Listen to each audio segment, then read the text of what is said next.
some Assetto Corsa with subs. We're going to destroy them all. There's nothing you can do. Last time we did this stream, we got 2 podiums and 2 wins and 4 podiums. So I don't think you guys are going to beat us again. You know, I think we'll just stay on top, absolutely destroying you all.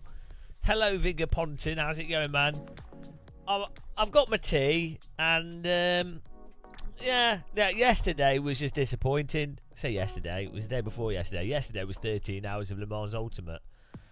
We'll set the server up, and I'll give you a bit of time to practice at the start, because I know you guys need a bit of, you know, you guys will need warming up. And then yeah, I'll give you guys a little bit of a chance. And you know, I know some of you you're just not as talented out of the box as I am, obviously. So yeah. Hello, Novotny. How's it going? Are you going to jump on the sim rig to get embarrassed? Silver in Counter Strike and silver in the simulator. What should we call the server? Game of Muscle Live. Yeah, Game of Muscle Live. That'll do as a server name. Hopefully, YouTube's got all the titles right and everything. Half the time it gets it wrong. It's too much to remember. I think it's right. We've got the sim right. Set it. Yeah, there's too much. It'd be nice. I don't like ACC, but I do like the normalist. So that is amazing. So it's probably one of the best. Well, one of the or not the you best. Could practice like even F1 or GT mods. They're really. It's really Novotny, I'll give you permission to command the polling booths. You can be the master of democracy, commander of democracy. Call it. This is not a live stream. Don't watch. Type join in chat if you're going to join us in the race. We're going to start with a classic. I've got the links to the track. Should be in the description. We start with a bit of Dono here. Porsche Cup Dono. Should be nice. Nice little warm up to get you guys, get your pickles tickled. No, it's I drew that. I'm pretty good at drawing, and I just drew that 10 minutes ago. I just started to learn how to draw. I'm quite impressed with it. Yeah, pretty good. Hello, Twitchy. Right, server's up. 24 slots. We'll see how this goes. I've also I had some audio issues, so I've been fiddling with OBS on my system to try and Windows keeps updating and then does weird stuff with audio, so I find a solution and then Windows breaks it, which is a frustrating thing, but oh well, nothing I can do about it really.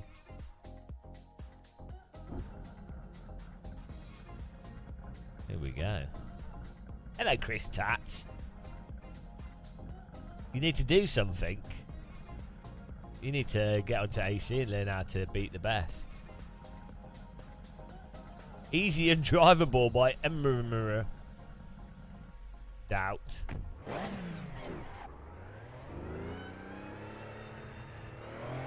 Look at this.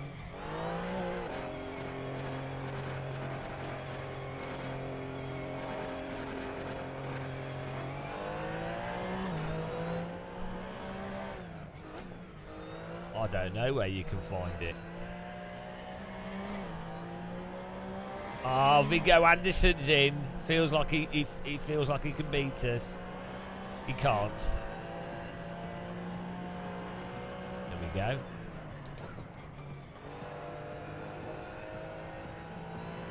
Hello, JarQ. How's it going, man? Woo! The detail in AC.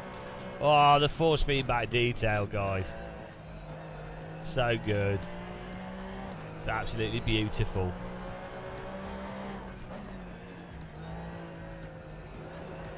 Evening. I'll be honest, I was absolutely wrecked today. I'm too old. I'm too old. 13 hours of Le Mans Ultimate. My body can't take it. Well, Izzy, they're all intimidated, to be honest, by my prowess. Do you know what I mean? It's like when a really hot girl enters a room that the guys don't dare talk to her because they're too intimidated. It's that sort of thing. I'm used to it now. It's to be expected that people would be shy. But I've only got 2 people. They've got 1 person's in the server. It's going to make it very easy for me to, once again, destroy everyone. I'm pretty used to winning, though.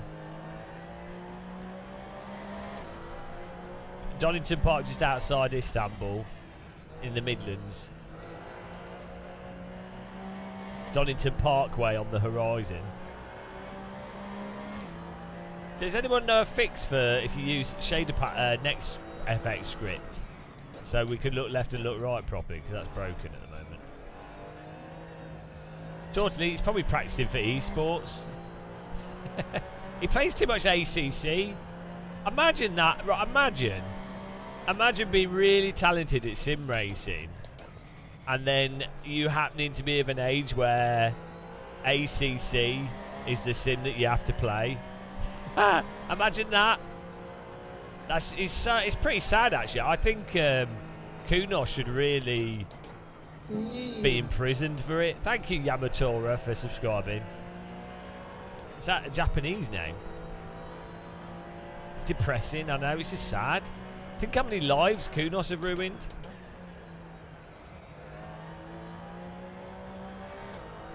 I mean, we're straight on pole. Plurilunatic, hello. How's it going?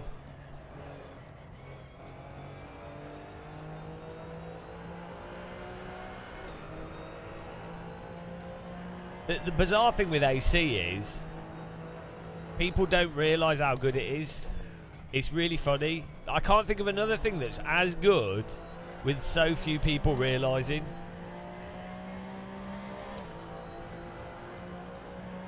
It's a really weird situation. Like, having been round Donington in real life,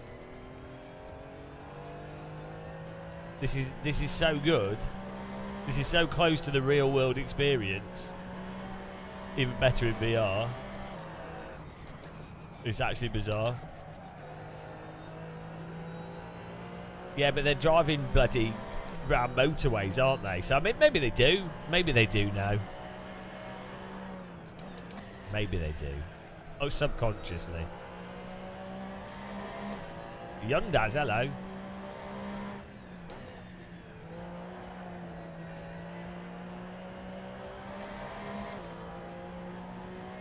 Delete ACC from history.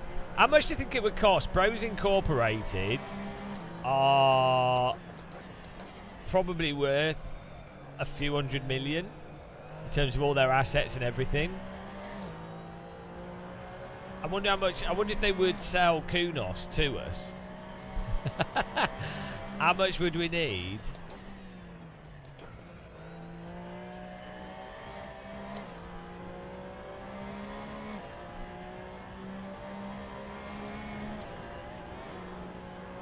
Probably cheaper just to make your own game.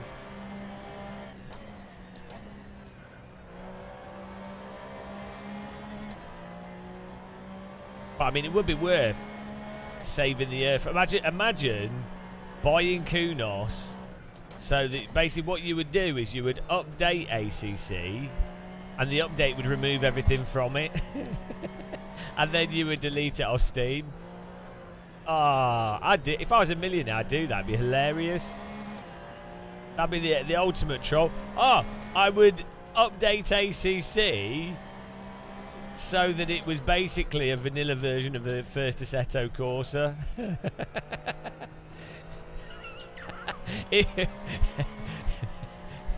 with links to content manager, so all the people would be like, oh, I wonder if that's even legal. Should be. It's funny. Thanks for subscribing. Welcome.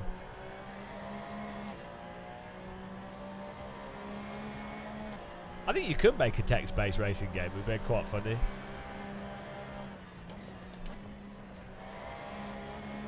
Look who's still on pole, guys. We've got 4 people in here, all slow.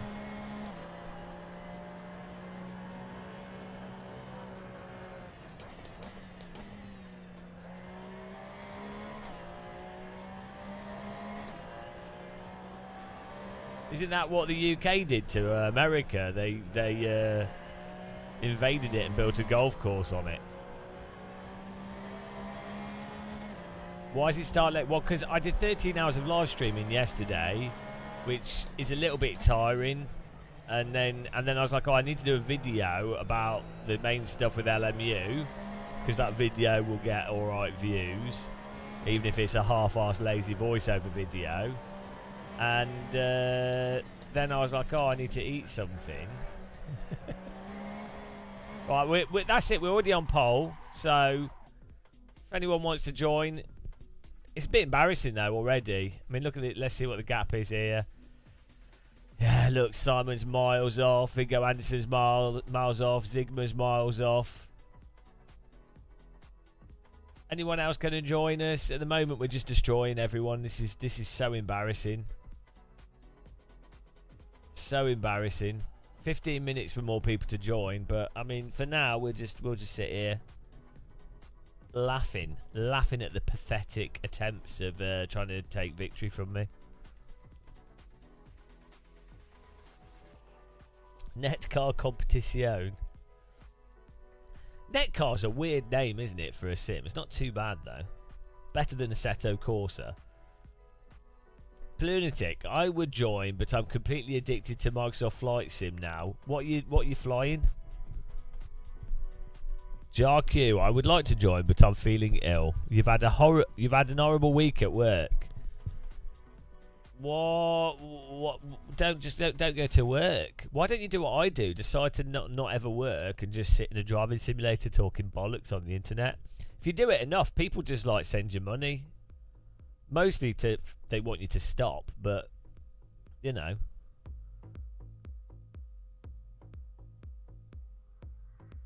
Black Square King Air fun plane. Well, where are you flying to?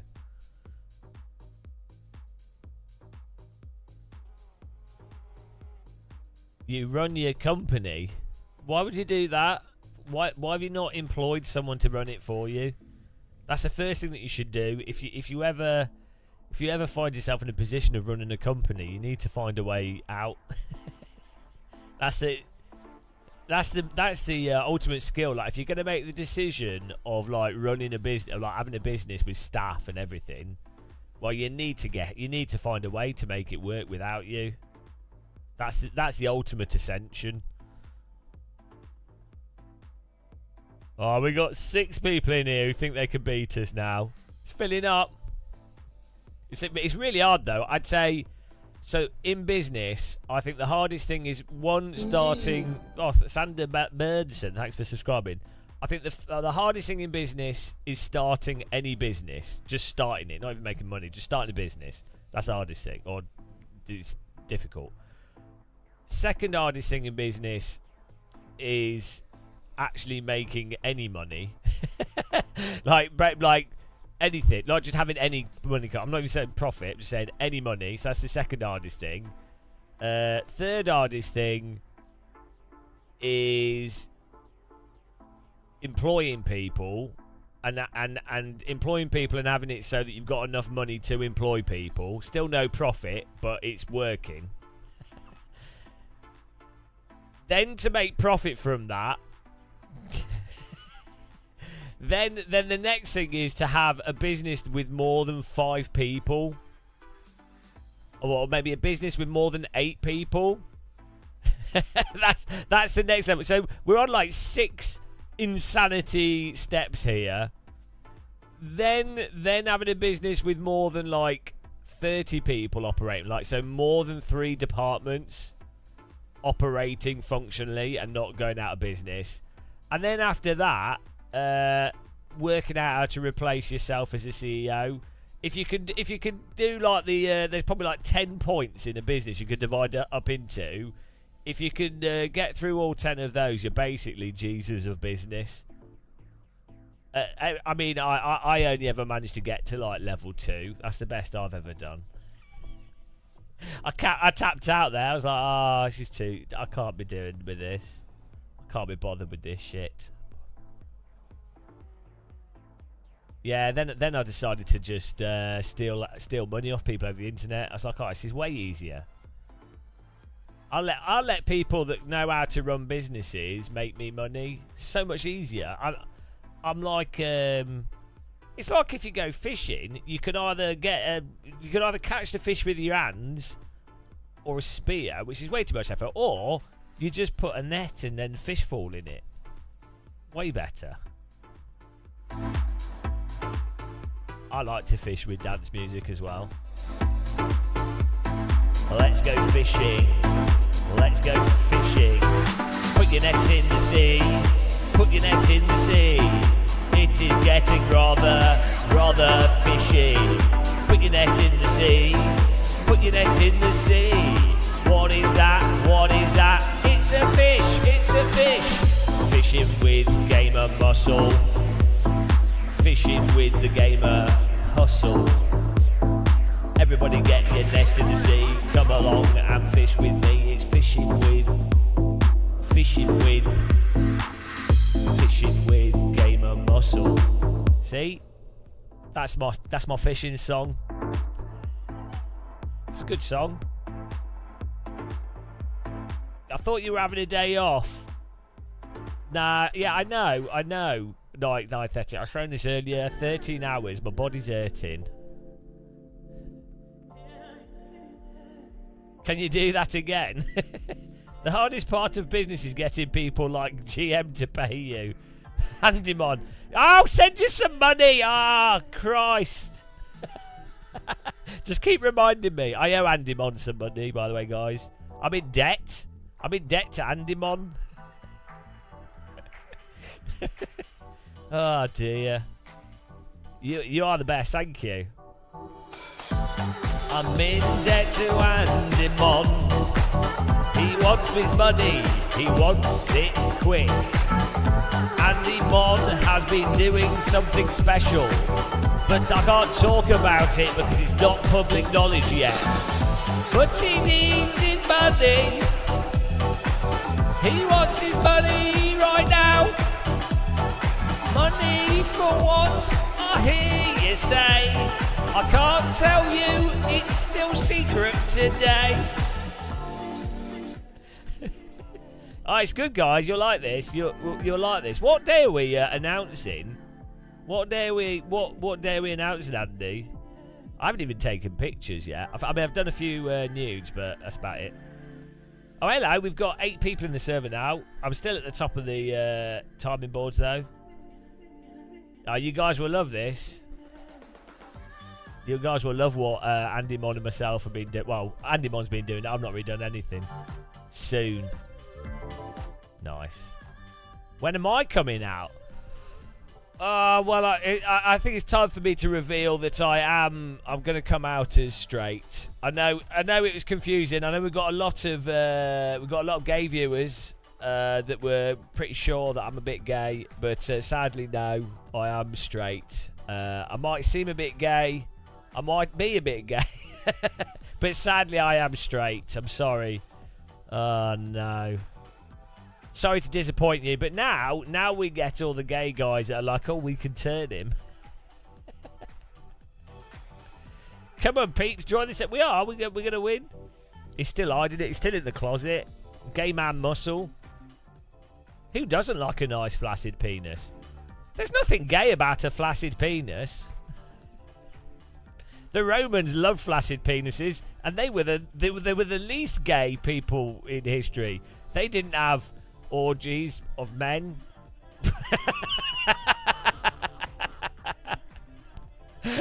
The Romans. Who was more gay, the Romans or the Egyptians? I think the Romans were more gay. I think the Greeks were probably the gayest. No, Romans were more gay than the Greeks, weren't they? Yeah, I would have said the Greeks. The Greeks. Then okay, chat's decided. Service called Game of Muscle. Can someone link it? I've still got to read some, but that's the next book to read. The Gaze of Rome. Sounds like a good book to me. Hang on, I need to put this on my list. Roman history, ancient Roman history. I've been reading lots of ancient Egypt, but not much on ancient Rome. To be fair, you have to be pretty gay to build the Parthenon. That's a pretty gay building. Look at, I mean, if you look at all the pillars, they're all a euphemism. Every single pillar represents Rome, ancient Rome history.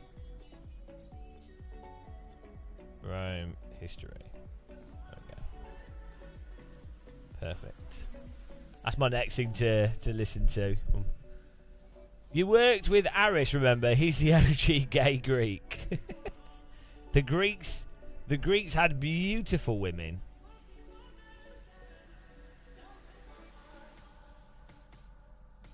They saw. Yeah, no, that's what the Romans thought.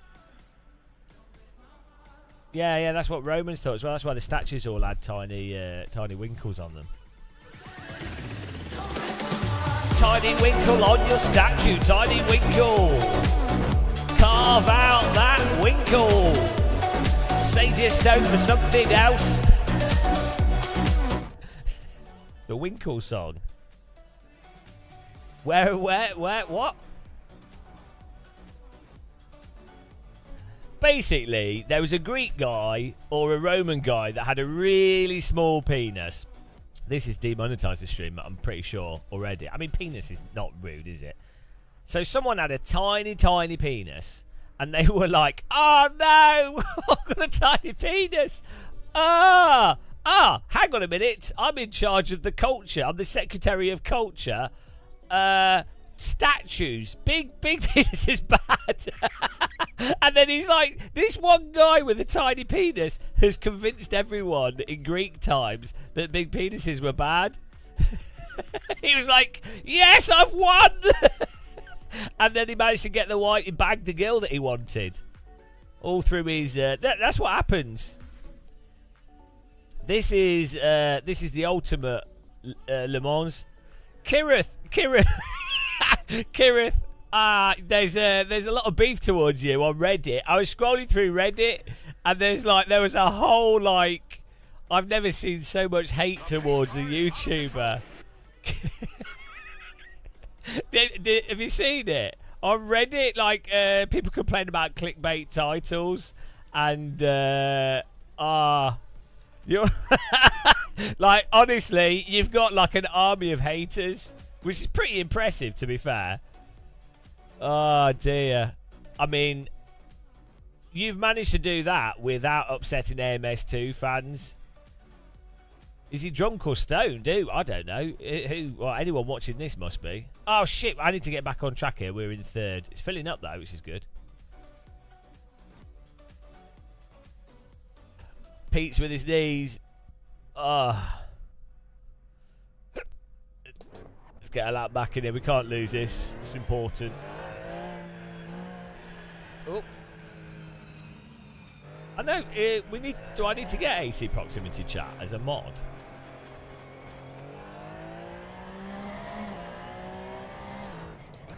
When are you getting on the race, Kirith? When are you joining us for some real sim racing?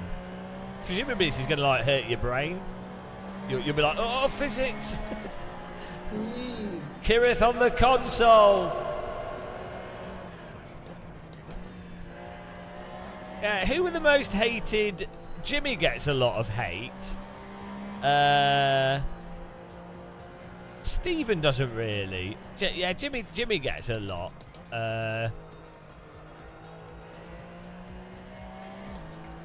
I don't think I get that much generally. It's more the hate towards me is always iRated, fanboys of games. The overlays will confuse you. Yeah, I think influencer wars. I'm not popular enough to be hated.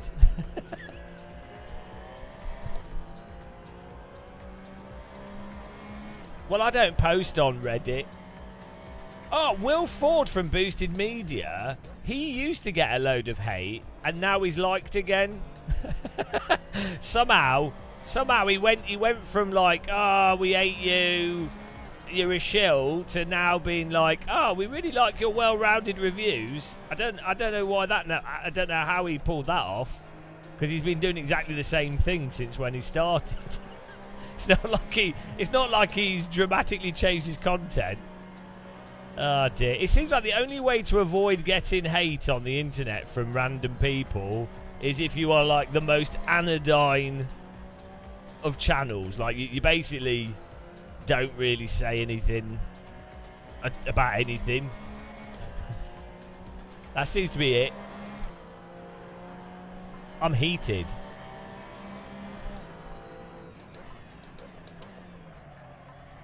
I'm hated by AMS2 fans and iRacing fans and ACC fans. But I welcome it.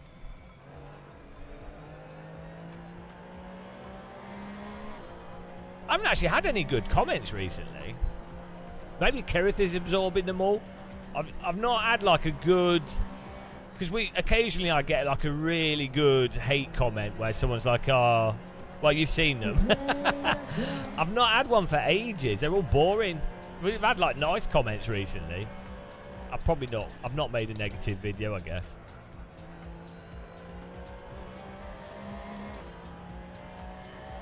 To be honest, is it true that you don't have an air fryer, Kirith?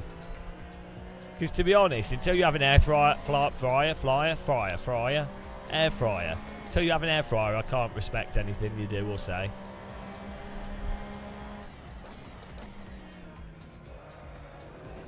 Life without an air fryer. If it ran anti-clockwise, what are you on about? What? This is fine this way round. I can't drive! Hang on. Well, I've qualified in third here. We're ready. Okay, let's go. How can you hate on someone who loves sim racing and drinks tea? I know. Who's the most liked? The most liked channels. James Baldwin's pretty well liked. World's Fastest Gamer. Barry Sim Racing Garage. He's Jake. What's that? What's it called? GP Laps.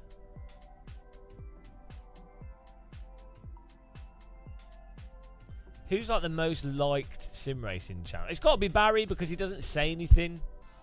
He just takes stuff apart and it's hardware. Sim racers love that shit. Yeah. Yeah, it's like, oh, he's told me what weight and screws and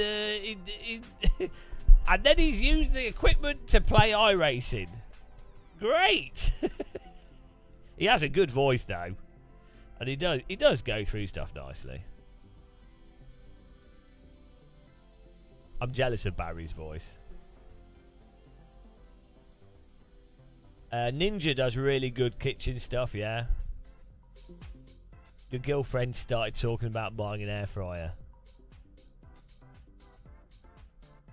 UK West's the best channel, let's be honest.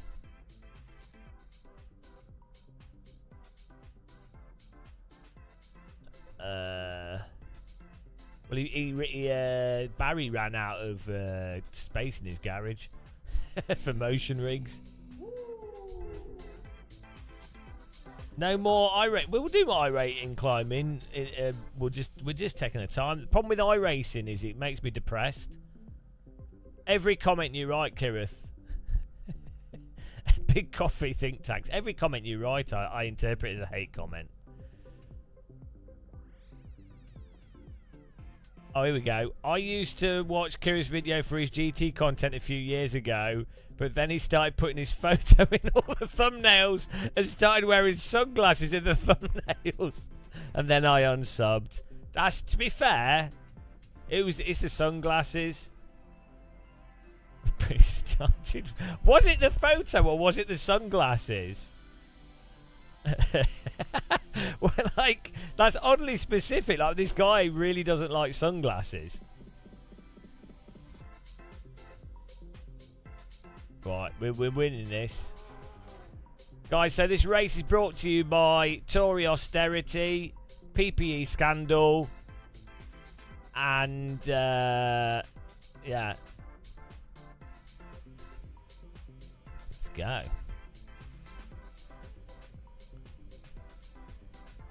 I need some sunglasses. UK West bringing you the greatest hits from Somerset. Oh, Kirith is a clickbaiter, for sure. He's a... Oh, shit, have I got enough fuel? Oh. Oh, no, I've closed the game by accident, guys. Guys, restarting the race here. I'm a bit... I made a mistake. Just restarting the race. Push the wrong button. Huge error. I know what I'm doing. What's going on? Oh, no, it's... Jesus Christ. I've got to... Hang on, I've got to restart.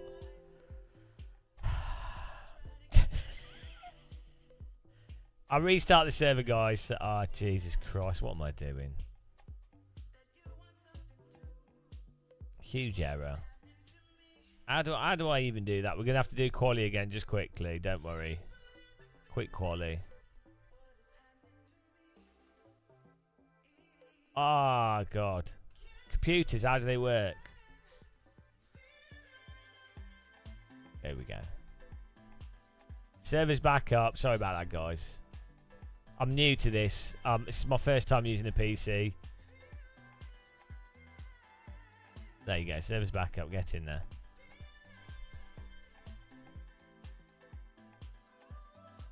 PC sim racing looks so simple and in no way subject to likely technical faults. Yeah, but on the positive, PC sim racing's actually good.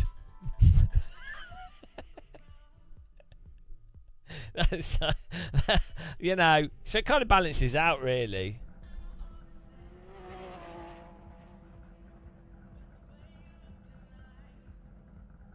Right, get on the track, guys. If you want to join, search for Game of Muscle.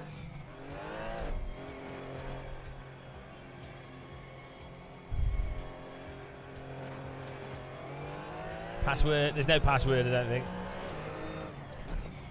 The password is Game of Muscle. Needs to learn how to click buttons properly. Oh no, Bright Candle. Obviously, normal people would fluff up more because I am clearly of a superior intellect to most people. Obviously.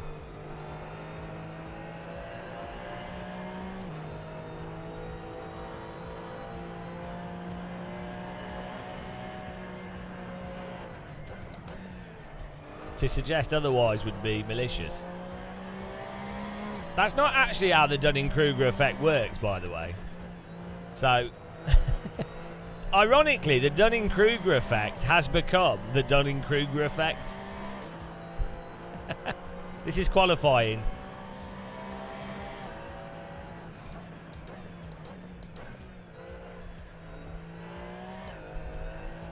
Now, the paper's not garbage. It's that all it is that people that know less overestimate what they know, and people that know more underestimate what they know. That's basically it. It's to do with... It's just a question of over and underestimation, but how it's used in conversation and implied. So the implication is people go, wow, you know, people don't know, so they think they know what they don't know. But actually that's not really the point of it.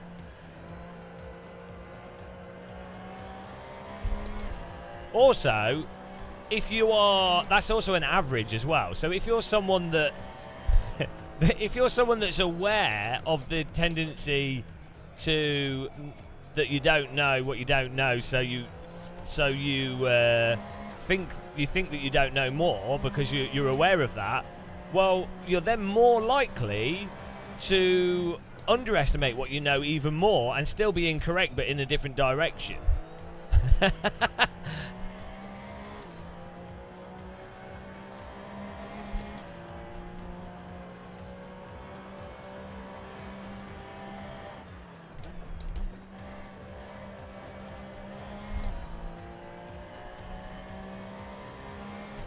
Well, I mean, I don't know about that the specific paper, but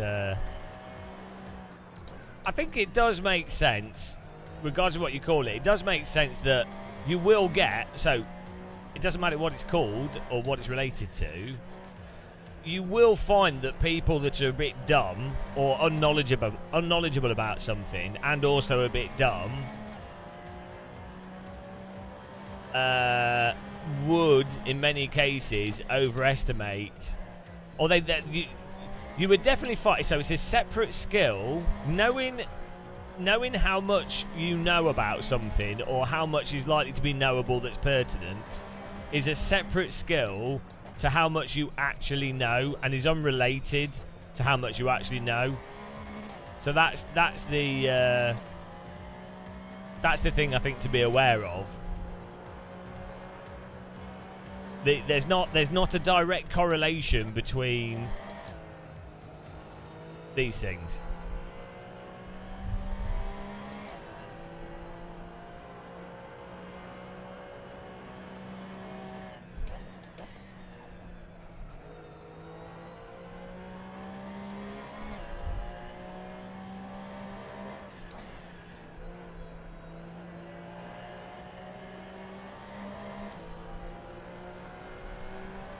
Oh, we've got 16 people in here.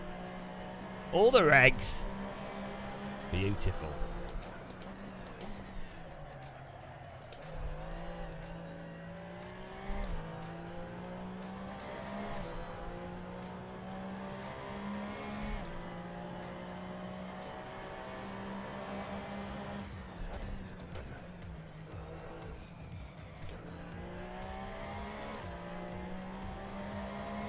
We are doing a race in a minute. Stay for the irrelevant commentary. Yeah, well, your face is a commentary.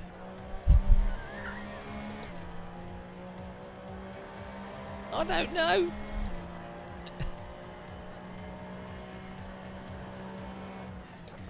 This car's a good car for racing. It's nice. Not my favourite car, but it produces good racing.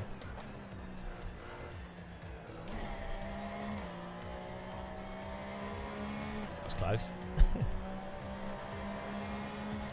Well, we've got some people in here that need a lesson. I mean, we're teaching them a lesson, but they're not learning from it. It's like being at school again. Do I know or not? I don't know.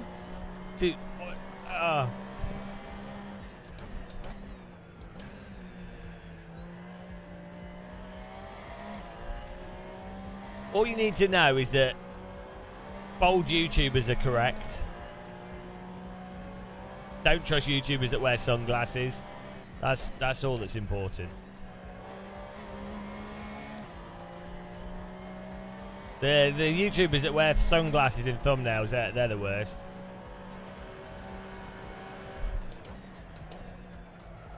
It's a red flag.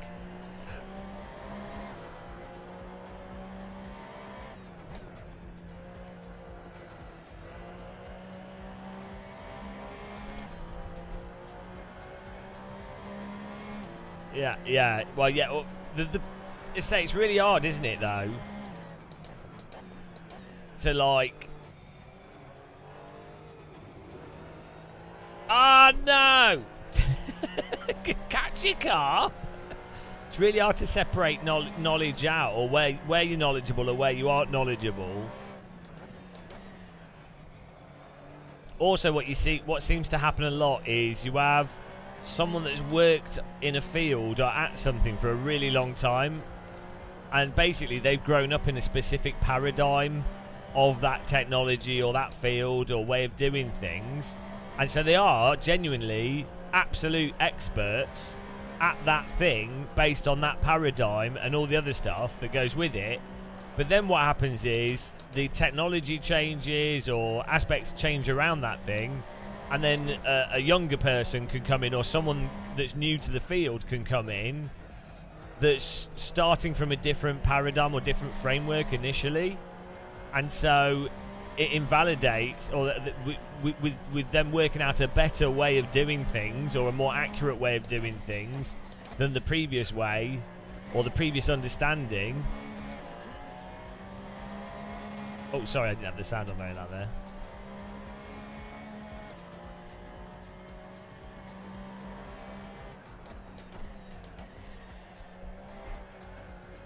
I think that's happened in math quite a lot.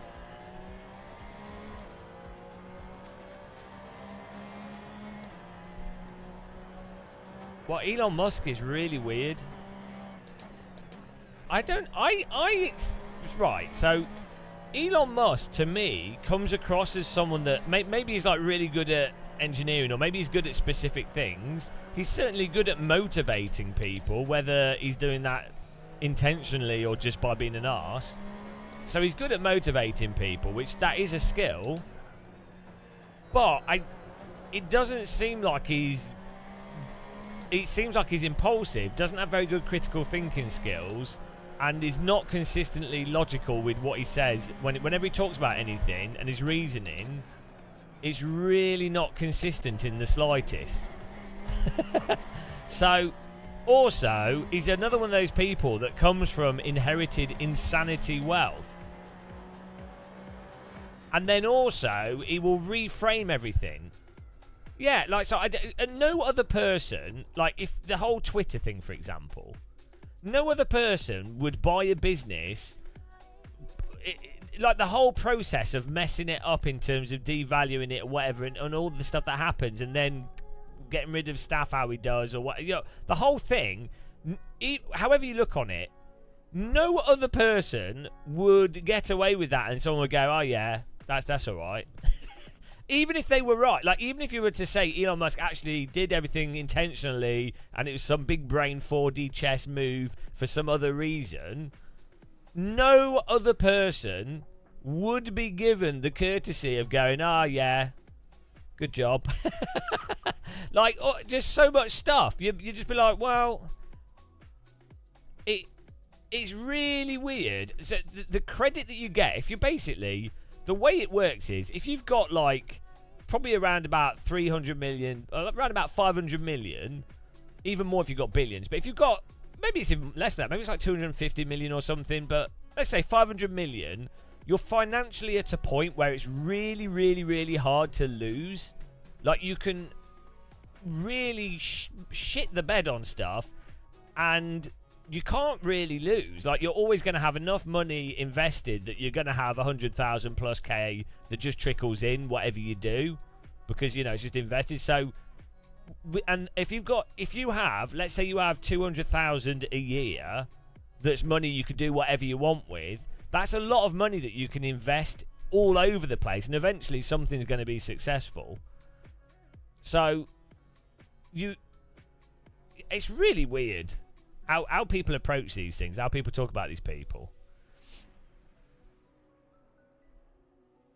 Also, with Elon Musk, it seems that he's a bit Trumpish in the sense that it's basically narcissistic, which is not necessarily a problem. So, you know, someone wants to be a narcissist, whatever.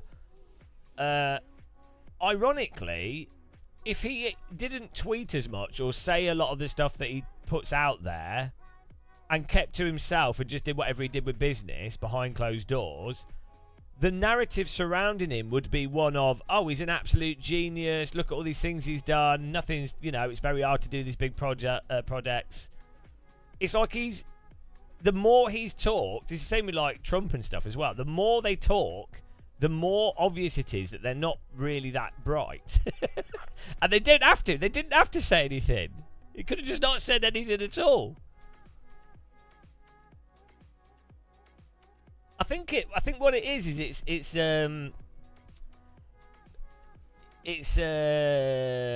sociopathic narcissism, basically, as a personality type.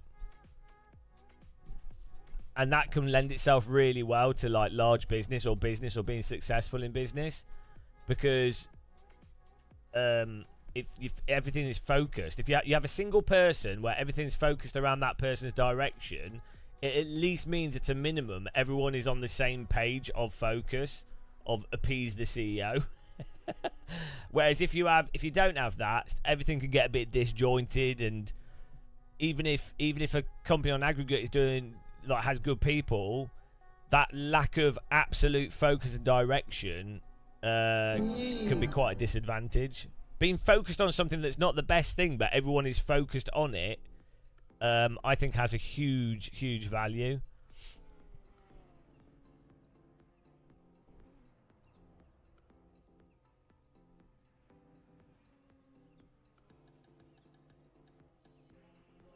We're in 5th here. We need to do better. Oh, the server's full, guys. This is gonna be a right battle.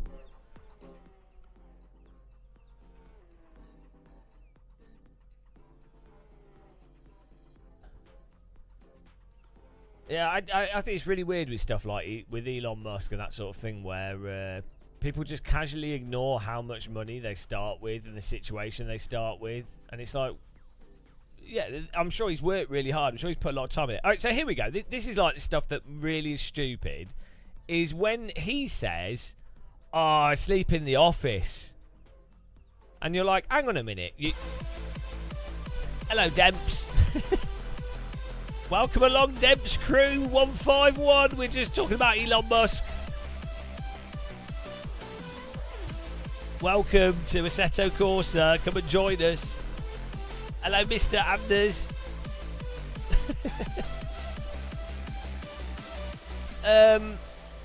Yeah, so one of the things that Elon Musk said was like, oh, he sleeps in the office.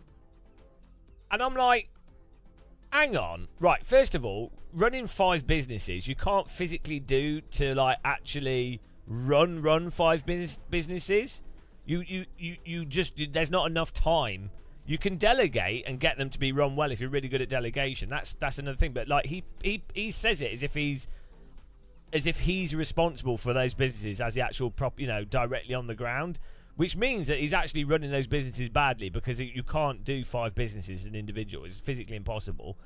But then he says, "Oh, I'm so dedicated to work, I sleep in the office," and it's like, it's the fact of the matter is, if you want to be as good at managing people or productive at work, you have to sleep at home. You're going to need, like, if you're lucky, some people have 4 hours sleep if you've got that genetic condition. Most people, it's around about 7 to 9 hours of sleep.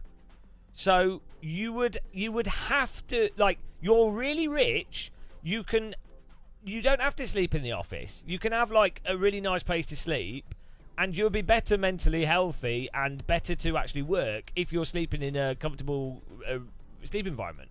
So why? It's not, when you say, "Oh, I sleep at the office," you're basically saying I'm incompetent and I don't know how to healthily manage my time to be as productive as possible. But he says it as if it's like an achievement. It's like, no, okay, it sounds like an achievement, but in reality it's obviously stupid.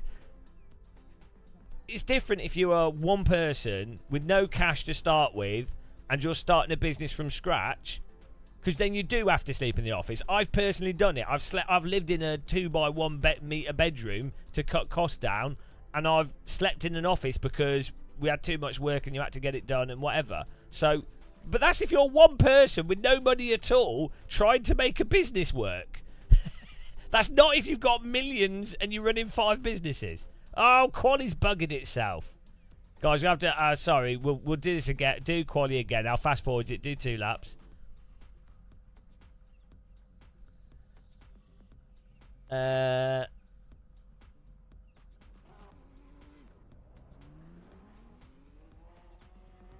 I remember those hilarious day in work at Twitter videos where the utter clowns showed how they did sod all and they wondered why they got fired. Well,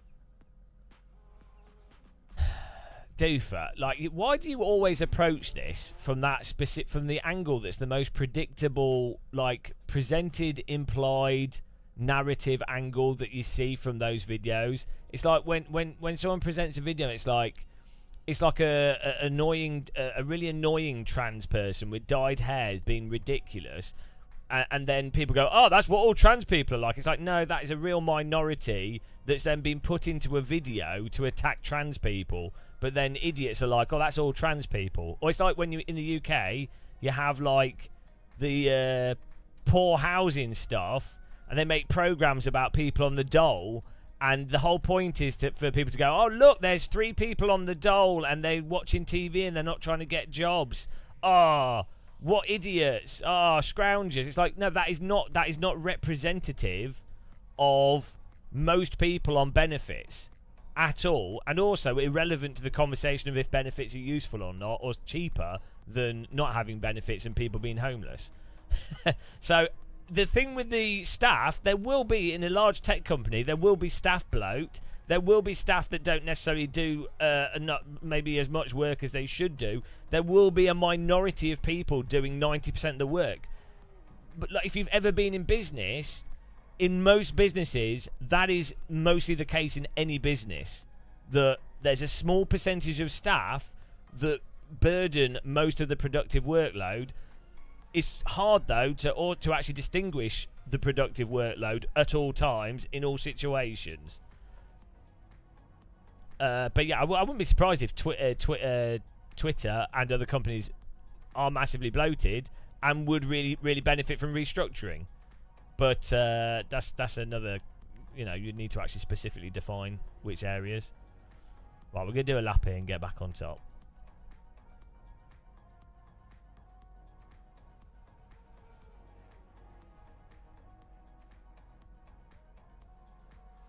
Elongated Musk.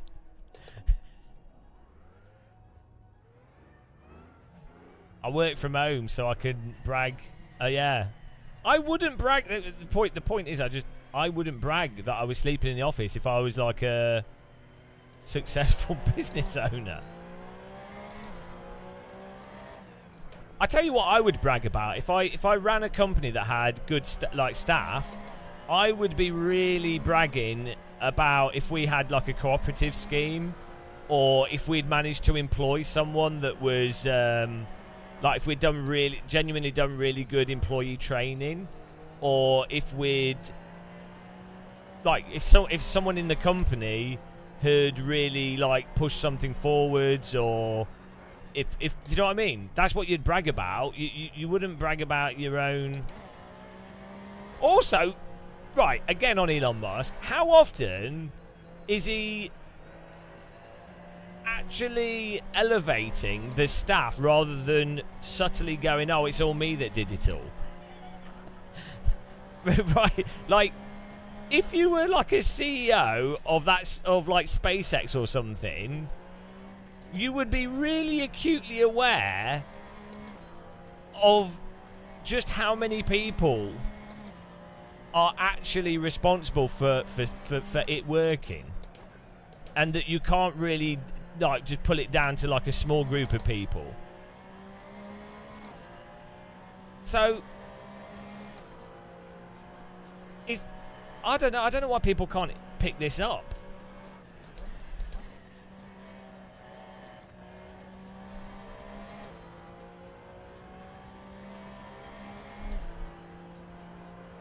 I need to see that.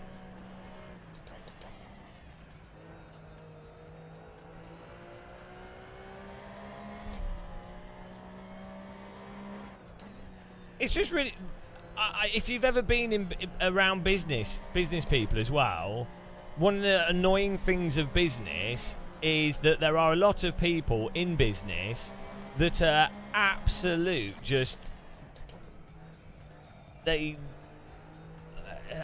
like they just say stuff. I don't know. I don't know why people can't detect bollocks intuitively. It's like another example of this is like Jimmy Fallon. How is it that people can watch Jimmy Fallon and not detect that his laughter, his actions, his movement is completely fake? Now, I'm not saying Jimmy Fallon's not probably... He might be a nice guy and he might be doing it just for the sake it's a job, whatever. You know, he's doing a product, so he doesn't necessarily have to be genuine. But it's excruciatingly ingenuine. I don't understand why people don't notice it. James Corden as well. Really good example. He's so excruciatingly ingenuine, and apparently huge numbers of people, it's probably the same people that like a certain German gentleman called Adolf, like they just can't detect what's genuine or not.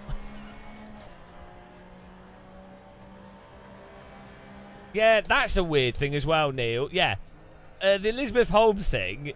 If you watch there's a really good dramatisation. It's obviously really just dramatised and sort of bit fictional, but the way that Elizabeth Holmes is so common, and the whole thing of like break the rules and then, well, if it makes money then we'll redo things and then we'll get away with it anyway because we're too big. There'll be so much money on the line and so many employees on the line that the end result is, okay, we put the CEO in jail or we punish them, but like, well, what's the point? Because all it's going to do is punish all the people that aren't guilty, so we'll let them off. It's really weird that... Yeah, it's weird.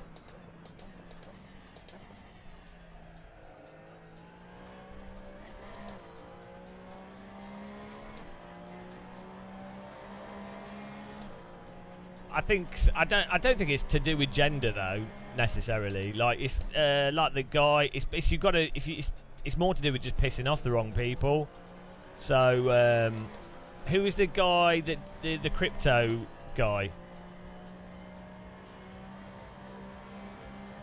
You know, the crypto, yeah, Bankman-Fried. Yeah, that's another example. So it's more to do with if you piss off, if you steal, or if you lose money of multi-millionaires and billionaires, you will get in the shit. If you lose the money of your average person, or you know, people that earn median incomes, you'll probably get away with it. Yeah, don't steal from the rich. Basically.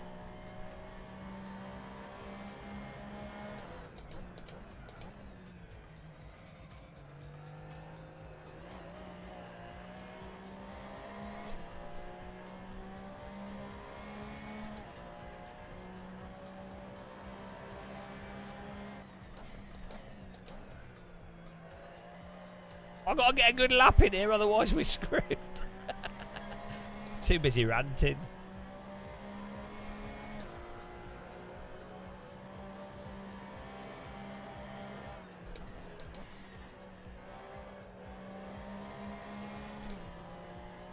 Well, even, who's the guy that did the Ponzi scheme? The Wall Street Ponzi scheme, the really famous one.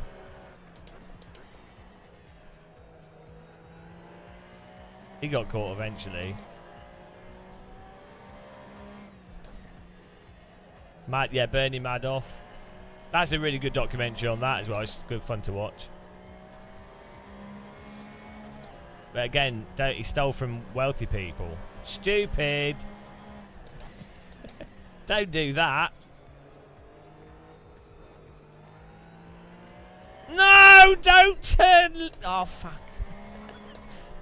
It's unpredictable if you move. It's more predictable if you hold the line. Ah, dear. Well, we'll get a lap eventually.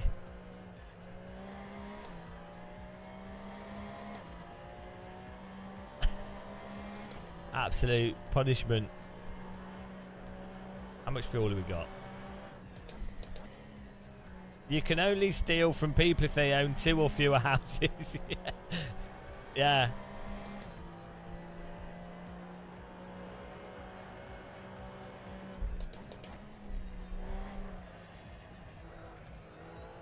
Oh, everyone's helping redo the grass here. That's nice. Right, we've got to get a lap in. The older you get, yeah, a lot of people want to gravitate towards. It seems to be it's a human thing, a very common human thing for people to want to gravitate towards a person or like personality, like a hero-y type thing, and idolise. This is what I was saying earlier. Someone in chat, so we're talking about idolising Formula One drivers and stuff, and I was like, I'll tell you, didn't I? I was like, I think idolising is inherently a bad thing, but culturally, most people, don't think idolisation is inherently bad, which is mental. I can't think of a single scenario where idolisation is a positive thing. It's a weirdly accepted thing.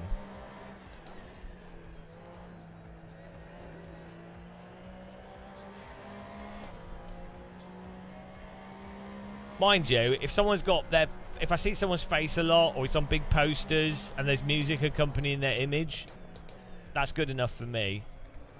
Which is why I'm moving to North Korea.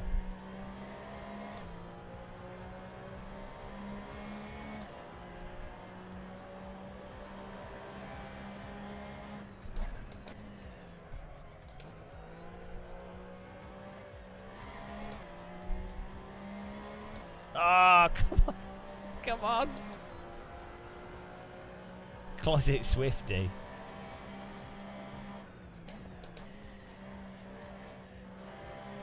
I don't really enjoy her music.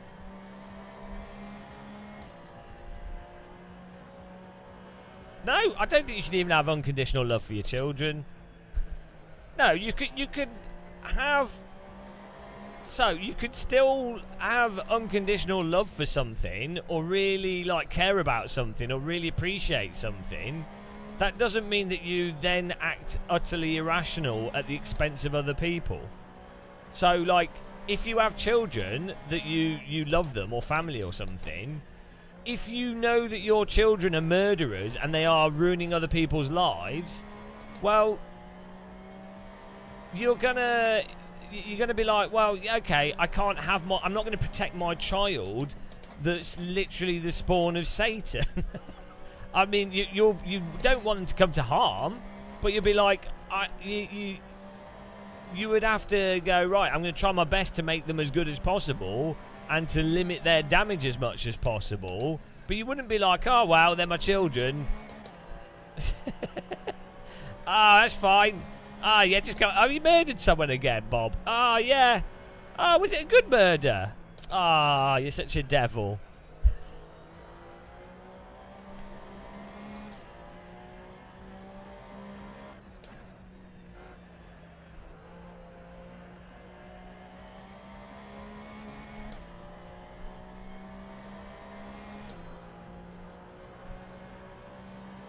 I mean, if I had children and they played iRacing, they'd be on the street straight away, and that'd be compassionate, to be honest.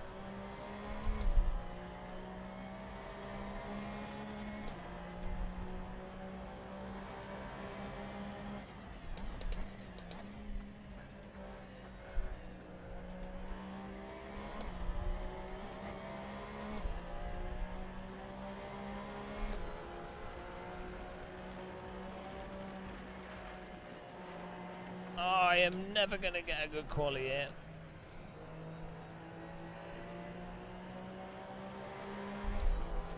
Oh, thank you. Oh, no, he's just lagging. Oh, the old lag. And there he goes. Not sure what that was. Well, that's the end of quality. I'm going to have to fast forward it so it doesn't mess up. No. Oh, we had full tank of fuel as well. Oh, my goodness. God, this is going to be a disaster.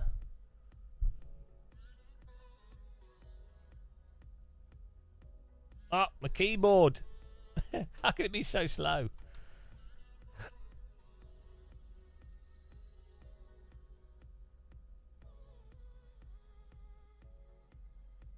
There we go. Have to force it.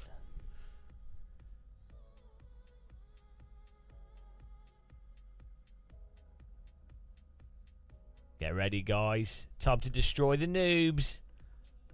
Although I did... this is awful quality. I mean, this is going to be difficult. I'm going to have to close the stream. See, quit the stream. Didn't happen. Air fryer. That's a good first word. A child would struggle to say that.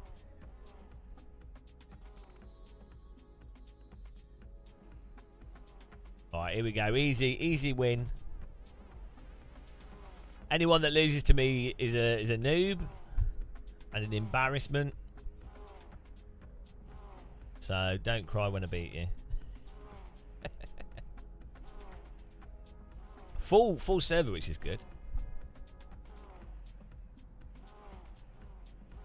Amber Saber.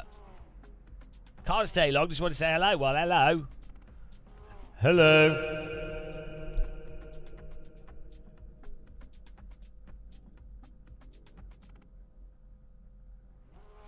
Look how the flag's waving. Like, the tip of it's waving. I am the champion. Oh, thank you. Thanks for subscribing. 5 months, crikey. Oh, no.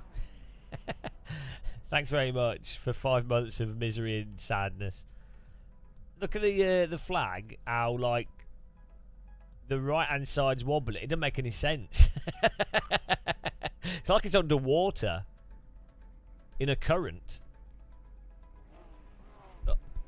Oh, nice one. Right, we've got a pole for this. Here we go. Got to focus because we've got to get on the podium. Go.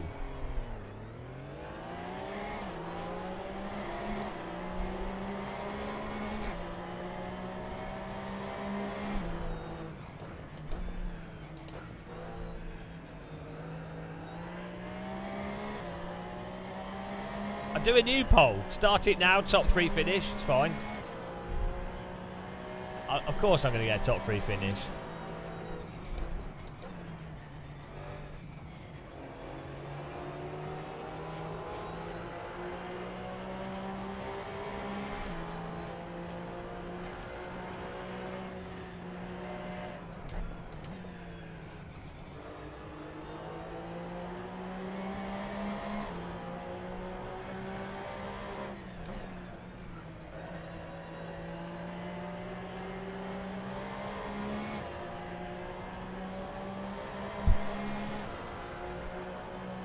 No, we haven't done a race yet. The Votley's on the tipple again.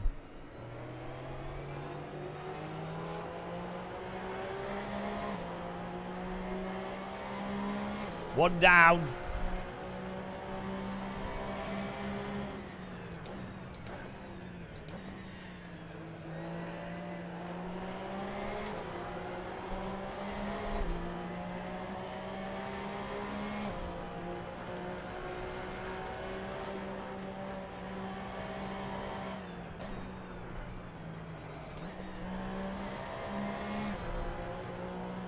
Carlos behind us. Let's hope he doesn't lose his car into me.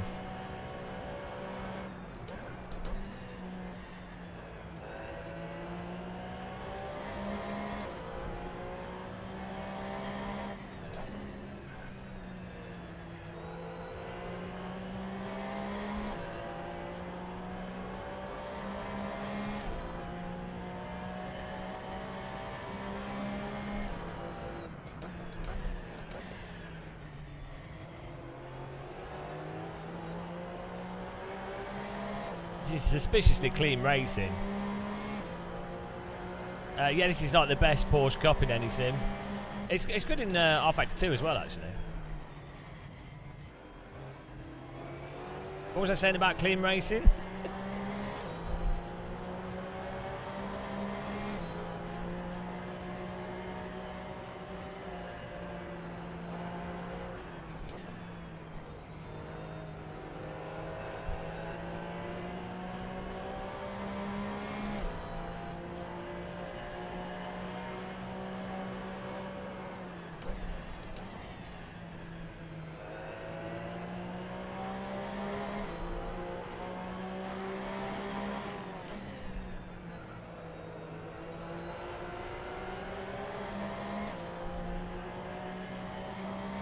Dr. Longmont, Nico, Stevenson, W. Stevenson in the top 3 here.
Woo!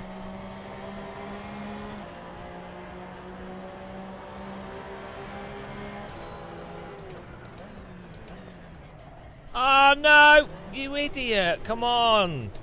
Who was that? If you're gonna do that, turn off out the chicane. if you're gonna like miss the braking by that much, just you fucking dick! Right? Who is that? Right? Who is it? They're banned. You're banned forever. Who is it? That's it. They're banned. They're banned forever. Absolute dickhead. Who is it? Right, replay. Well, congratulations. You're banned from every race because you. What is that achieved? Just ruining the race. Right, here we go. Who was it? We do replay. Yeah, that's it. They're really enjoying never being able to race on our server ever again. Right, let's go to replay. Keep the server up. You guys can finish the race.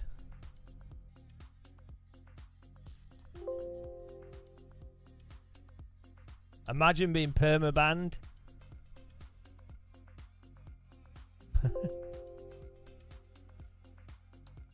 Yeah, that's it. Make a post on Reddit.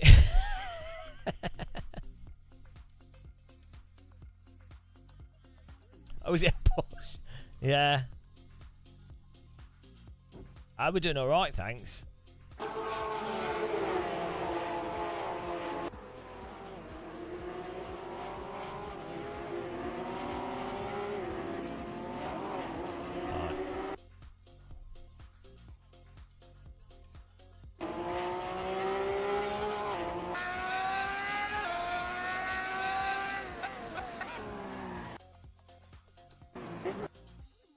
Who is it?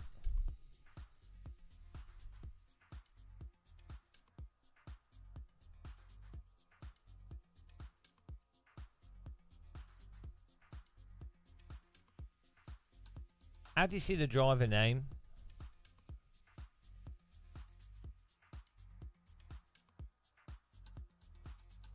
Public shaming. I don't know how you see the driver name. Is it Simon? Yeah, Control L's not working in replay. Says it's Simon.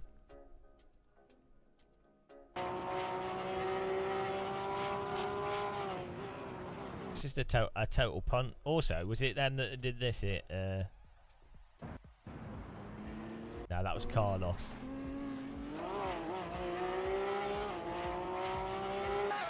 Right.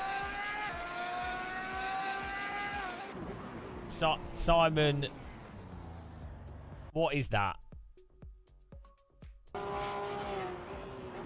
That's just an outright punt.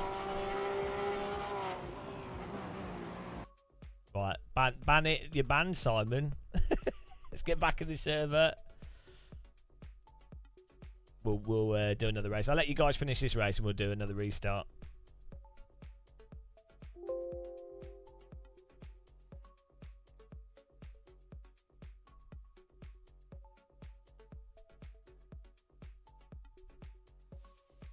Most people are driving fine. Is the race finished? Right. How do you permaban people? Right, we're gonna restart. We're doing a restart of the race, guys. That was good fun until the punting. Yeah. Oh, that's wrong. Okay, we'll just rejoin the server. We'll do quality again. So we'll just do another race. Just rejoin the server. But yeah, if you're gonna crash, like, try and not crash into people. And if you're driving off, if you go off the road, rejoin safely. Yeah, Le Mans Ultimate went from 52% positive reviews to 70% in the space of 4 hours. Well, what do you mean, like 70% positive or negative? I think I can see why a lot of people would like Le Mans Ultimate, but then they just need to fix the user interface. They did do an update to it, yeah, like just recently, but yeah, the thing is,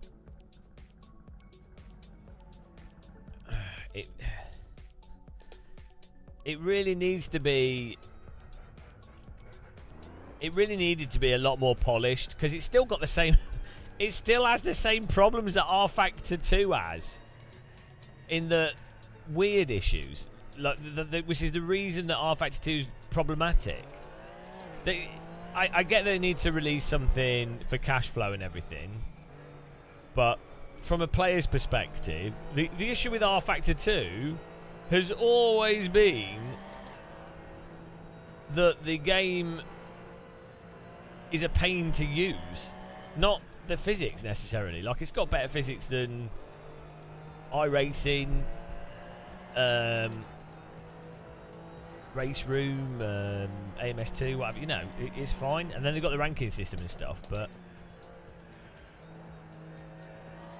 the problem is if you have to work with a really old, an older game engine that's maybe a bit hodgepodge, it's difficult to actually fix those issues.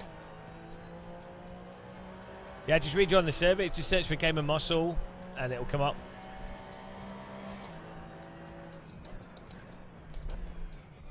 But the thing that... So...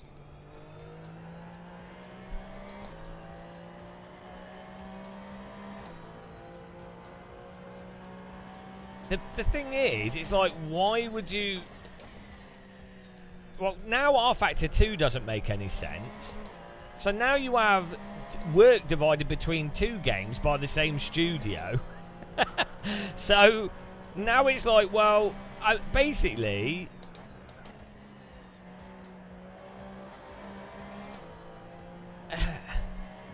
Yeah, I mean, you release a new game, you get all the marketing behind it and interest in it, but I think they should have basically just shit-canned R Factor 2.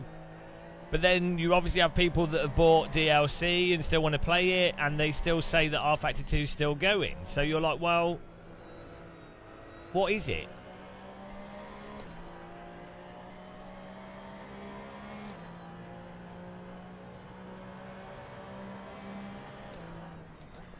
Yeah, I don't think LMU's bad. I think the problem is the user interface issue. Like, it's early access, but obviously it's not meant to be early access, is it? It's meant to be like a release game. And I just don't. I mean, they probably had to launch for cash flow or for licensing. I don't know. Who knows what behind the scenes stuff's going on?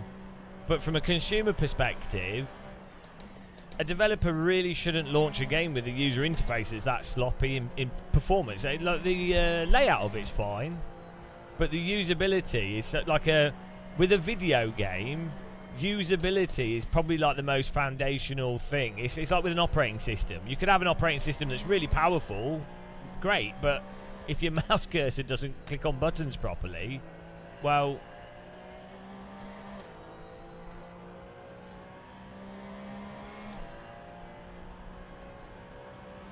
Well, but then the other problem is it's got the single player stuff in it doesn't work properly. Like the AI doesn't work straight away. It's just R-Factor 2 AI with these same issues. So you can't just buy it and play it like that. The multiplayer stuff's fine. I think that's good. Like, if anything, it would be better to just take all the single player stuff out and only have the multiplayer. But until, like, I think personally, with any video game, you're better not having something. I said probably with anything, you're better not having something than having something that's crap. So, like, I need to delete my YouTube channel. But if Le Mans Ultimate was literally, if they didn't even bother with that mode being displayed for single player at all, and it was just the Le Mans GTE, LMP2, and the other thing, and it's just online, and that's the whole game, that would be fine. Like, that is actually more than enough game. I mean, look at GT Sport when it launched. Look at ACC when it launched. Like, most people playing ACC would drive one car on 3 tracks. This is what I always keep saying with Sims. I mean, I know I sound like a broken record more than usual, but Sims have too much stuff in them. Now, I also, like, realistically, thanks for subscribing. Realistically, from a development perspective, Demon Tuva, from a development perspective, you know, you have stuff locked in. The license might require that you have certain modes. You need to work on stuff, and having it in the game means you can work on it and people can test it publicly. And, you know, I get that, but I think there's culturally, overall, people underestimate the value of simplicity. And with me being a really simple person, I have a good intuition for simplicity.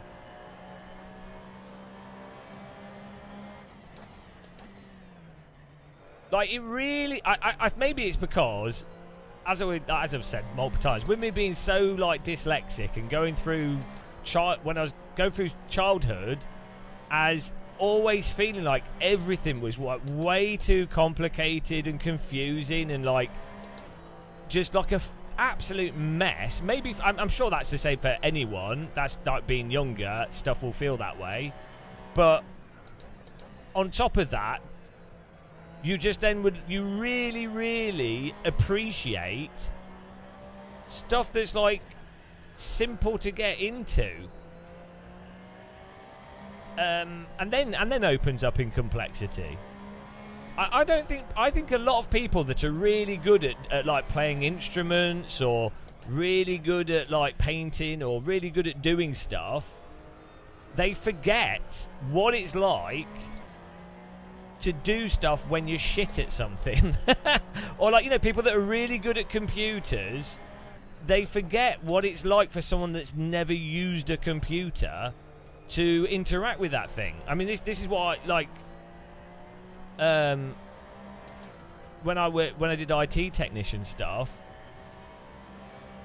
a lot of the teachers and stuff, and people that I helped would be like, "Oh, you explained that in a really nice, clear way that I could understand, and made it nice and simple. I didn't understand it before." Because I think a lot of people lack empathy for what it's like to look at something when you don't know anything about it. I think it's like a blind spot that when people know about something, they forget that they know all these other things that they then just assume the other person knows, but the other person doesn't know those things. So you can't just say stuff and then assume that they know it.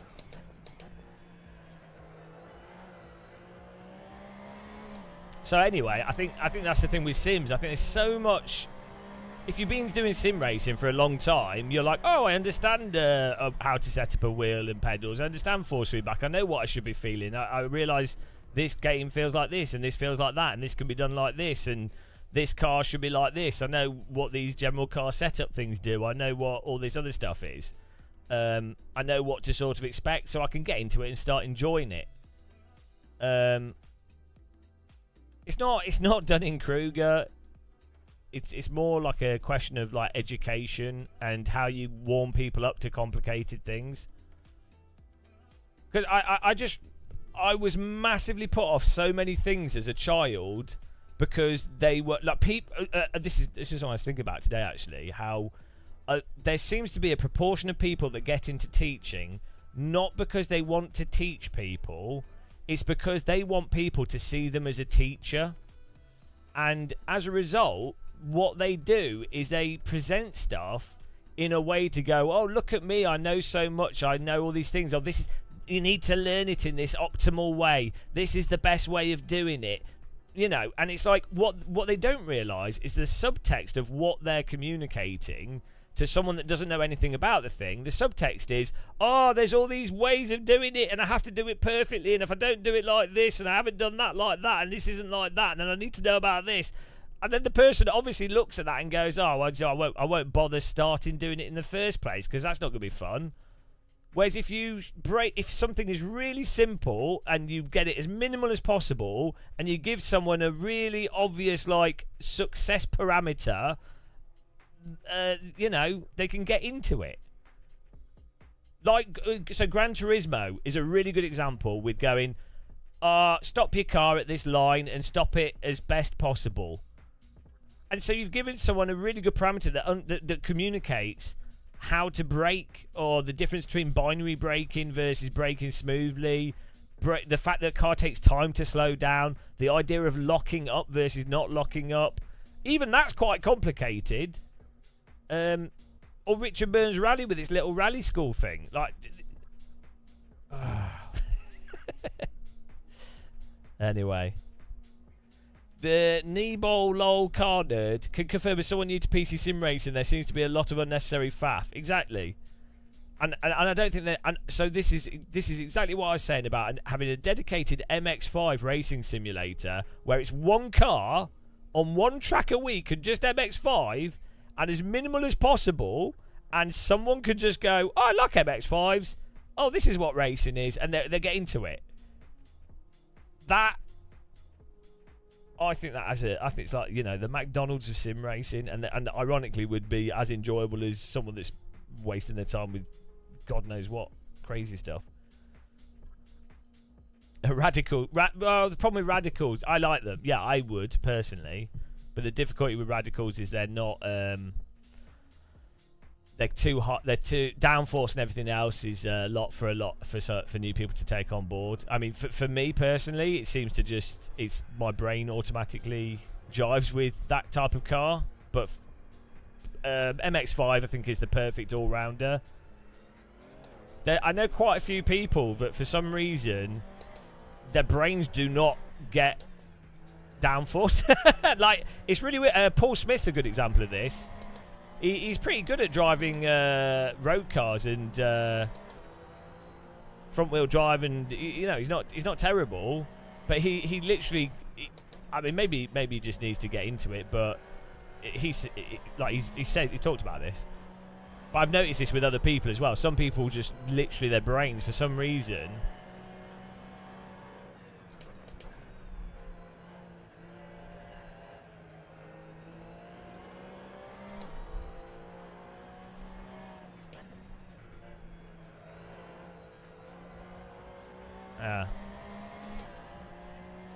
Well, we'll get one more lap in here. Then we're going to have a nice race. If I get punted again. This is what... Jesus. A nice Assetto racing.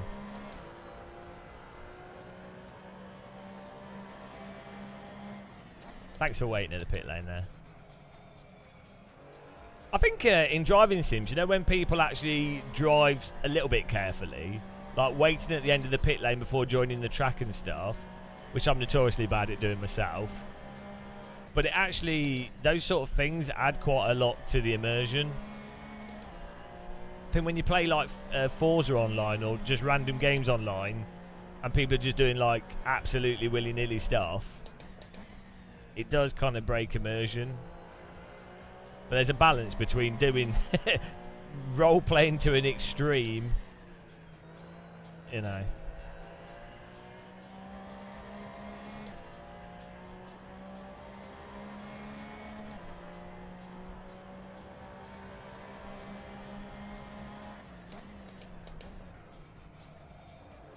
Sim racing taught you how to use a computer. It's definitely worth knowing how to use a computer. It's a really good thing to skill. I am really surprised when you come across people. Oh, sorry, that was my fault for parking there.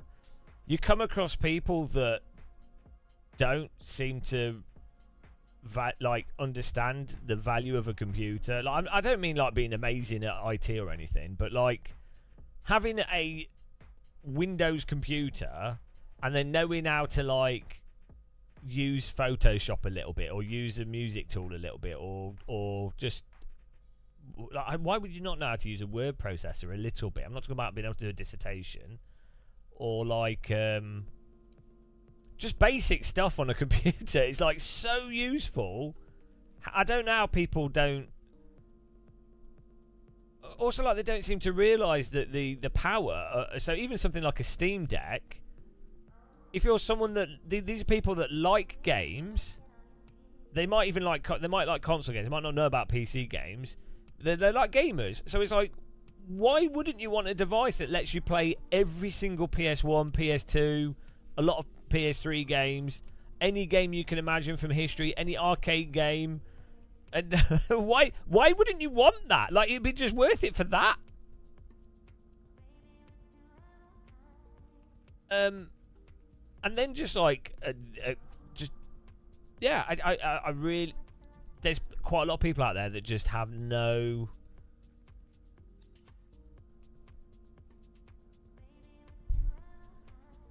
It's quite a learning curve. Yeah, what did you find hard though with it in particular? So I'd imagine initially understanding the concept of like where programs are installed, where files kind of need to be, and that sort of general arrangement of stuff is probably a bit of an initial.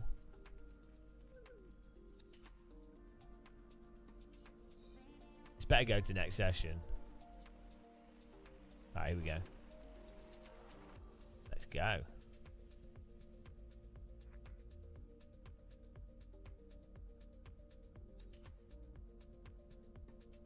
Yeah, Setup Exchange is really good in the game. You can just grab setups.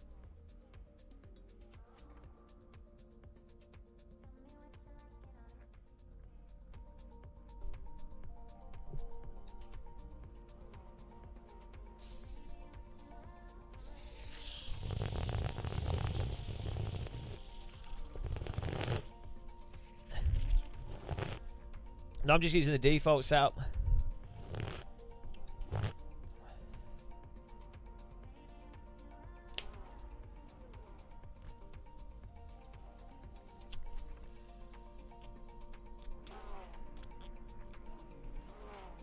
Yeah. I just think it's weird with... Like, so when I've used... hello, Shock Dilemma. When I've used consoles... I had an Xbox 360, which I use quite a lot. There would be so many times when you're playing a game on it, and you're just like, why can't I adjust this? Like, why does it have to be like this? There's a lot of games where that doesn't matter. You know, proper actual arcadey games, you're like, well, it doesn't matter, it is what it is. I guess the problem is if you've experienced PC gaming and you know how many options there are and what you can do, you then feel absolutely crippled if you go back.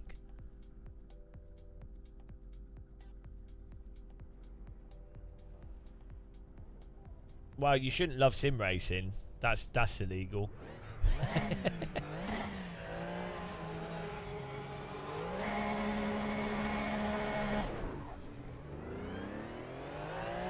What's weird with console games is that there's less. There seems to be less really good console games. So, like, the original Call of Duties, the original FIFAs, Geometry Wars, stuff like MASH, like the sort of PS2 era arcadey type games, or even like stuff that was on the Dreamcast, were like absolutely perfect for consoles. You know, and they were like, they loaded quickly, you had a defined structure. You know, it was like, oh, I'm going to play a game. Oh, there we go, load it, and it works. Same with like basically everything on the N64. Some of the games were shit, but like at least you're like, it was like, oh, I'm putting a game on, I'm playing the game. Which a lot of, to be fair, a lot of games on the Nintendo Switch are like that. But then on the PlayStation and on the Xbox, they're just crippled PC games. They're not even good console games. So I really don't get it. He's just going to the kebab shop.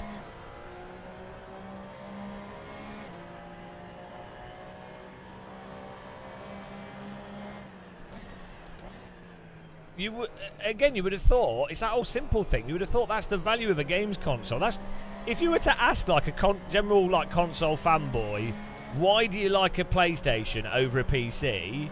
It would be the idea of, oh, I come back from work and I'm tired and I don't want to just watch Netflix. I actually like games. I want to play something. And so I 100% get that. And to me, I think that is really the appeal of a console. I've got a PS5. Every time I try to jump onto something, it's like, oh, you need this account. Oh, you need to update. The console needs updating. The game needs updating. Oh, this game doesn't actually have a defined single player. This has to be online. It's like, well, what was the point? I'm doing as much work as it would take to get a PC game working. Yeah, exactly. The online stuff.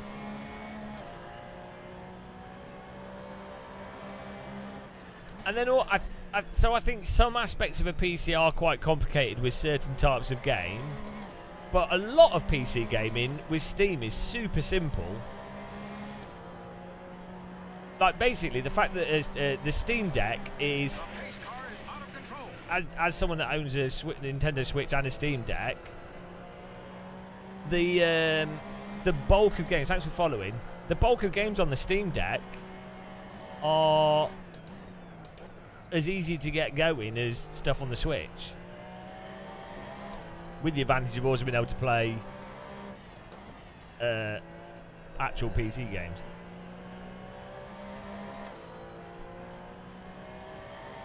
Yeah, JDM Inside, bloody 4-player multi-tap on the PS2, as I say, like mashed, or just the GameCube, Mario Party. Those types of games are some of the best games you can play, like local multiplayer. Even we used to play Halo when we were at uni. Really, really good fun.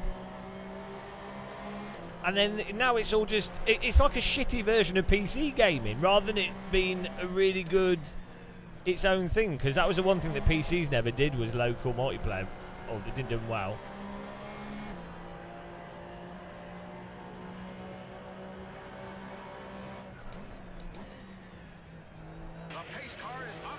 Thanks for following. 3 wide! That's not going to work. I backed out of it. I did the sensible thing.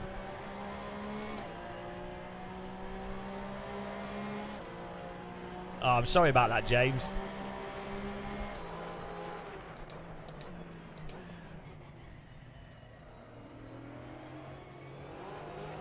Ah! There's a car out the outside of you. Bonk. Oh well, we're still going. I should have expected him to understeer. I should have been further along. Whoa, he's gone. Oh, I hate the bloody Pixel 8. Oh, 2 cars gone. Drift display. The adverts for the Pixel 8 are so dumb as well. It's like, where they're giving them to like Arsenal players, and it's like I don't understand the advert. It's like, what am I supposed to, as a viewer, am I supposed to be like, oh wow, they gave a phone to a rich person? Oh look, an Arsenal player has a Pixel 7, that must make it a good phone. It's like, oh, eh? I do not get those adverts. Oh, a guy's asking a guy questions on his phone and people have made noise and I can remove the noise. Eh? Oh, guys, what are you doing? It's not drunk driving.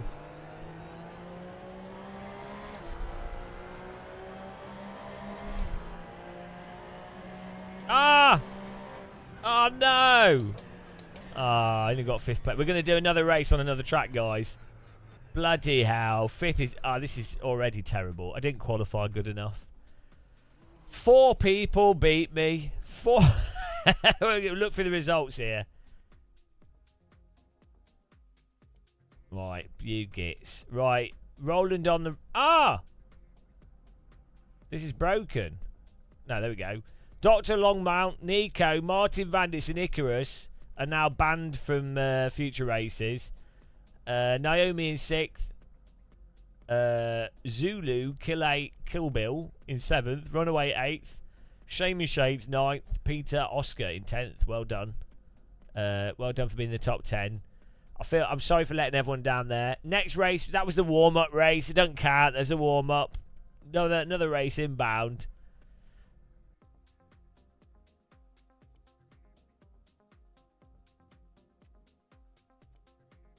Is Microsoft dipping out the hardware market entirely? Where did you hear that? They're not doing any console stuff.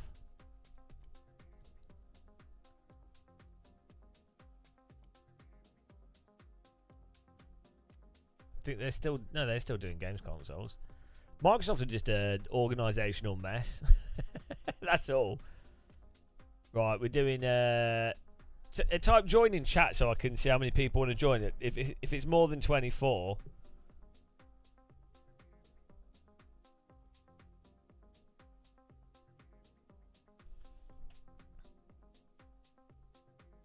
That's 2. Oh, people are well bad at this. We'll do a Nürburgring. I'll put a password on it, then I think we're alright. I think we should still be 24 people. Are you guys aero boying? I'm going to put a fixed setup on this. If it turns out that I'm the same pace with a fixed setup, I'm going to be really disappointed in you guys for aero boying. Right.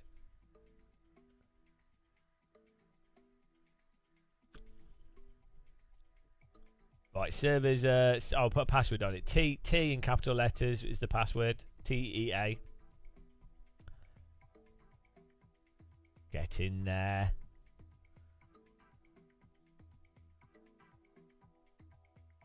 Yeah, we're on YouTube and Twitch at the same time.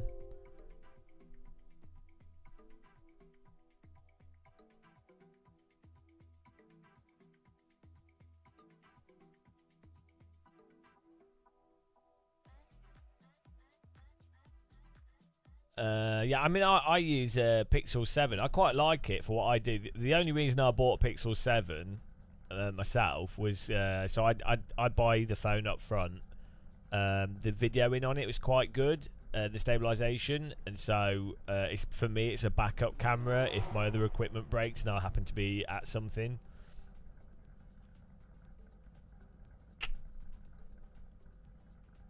That's the main reason.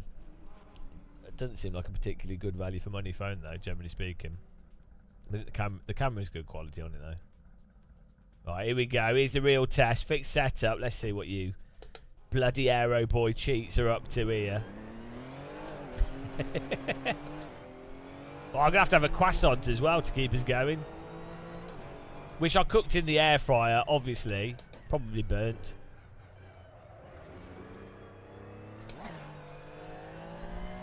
Can't believe we've got air fryer haters in chat.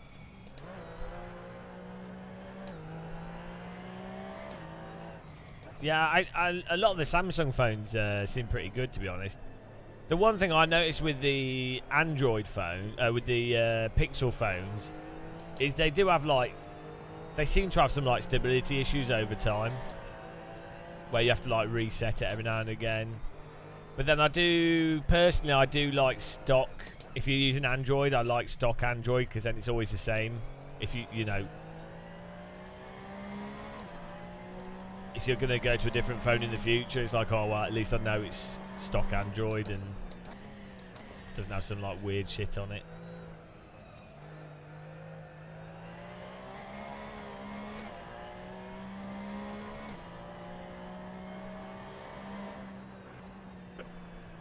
Here we go. This is the real test, guys. 15 cars in here. Fantastic. Oh, well, the VR thing's really weird from Microsoft. I don't know what they're doing. Like, Microsoft were well ahead with Windows Mixed Reality, and actually makes really good sense to support, like, headset. Make sure you have, like, headset stuff designed into the operating system so that when headsets actually have high-quality screens in them, and are light and small, people will then use Windows still. It's pretty damn obvious, isn't it? But then they've just dropped it. And it's like, well, and now Apple have the Vision Pro, which is a bit, I don't think it's an amazing device. I think it's going to take 1 or 2 generations. But it's so obvious that a sizable number of people would rather carry a tiny headset with them than a laptop. Like, if you're doing remote productivity, what's better? A laptop that you have to put in a bag and then has a screen you fold out and all this other stuff, or a small pair of shades that have eye tracking that you can use pretty much anywhere and then have fix the biggest problem of a laptop, which is the crappy small screen that everyone can see. Obviously, people would use a VR headset, like with the resolutions there, which it basically is on a Apple Vision Pro. Just needs to get lighter, and the Quest 3. To be honest, if they're just lighter and smaller, they are pretty much there. Just for productivity. We're probably like 3 years away now, maybe 3 or 4 years away. I'd say the Apple Vision Pro 2 will basically be. What do you mean battery life? You just get an external battery, stick it in, done.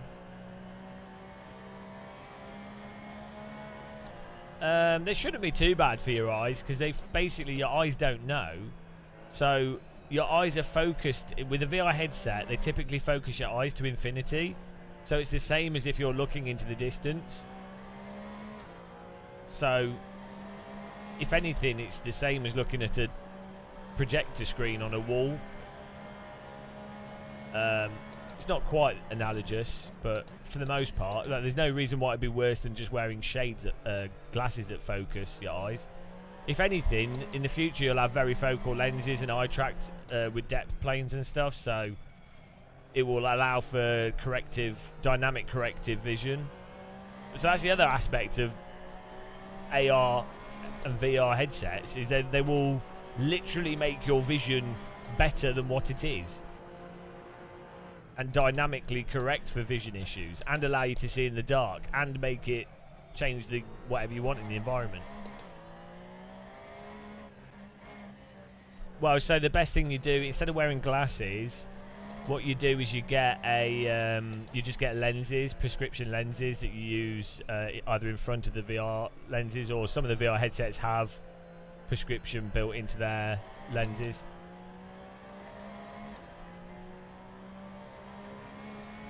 So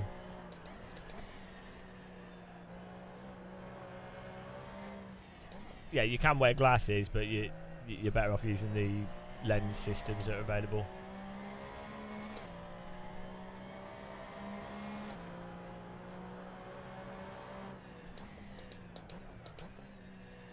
Well, no, it's not. So the thing that it's good for is for fixing people that have a single eye and monocular vision due to not actually stereoscopy not operating properly for them.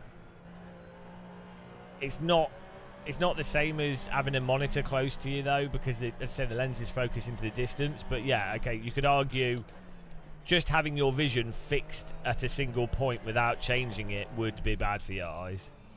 But I don't even know if there's any evidence for that, but that is one of the arguments. But I don't, to be honest,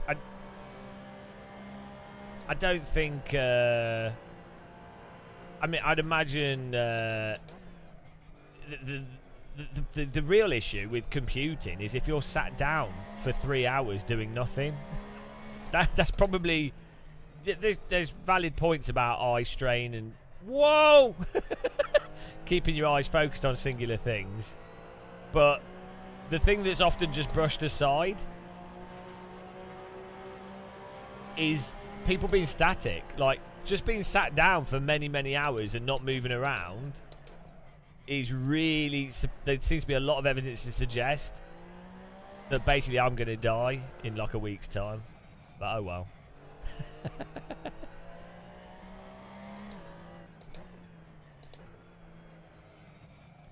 Dave Coe. I think that's going to happen. That's on the way.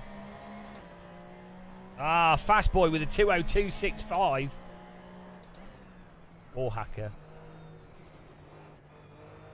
We need to ban these guys that are quick. If I can't win fairly, we need to cheat. Yeah, you can have it. Well, Niels is in chat. He has, his whole house is full of them. Sadly, they manufactured thousands of them, and only 3 of them were sent out. So his whole house is just filled with Hausenfeld signs. It's been really difficult for him.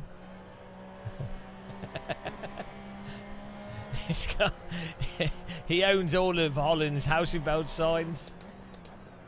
The government said you need to deal with this.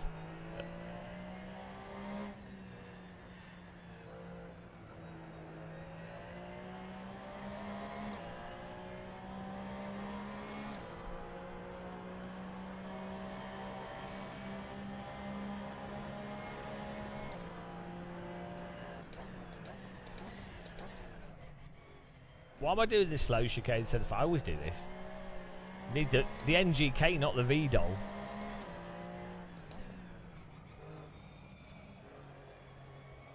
No, every time I come around the corner, there's a car parked.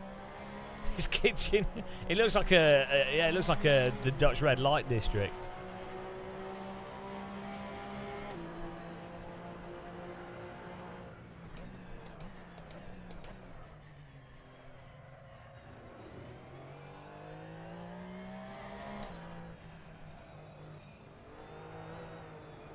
Ah! Yeah, I know about the big screen beyond. I've not used it, but it has quite a small sweet spot on it, and the field of view is not so big, so it's nice that it's a small device, and I think that's got its merits. But after you've used pancake lenses on the Quest 3, I don't think you could ever not use pancake lenses. It's like pancake lenses are so, like, that large sweet spot and it all being sharp is such a difference. You just can't, you just wouldn't, you can't go back, to be honest. Like, I try, when we did those videos with the Valve Index, which is quite a nice headset and pretty good, it was just like, oh. And then the Quest 2 as well, it's just like, oh god, everything's blurry. The pancake lenses on the Quest 3 are so good that even the Quest 3's resolution isn't necessarily that high, but you just perceivably notice the clarity of edge to edge. So even though your eyes are even though you only see clearly a tiny part of your vision, the fact that you can look around and not feel restricted makes it feel way wider field of view. So yeah, if I could totally see. If they do like a big screen beyond with pancake lenses, 100%, but until then I just wouldn't bother. Why it takes so long for people to adopt pancake lenses is to manufacturing cost. You have to manufacture on such bulk. Also, they're not, I think they're made out of plastic rather than glass, so they had to develop the specific lenses have to be specifically designed for the screen sizes that are available. and have to be really tested and compromised to reduce glare and everything else. Then the screens have to match with them, and then you have to be able to manufacture them at a good price, which is really difficult. So, like, the price of the lenses in the Quest 3 are probably half the headset cost for Meta.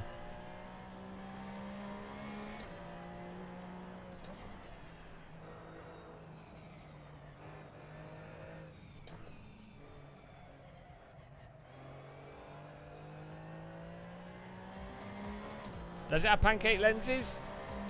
Oh, well, everything I read about it was it has a tiny sweet spot and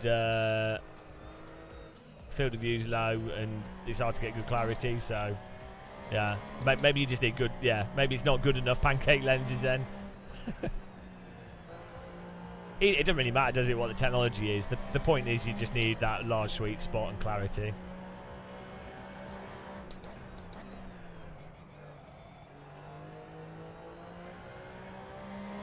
Yeah, well, it's like with camera lenses, isn't it? Oh, okay. I get you. I'd have to try that. Yeah, if you look at camera lenses, I mean, I got a wide angle, just a manual wide angle lens was £550. So, and that's from like the people have been manufacturing camera lenses for 100+ years, or like the 50 years for like the general techniques used now. And yeah, like camera lenses are not cheap, are they? And that's got a way larger market than VR.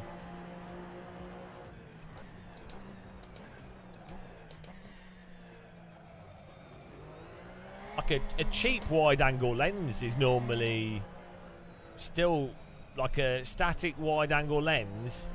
At best, you're talking £100, £150. One that doesn't do zoom or anything. A prime lens. How is everyone so quick? Why am I shit? 13 hours of Le Mans Ultimate and I've been beaten by my viewers. This is terrible, guys. I'm going to actually have to concentrate really hard. Have I got too much fuel in the car? Oh, I probably have too much fuel. Shit.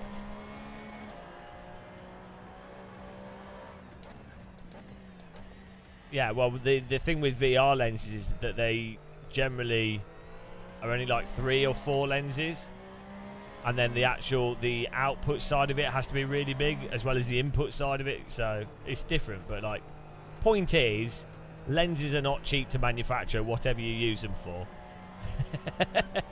Like, they're very complicated. Like, a lens, even like a shitty lens, especially a shitty wide-angle lens, is intrinsically harder to manufacture than a TFT panel or something that can be replicated.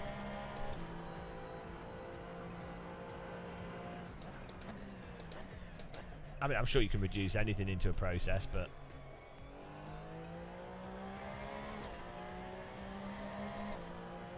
that's a weird. I wonder if VR headsets becoming more popular will reduce the price of camera lenses.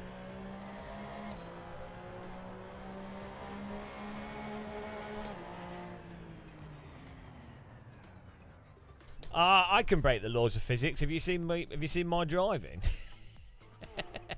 You clearly haven't been watching the live stream. I regularly break the laws of physics with what we do.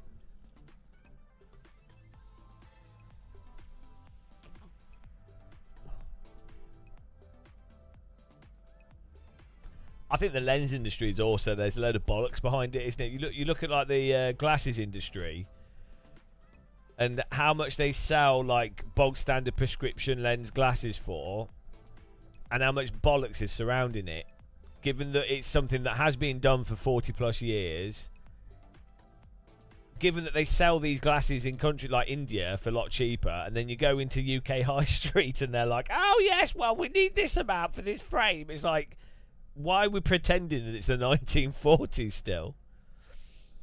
Do I do much photography? I used to do a lot of photography. Now I just take pictures with my phone.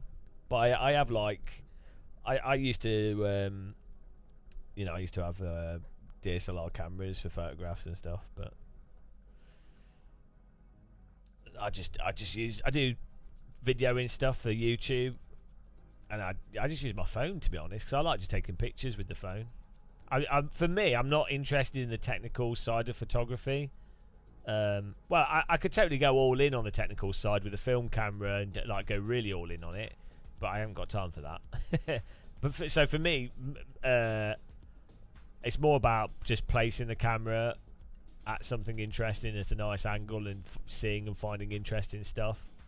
I don't really care about the technical side of it. I do have like wide angle lenses and telephoto lenses. I can totally understand going, oh, well, I've got this lens, I'm going to try and do these types of photos, but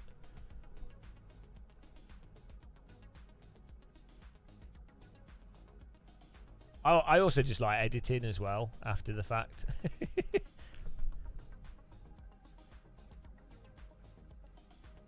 Gonna be making YouTube videos with the Red Dragon. Is that Black Magic camera? As I was saying though, I mean, I did the whole Sebelt thing we did. I did that using my Pixel 7 phone, and now I use the DJI Pocket 3 for most stuff.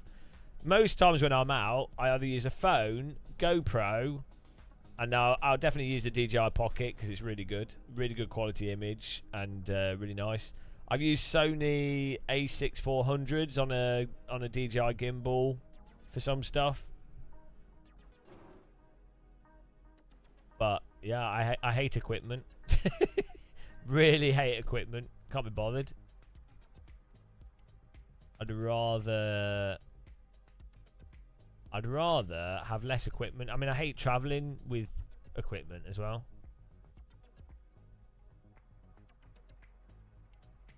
What's Sim Racing Coach? What's that? A new another wheel? I'll have a look.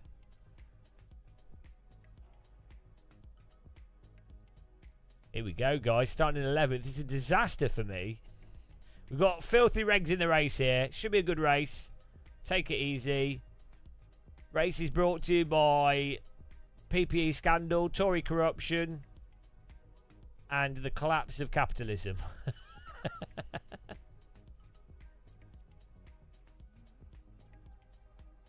Well, that's it, Andy Mod. How often, even if you've got a camera with you, it's like, oh, I have to take it out, I have to turn it on, then I have to do that, blah, blah. It's like, oh, I do miss with my phone sometimes because I tend to visualize stuff, and when I see stuff, it's kind of based off having like a somewhat telephoto lens.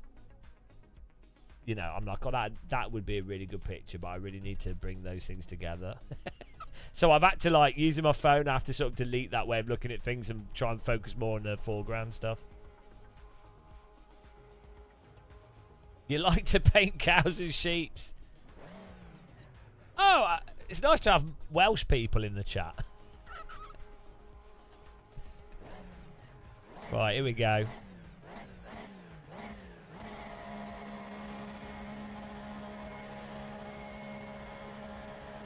But the problem I've found when I've done stuff that's paid work, how are they so quick? Aero boys. When I've done paid work, if you just use your phone, people look at you funny. Like, even though the end result's fine, people treat you different if you've got a big DSLR and a gimbal. If you've got like a phone on a stick, people are like, oh, well, they don't know what they're doing. Although actually now they just think you're like an idiot influencer. But there was a period where they were like,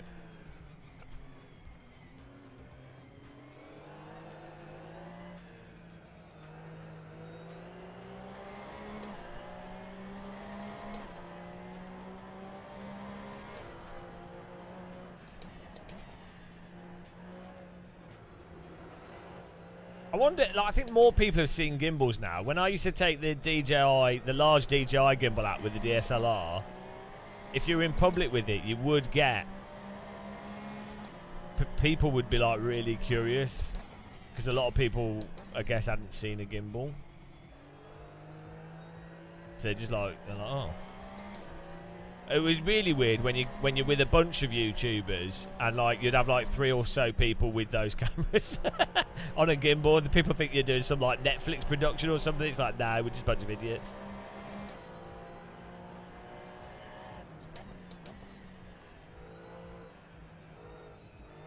Yeah, the thing is, I don't care if people think I'm an idiot. That's how you win in that situation. Nico's leading the way here. Tayson second, Kill Bill third.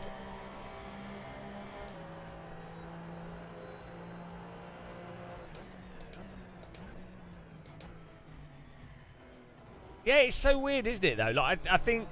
So, photographers, actual skilled photographers, are like, oh, yeah, no, a phone would be fine. Like they know that it's, like, totally fine. The problem is, your average person is impressed by equipment. Like, so if you could literally, you could do, like, if it was a wedding or something, or a business shoot or something, you could do it probably, you could easily beat out a lot of people's, what a lot of people would do with expensive equipment. You could easily beat it out with a phone and do like videos and edit something really awesome together that the people paying would genuinely really prefer more. But they would, at the time, they'd be like, you know, it's not, they want to feel like they're part of what they think is an expensive thing. Like, that's what they're paying for, is the experience of feeling like a star or something, I guess. I don't know.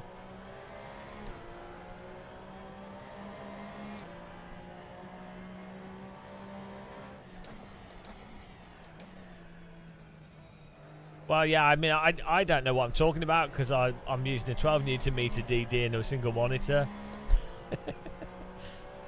Only proper influencers have like triple screen and loads of wheels behind them. I do have 3 wheels behind me.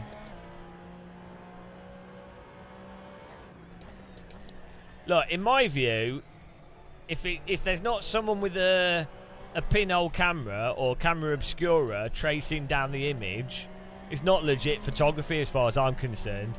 I need someone painting. I need someone chiseling away at some marble. I don't like ACC, but I do like the normalist. The normal. That is amazing. So it's probably one of the. Ah, stop with the punts, guys. Of the or not the best simulation to practice, like. That was close. Even F1 or GT mods. Is this Antoine Jacket Potato in here? Oh, if that's Antoine Jacket Potato, we're gonna have to do some radical.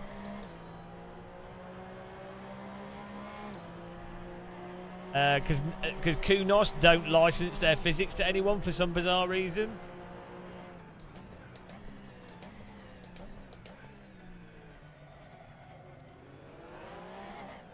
Hello. Goodbye. We've all done that. I only respect photographers that take pictures that require the people being photographed to sit still for 30 minutes. For the film to develop. Can you imagine if LMU was actually based on AC1 tech rather than R Factor 2, and that was it, and then it was like, oh, online race, like all these games. Imagine if Race Room was based on AC1 instead of R Factor, or you know. So, because if you think back, like, loads of games were based on R Factor 1, G-Motor. Which is, they're not necessarily bad, but, like, imagine if the same thing had happened with AC and Kunos had licensed it out. You would have, like, all these titles with this, like, absolutely fundamentally awesome physics engine. That, you know. But maybe that would have negated AC as the mod platform. But it probably wouldn't, because R Factor 1 was what was like that. But then, you know, you had, as I say, you had Race Room, AMS1. Frank Zappa, it's awesome, yeah. It's really good for what it is.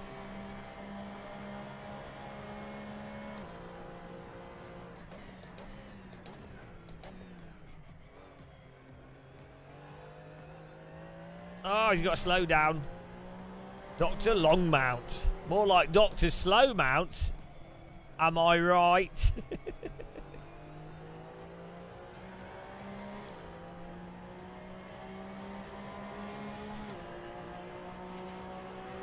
I'm looking forward to the new, you know, the next Project Cars game, the GT Revival or whatever they're calling it.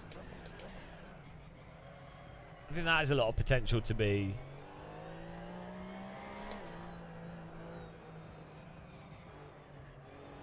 Like, I feel like Project Cars 2 and AMS 2 are kind of like 80% of the way there with the physics.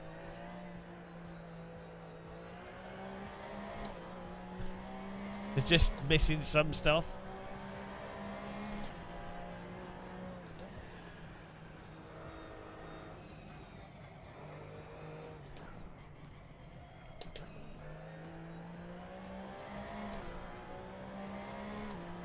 Why am I back in 7th? This is a disaster, guys. The last stream we did, where it was victory after victory, and now this.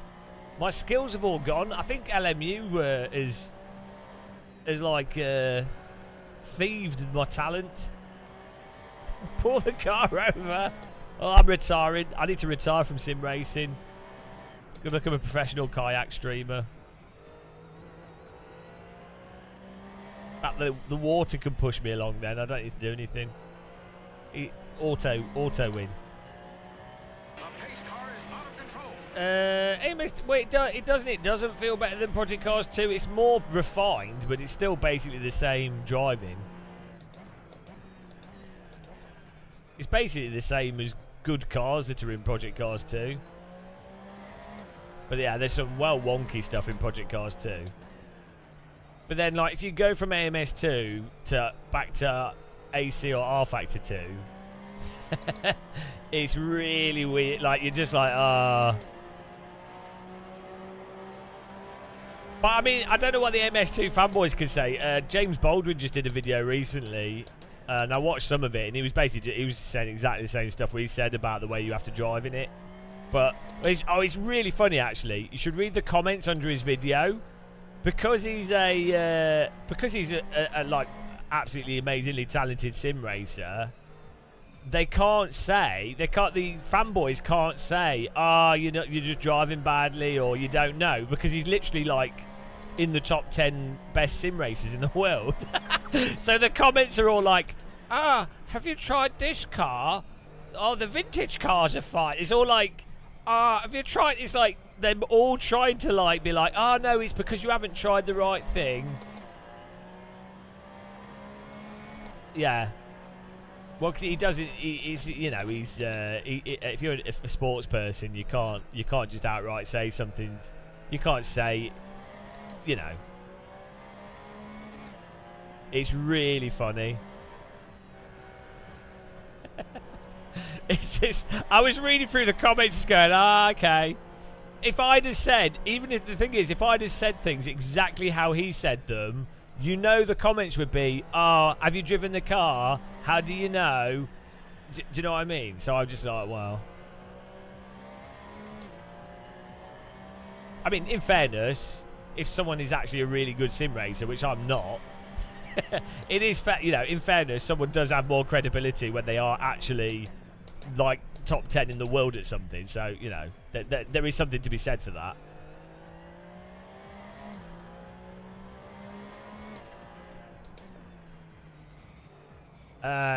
James Baldwin's like the Jensen Button of sim racing. He needs to be in a race car. He shouldn't be sim racing though.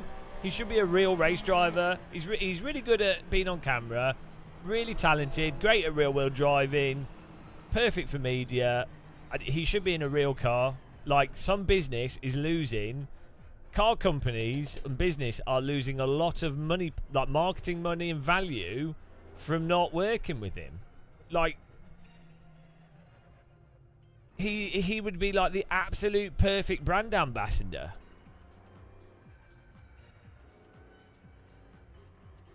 He doesn't have the same sort of audience that Jimmy has, because he didn't come from playing console games. or just been lucky. So he's more on the sort of esports side of stuff. But I think he's built a big audience, so I think that could be a potential. But I think Jimmy's doing more. Well, I think Jimmy will do like proper endurance stuff in the future, but the stuff that Jimmy's doing at the moment is more like sort of promotional partnership type stuff rather than real. You know what I mean? Like, so James Baldwin could legitimately be like a full-on professional race driver. I don't think Jimmy could be. I don't think he wants to be. I think Jimmy wants to do like, I think he would love to do be in like a big event, like do Le Mans or something and do well. But I don't know. I'm not. Maybe he does, but I got the impression that I don't think Jimmy would want to be a full-time race driver. Like, why would you if you're doing successful at YouTube and having fun doing games and random stuff? Maybe he does. I don't know. But yeah, whereas I would see James Baldwin as the equivalent of someone that is like a full-on legitimate professional race driver. But for that, you need money behind you. Oh, where's the results? Yeah, Jimmy's doing fine with what he does. I think Jimmy will, you know, he'll do like an endurance thing or every now and again, and should do quite well. Oh, I lost the bloody... Oh, no, here we go. Nico with the win. Tayson second. Is this right? Or is this broken? Did I come fifth? Fast Boy third. Martin fourth. Myself in fifth. DD Gill comes when people become channel members on YouTube. Bloody hell. I thought I was in seventh. Oh, I don't know what's happened here. Good driving. Is Antoine Jacket Potato in here? I think we need to do some radical. Let's go to a real race car. It's time for some radical, guys, because I've been beaten twice now. I'm letting everyone down. We'll go to America. There's a link to the track in the description. We do Road Atlanta with the radical. Road Atlanta 2022. It's time to get radical. Now, Road Atlanta radical. There he is. Here's Antoine. Well, I'm doing radical because the classic battle. We need to do... We're going to do some Nissan Primera as well.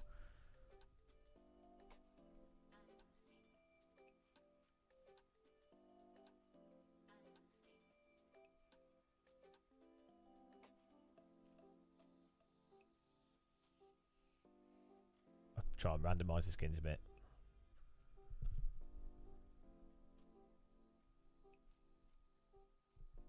Hang on, what's this? Someone once wrote in James Baldwin's comment that the reason he was so far off the pace in real life Spa was because he raced on ACC and not iRacing. Right. Yeah, the problem is like real life driving is like a completely different simulator to any simulator. But also, the problem with like right, also it's not like he had much time to get used to it. Also, it's not like he lives at Spa and has driven it much in other stuff.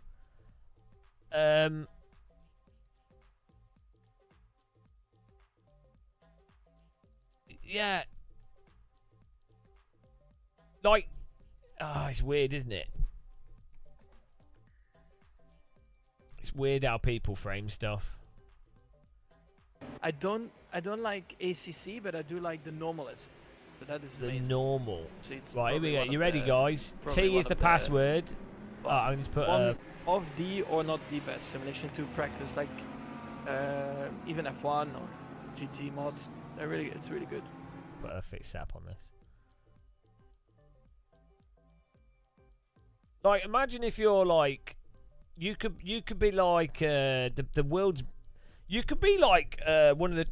I mean, I've seen this in person. You could be like one of the top 10 esports guys. Like, say some of the guys that do Rensport are like some of the best sim racers in the world.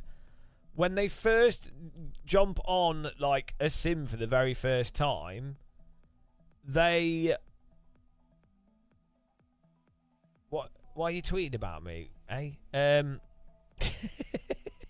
when they first jump on a sim for the first time, they're not going to be like anywhere near their ability because it's your first time doing it. It's the same like if you were like an Olympian archer and then someone gave you a random bow and arrow you'd never used before and said, "Oh, you got an hour to get good at it." Well, they're going to be better than like a rando, but they're not. Do you know? It's oh dear, yeah. Right, here we go. Servers up. Get in there, guys.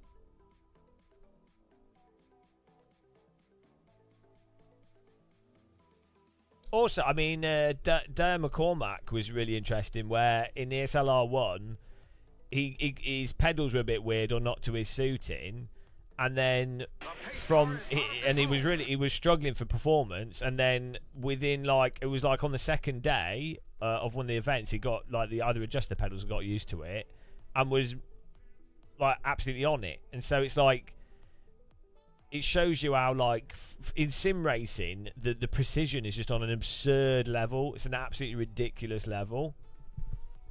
There's slightly different pedals in real life is not gonna like make you completely non-competitive.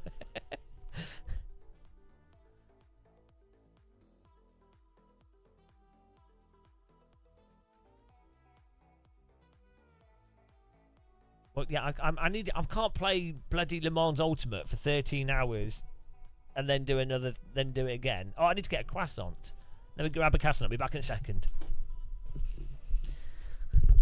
I hope they're not burnt.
I'm hot, and you're not.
know. I've not quite worked out the perfect the perfect way to cook a croissant in an air fryer. If you should do it longer on a low temperature. I mean, they come out all right, but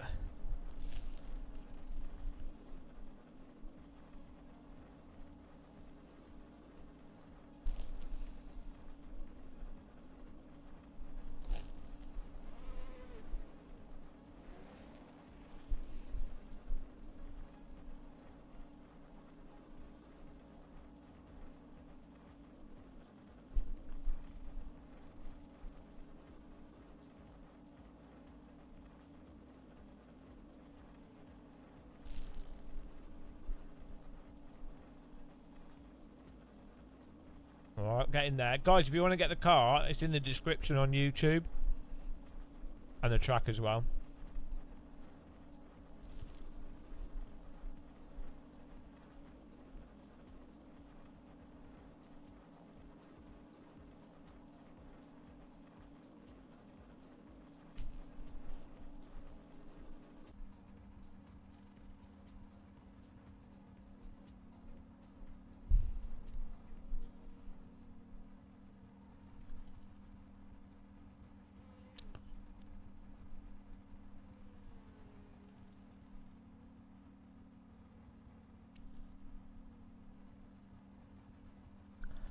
I would imagine with LMU, a large number of people that would get it on the day it came out, the UI would be like as shit as it was, and they would just go, "Oh, this is crap," or they would load into a single player, and they'll be like, "Oh, don't really work well," and then they load into multiplayer and the game crashes.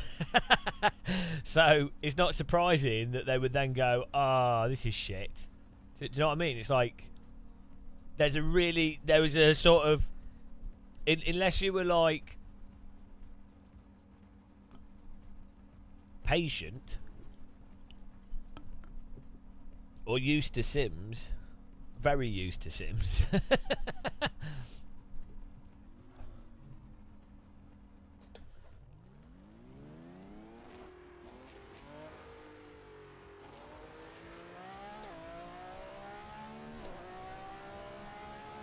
I'll do a video on the update. We can check out the update.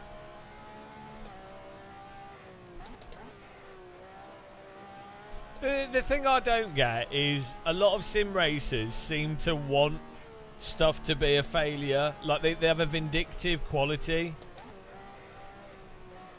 Yeah, well, like Niels Niox, who's a really experienced alien sim racer, was having issues with it, and he's not stupid, so you know.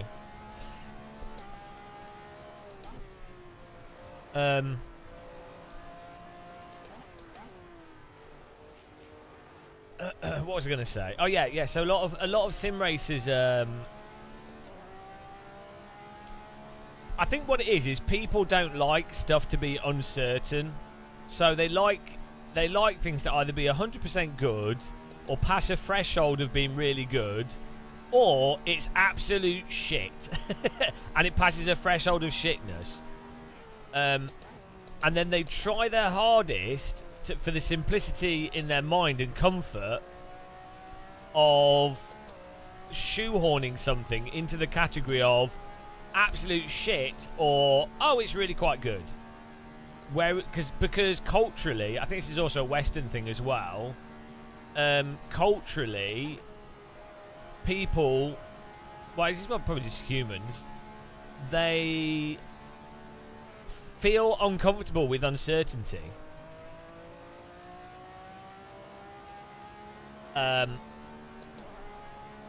Rather than being comfortable. So, like, I think it's a learnt skill, is being happy with things being, like, going, okay, I don't know to what extent at this point in time something is. I don't need a actual or made up conclusion. Like, being very comfortable with stuff being open-ended. This even applies to stuff like the Ukraine-Russia war, where lots of people randomly are going, oh, Germany and the West shouldn't have worked with Russia because it's just appeased them, and look, we've had a war anyway. And it's like, oh, actually, it's worth pursuing peace as much as possible, and if it doesn't work out, well, okay, it didn't work out, but we tried to pursue peace for those 20, 30 years. It was well worth it, I would say, arguably. So it's like the other thing of someone going, oh, you know, it's really like even something like Israel-Palestine, it's like, yeah, there's like horrendous terrorism from Hamas and other like shit and terrible stuff happening. But if the net result of people dying is a lot lower, like innocent people dying, like civilians on either side, surely that's better to pursue than either side massively killing either side. Like, if you had, it doesn't even matter what group of people it was, like, surely an uncomfortable situation that needs to be resolved, but you're working towards something. Sure, there's terrible stuff happening, people are dying, and there's awful things happening, but at least you're working towards an improvement, is better than flat out genocide of one group of those people, either. Do you know what I mean? But there seems to be like an itch for people where they're like, right, no, we want a solution, and the solution, oh, okay, it's terrible, we kill all these people, and they can't. It's like, no, actually, less people dying is pretty much always better. Like, but people are uncomfortable with that. People even do it themselves. Like, they do it with lots of stuff. It's like it's a weird. People just are uncomfortable with unresolved in the air things. The pace car is out of control. You know.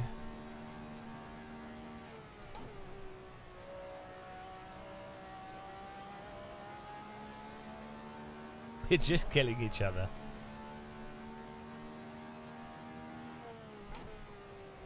I'm not saying that sometimes you don't actually need to intervene, and you know, there are cases where you do need to actually replace an entire government, and unfortunately there will be cases where a war will be inevitable and will ultimately be the correct thing to do. So I'm not saying there's no scenario where war wouldn't be justified, but I just you notice. It seems to me, historically, it seems like whenever there has been a conflict, like recently, like a big conflict, like Vietnam War, or like just after World War II, or just after World War One, or just after some horrendous conflict, it seems that people learn briefly for like 10 to 40 years. They're like, yeah, war's actually shit, and I remember being in that war, and I remember that it was terrible, and I'm going to tell my children, and yeah, it was really bad, and actually no one won, really, it was just crap. It seems like you have a period of time where people are like, yep, we agree, war is shit. And then forget it, and we repeat it over and over again. It seems to be something that humans have done for hundreds of years. The people that actually are in the war remember, and then they die or they get old, and then people are like, oh no, let's do another one.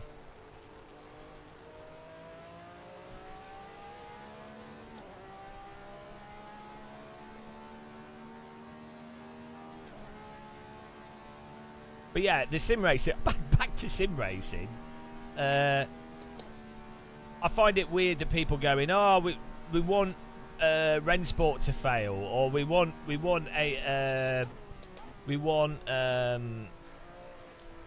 R Factor 2, or you know, when they, fair enough if a game's full out a scam, or like actually, you know, is genuinely making things worse, but I don't think they are.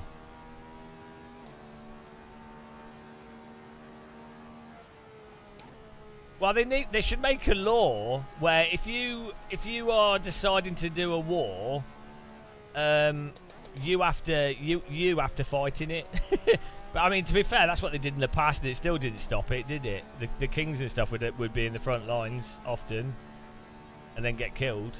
And politicians in the past would often fight in a lot of historic wars.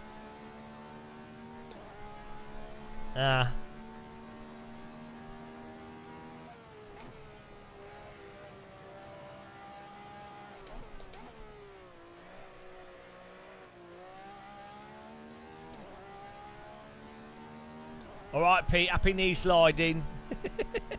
Take care of the knees. Knee slide yourself into bed. He doesn't have feet, he just slides on his knees everywhere. He's just got stumps from all the knee sliding.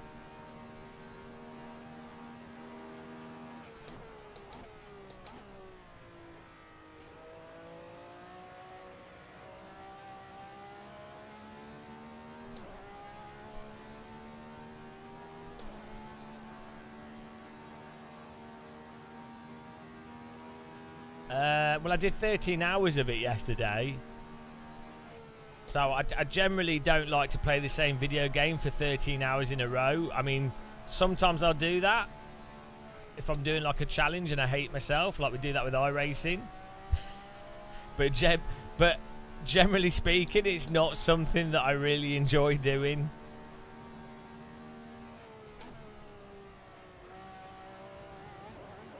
Oh, bit of a bobble over that. Now you have the power.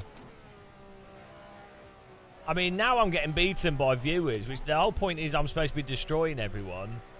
I feel like I'm letting myself down here. We've got a bigger chance this time, though. We've got the Radical. We've got Antoine up in third. What time are they on? My equipment's probably broken. 22-2. And I'm on a... Oh, shit. Well... There's just cheating going on here because there's no other explanation for it. How are they? Like, really, Simon? If you crash into me in this race, like the Porsche, you are banned. Just so you know, you've been warned.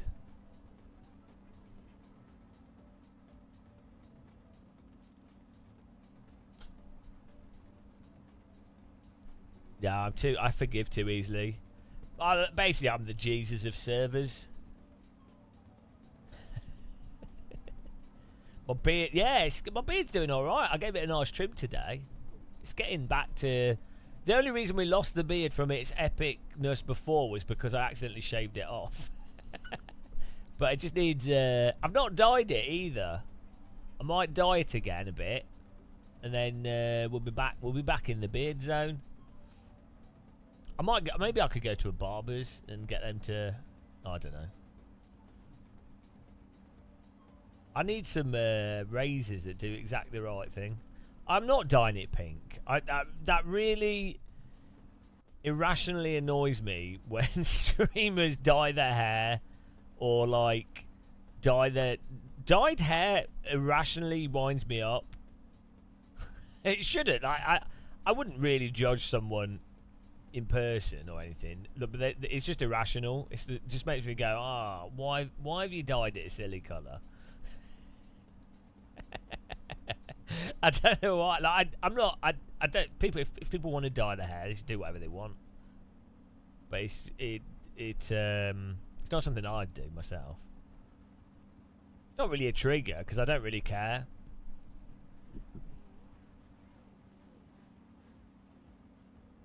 But it seems like attention seeking, which is ironic because my job is attention seeking, so it's very hypocritical.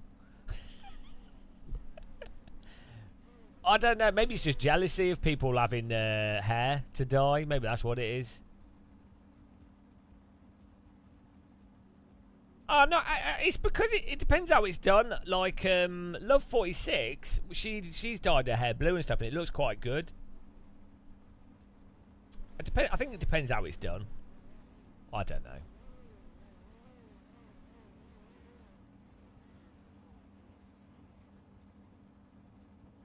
Nose piercings as well. Nose piercings, like irrationally annoying me. I know it's irrational, so I'm not going to judge someone. But it just makes me. It's purely irrational, and I'm like, it's a nose piercing. But it's not. It's none of my business though. So if someone wants to do that, they should do what they want to do. Obviously, it's weird though. It's weird having irrational, totally irrational things where you're like, let's go. Oh, wow, there you go.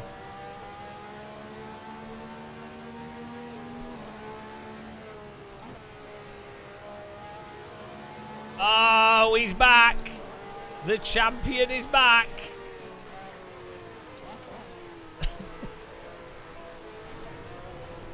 Oh! What happened there?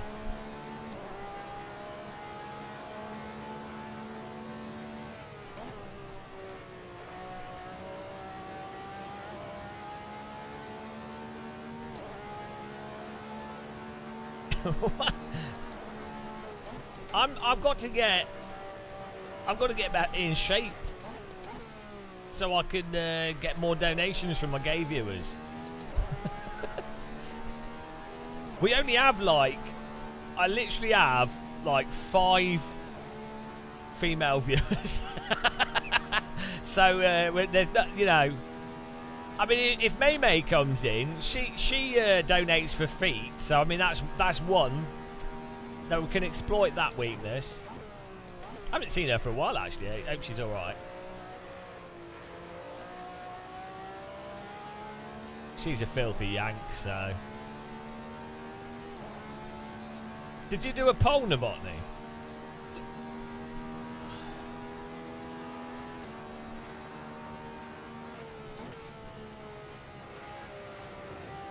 Whoa, he's getting loose. This looks nice. Oh, where you going? Bit of lawn mowing there. By Mr. Vandis.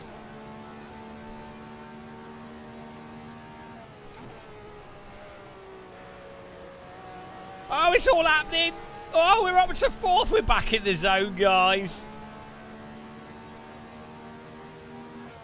I thought we'd lost it, but we're getting radical. Was that Antoine? Oh, yes! Get in there! Oh, they've got the downplanes on the car.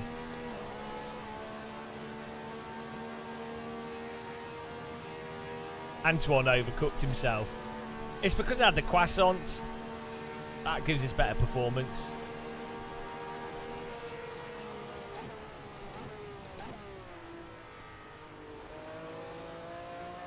I really like how this car looks, you know.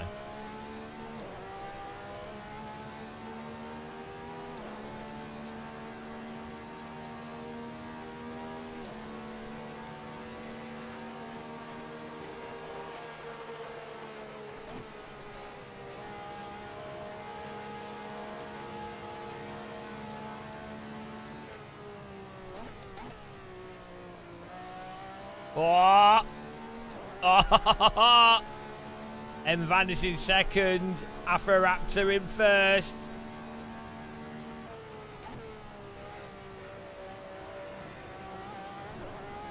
Oh, he's lost it.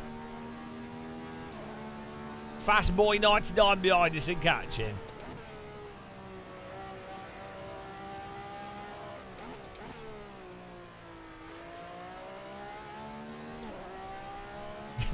ban fast boy.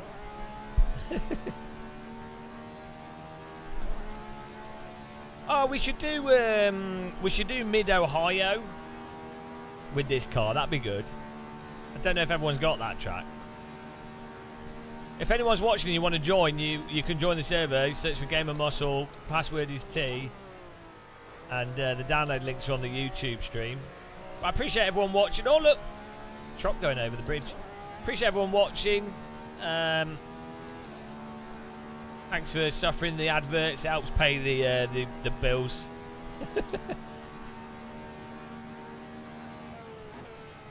But thanks also as well, people being members, Christ, and clicking the like button and following and all that boring stuff. Really appreciate it. Yeah, we did mid Ohio with the Nissan Primera before. It was really good.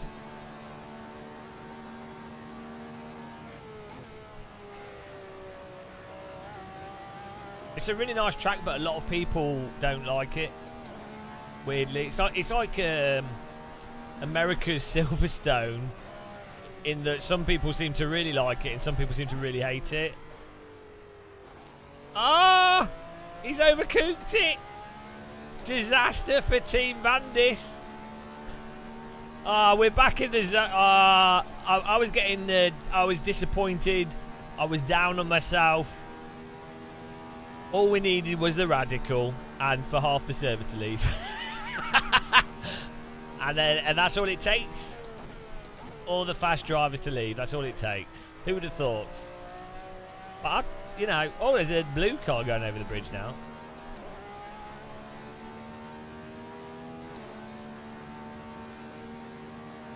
Yeah, I think Mid-Ohio's tricky to learn, and in some sims, it's a bit unforgiving.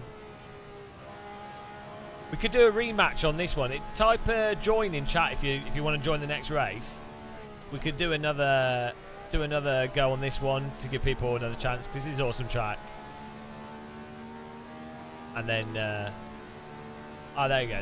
Okay, so you're downloading the track, then that'll let more people get in. Perfect. Cool, these losers. Not join. Gary Clark's too busy wrapping out RGB lights around himself. Have you still got... Didn't you have a Subaru, Gary? Ah, no! No! Not like this. I was dawdling. I thought it was over. Have you still got a Subaru?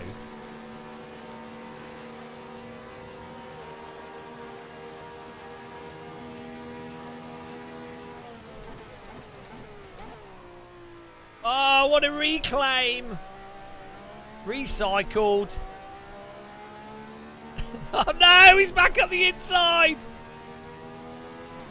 No! No! Oh, I don't know who finished where in that.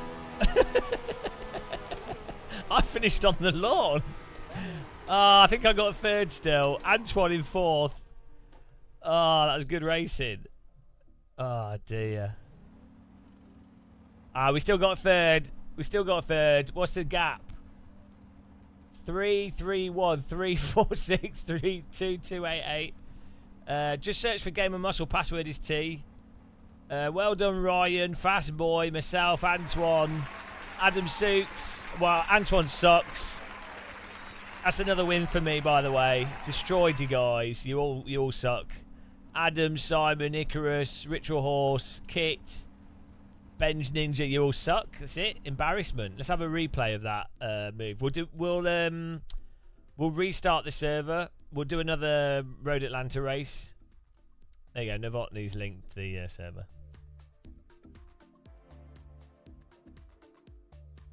We're just going to watch a replay of that finish. The pace car is out of control. Thanks for following. I'm going to say something in Russian. Dos vidania. Spasiba. What else? Don't know any other Russian words.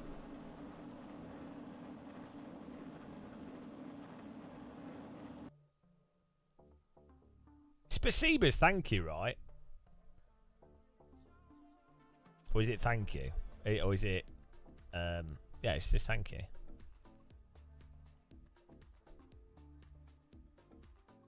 I'm going to try... We were just recording I'm recording on this system. Yeah, I got podium, of course. We're just going to look at the replay of it. Let's try recording in 4K and see what it comes out. Let's see. Recording.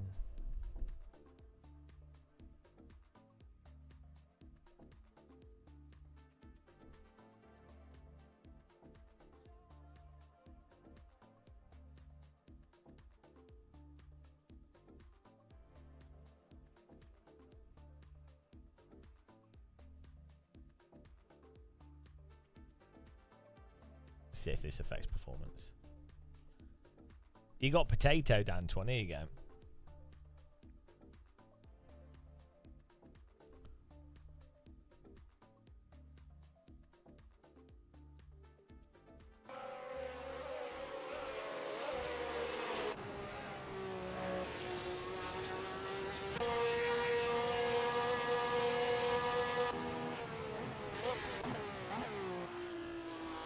Oh.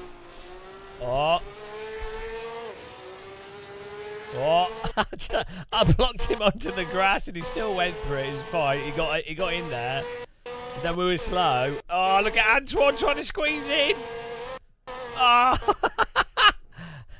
Absolute filth from the potato there. Tried to steal my dinner. Hang on, where's the finish line? You know it's a proper race finish when you finish on the grass. Ah, absolute cheek of it. Ah, there you go.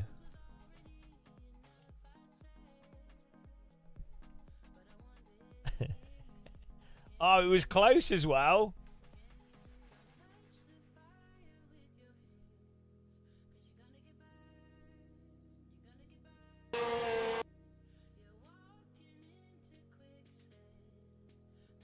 That was really close.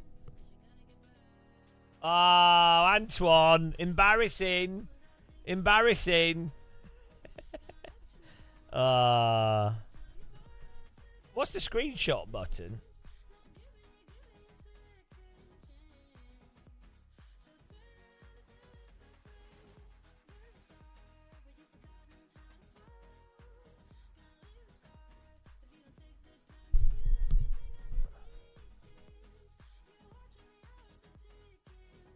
Alright.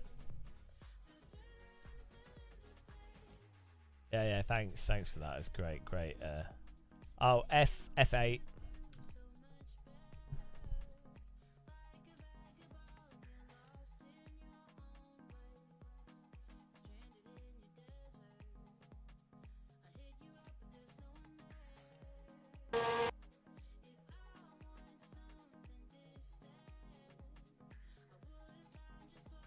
We're gonna do a rematch here, guys. Just getting a screenshot.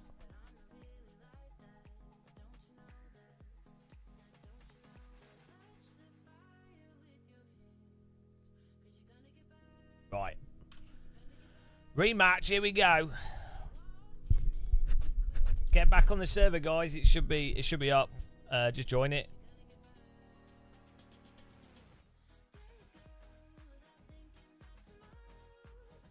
Yeah, I was pushed wide, so, you know, we were cheated.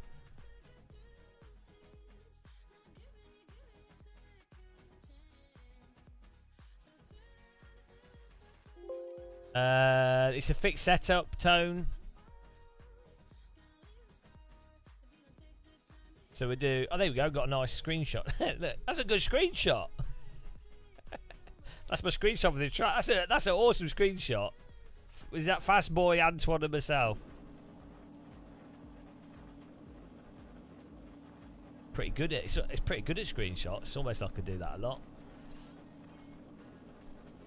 Well, just why are you spinning? What wheel are you using, Ben?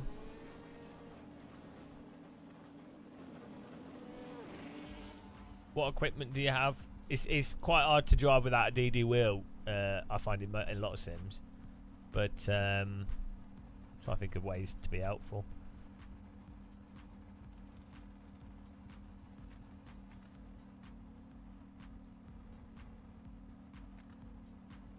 Just try like getting on the throttle when the car's already straight. Braking with the car straight is probably a good general tip. People loading in here. The server's password is T. Server's Gamer Muscle. Live. Novotny's linked to it. If you want it, if you on Twitch, you can do a poll. Really appreciate people watching on Twitch as well, because we get good ad revenue from Twitch. We get ad revenue from YouTube, but Twitch is a bit better for that.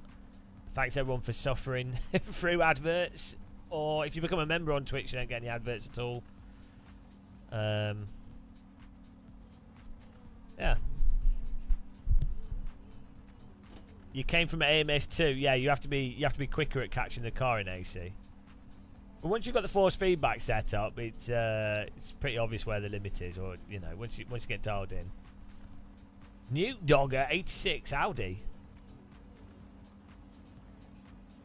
Get a lap in a minute. People are loading in. That's good.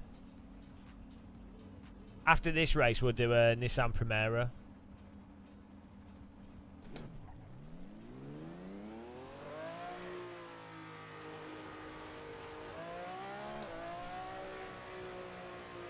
Ah.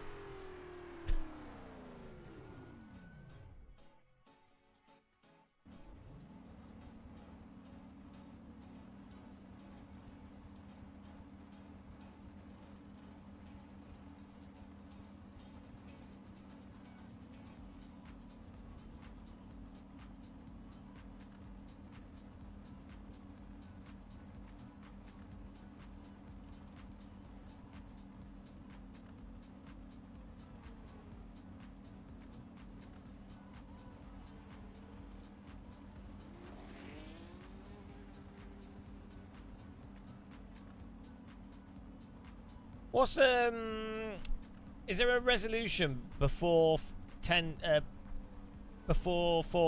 So if you've got 2560 by 1440,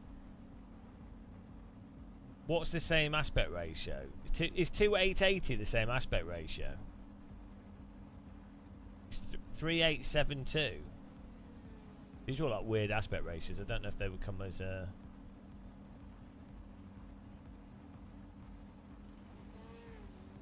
We'll just stick to 2. That seems to be working. Which shade of Just from MB do you use? I use. Well, I'm not using it at the moment. So my beard's pretty dark, to be honest. By default, it's not black, but yeah, the dark brown. It's dark brown, but you just leave it on for longer. But the thing is, my beard's fine, really. I just have a few white hairs on it that, well, weirdly, they're not now. For some reason, I had a bunch of white hairs on my beard that grew in one location, and now they're not white. Maybe I was just stressed or something.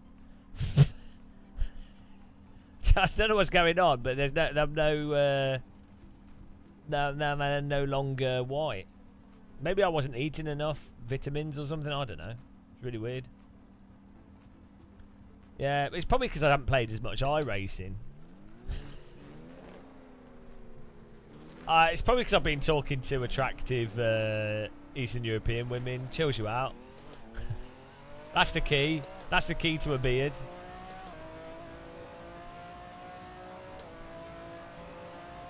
Let's go.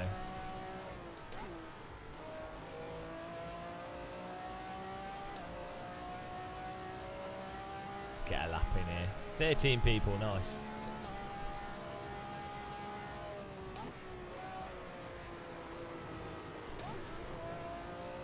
Oh, car behind's in the wall.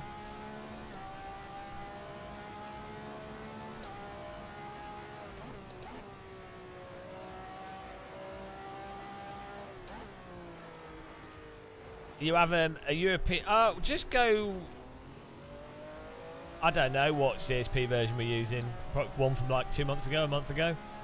Just go to Germany. Spend a week in Germany, or Holland. That's what you need. It's easy mode. It's honestly a joke. Leave the UK, that's the key to success. Who would have thought it?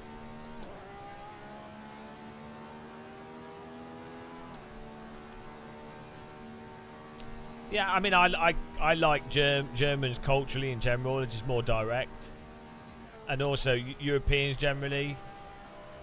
I don't know, just not like I don't know, just get on with them. I did spend quite a lot of time in France as a child, so maybe I don't know. I'm secretly not British. I'm a secret European.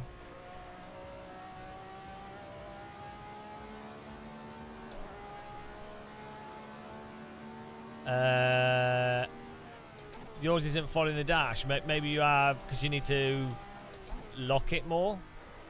Lock to the car more. This is the filter.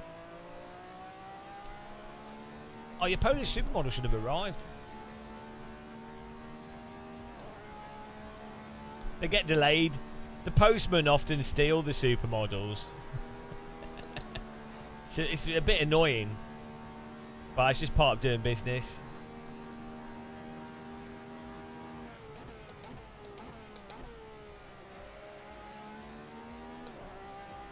I have to disguise them as PlayStations, and then the postman doesn't steal them. It's got worse since they privatised the Royal Mail.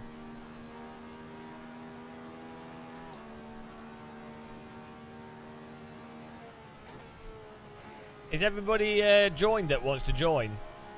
The download for the tracks in the description. Download for the cars in the description. Password is T. Tend to race the same cars and tracks often, so if you download it now, like, it'll be good next time. Like, it is like 11 o'clock, isn't it? So should probably stick to basic content, but.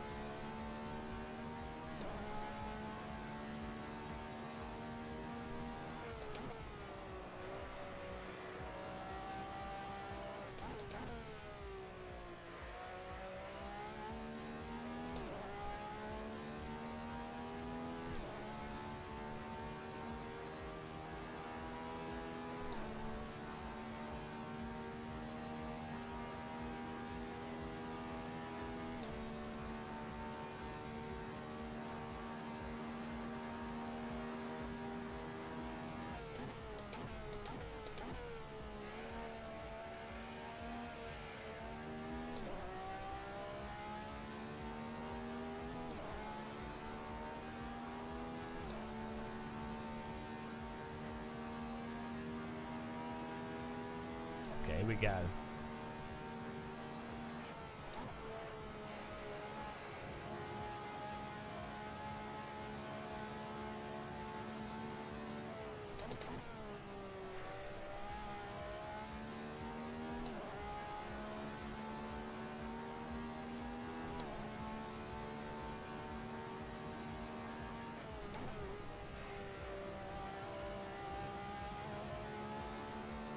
What's your problem? Is your game crashing, or what's going on?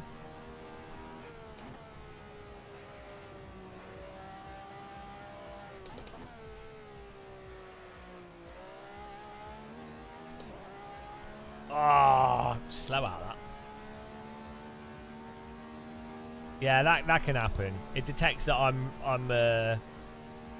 hosting the server, and then your computer like internally vomits digitally.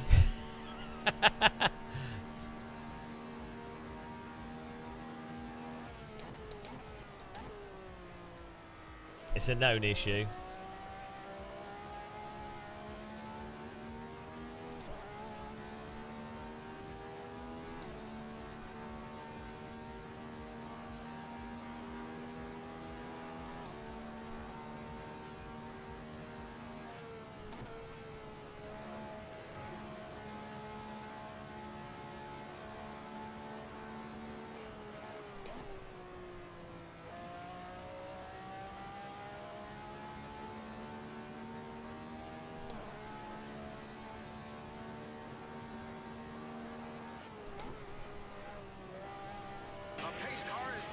Oh, thanks for following, Jalamoose. Welcome along. We are in the process of destroying subscribers here. Although I've been destroyed once, but I feel like I destroyed back, so we're level pegging. 1-0, 1-1.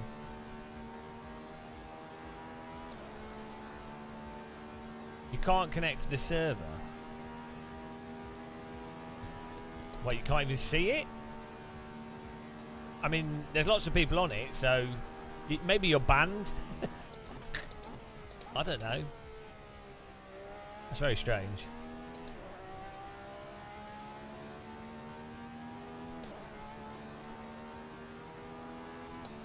Maybe you wrecked people and you've been... I mean, I don't think it even has a remembers the banning, so I don't know how that would work. Ah, we're in 7th. Oh, there it is. Here we go, guys. Oh, apparently 6th now. Someone's left. Woo! Ryan the Afro-Raptor, Fast Boy, Kit, Anton. Why am I slow again? I need another croissant. T in capital letters is the password. Yeah. Maybe that's what it is. Maybe not typing the password. Can you see, if you can see the server? Ah.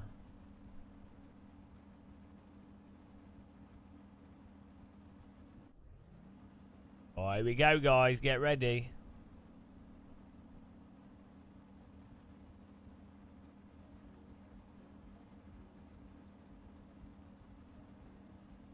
Yeah, okay. Just checking volume levels here.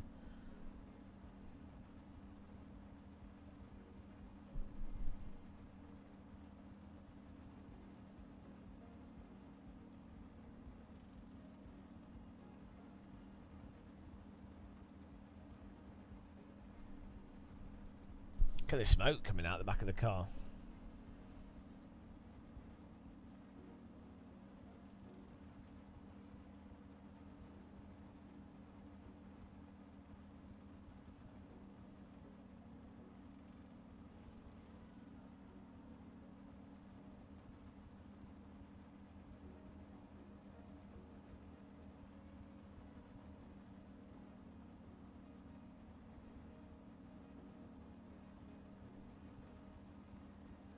I don't know. I'm using the VR PP filter, which is good for the Quest 3.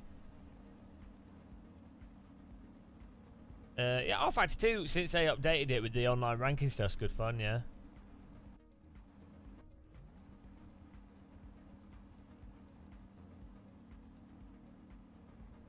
I personally, I think if you're not a live streamer or like YouTuber, and you know you don't want to do leagues and stuff, for sims like iRacing, R-Factor 2, LMU, and like LFM now with AC, having that online ranked racing is just so important. Otherwise, you can't race. Like, you know, unless you go do leagues, but that's a whole, you know, that's the whole thing.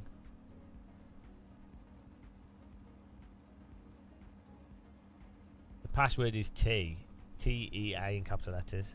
Literally. I say literally every time now just to annoy you. I'm going to start saying virtually for everything.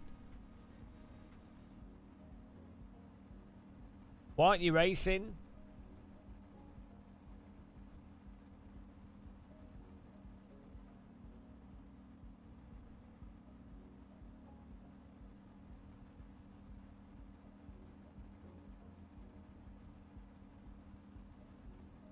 Here we go. You're not allowed to use this track to host events. Why is that?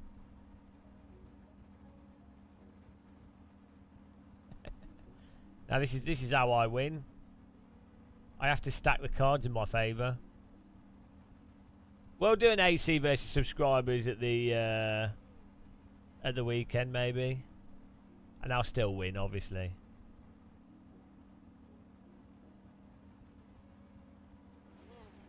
This isn't a game. This is the most accurate racing simulator of a radical possible. So you know, it's not a game.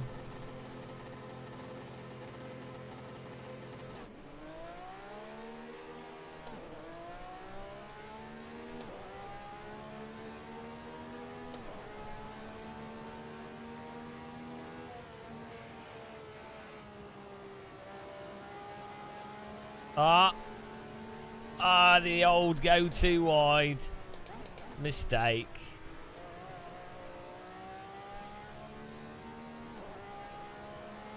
Car radar's working well. Just appears out of nowhere. Remy Gilbert, always a painful stream. That's what I like to go for. We're going to do Nissan Primera now. Well, do you think we'll fill it up? Maybe we could do Nissan Primera on a stock track. Maybe that'll work. Yeah, but no. Well, Shumi, this is the XXR, the good one. Sadly, a lot of noobs just have the bog standard SR3, so which is shit. This is the real deal. So yeah. I mean, imagine buying an SR3 and then Radical bringing out a slightly faster car for no reason at all, other than to make money. That'd be weird. But only amateurs drive the non-XXR edition though, because it's slower. All the pros are in this.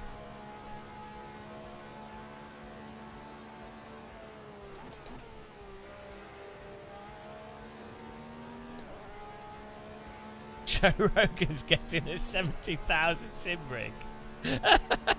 Is he really getting a sim rig? Oh, can you imagine how many more people would see sim racing just from Joe Rogan on a sim rig? But he'd probably get a Vasaro. But then it'd all be casuals that then get bored of it after 10 minutes.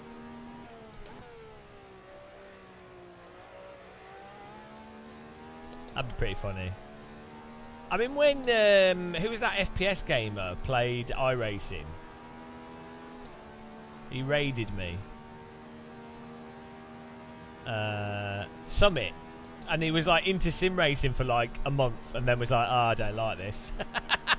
It was so funny. So many people were like, "Oh, sim racing, sim racing." And then he's like, "Actually, it's too much effort. I can't be bothered." And then all the sim racers were so desperate for like vindication. And they're all like, oh wow, God, Summit, you really need to try this. Oh, Summit, play iRacing. So it's so pathetic. Sim racers that like need validation from someone that's famous to some extent. Oh dear.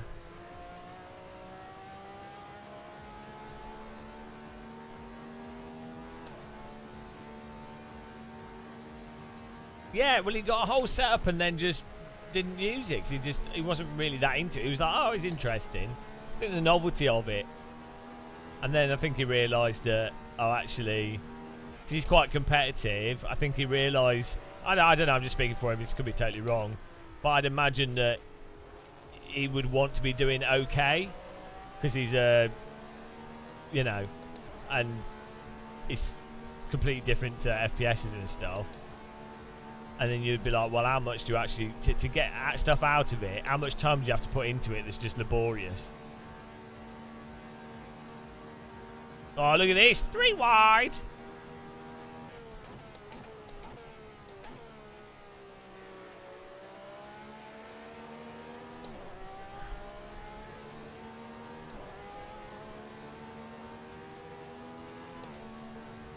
I mean, it's pretty inevitable for sim racing to get bigger in America, like with Formula 1 growing. And like the thing, so my experience that I've noticed, there's a lot of people that would quite happily, especially in America, they quite happily have a sim rig.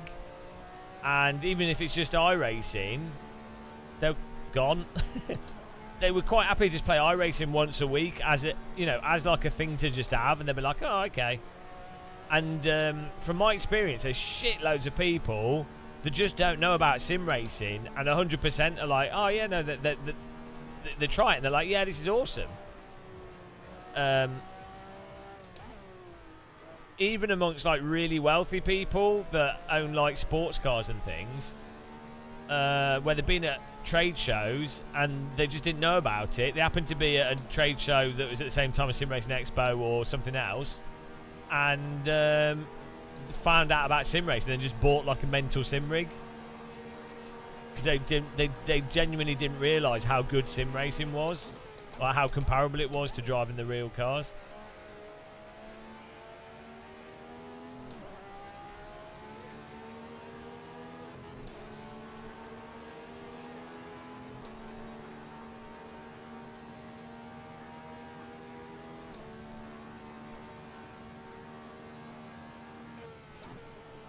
Yeah, I really think someone like Tony Kanaan could really. Yeah, it's alright. I'm pushing.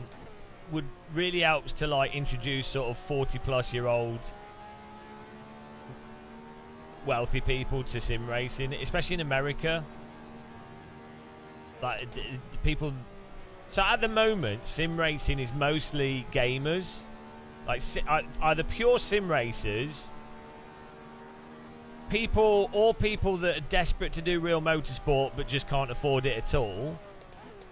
Or, like me, they're sort of just gamers that have found their way into it. But there's a huge demographic of non-gamers and non-racers that would get into it as a hobby in and of itself.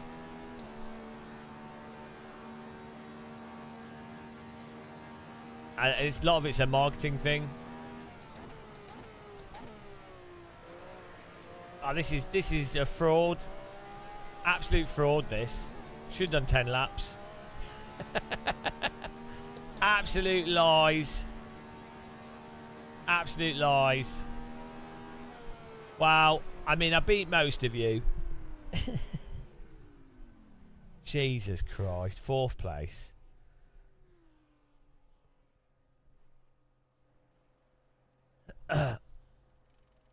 Well, Afro Raptor with the win, M Vandis 2nd, Fastboy 3rd, Icarus 5th, Kit 6th. I think Antoine went to the kebab shop and finished in 7th. Asux 8th, Cheded 9th, Ritual Horse 10th, Ben Ninja 11th, N Salzy 12th, and TC in 13th.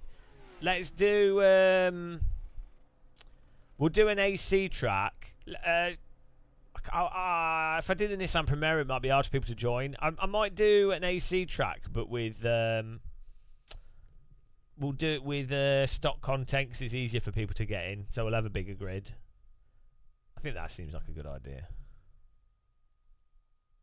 I need to get a cup of tea as well. All the points won. Magello Tatis has done too much, isn't it? Hang on, let's have a look. Let me have a look here. I mean, I kind of want to do Mid Ohio. Who's got Mid Ohio and is joining and will join if we do Mid Ohio? We could do Mid Ohio with the Tatis F4.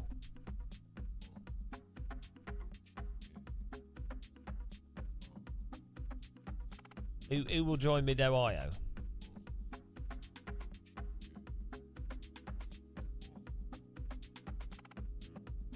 I think people don't have it.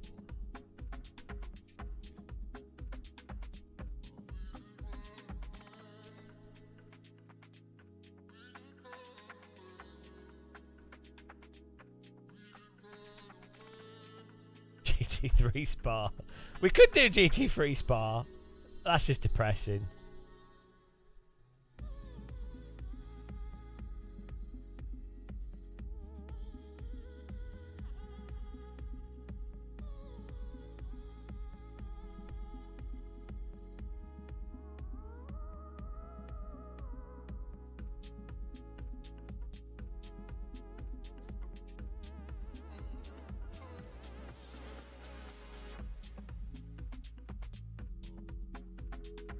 I don't think people have Mid Ohio.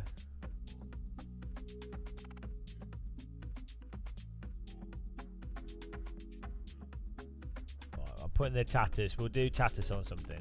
We could do it. We'll do a Magello Tatus. Thanks for following.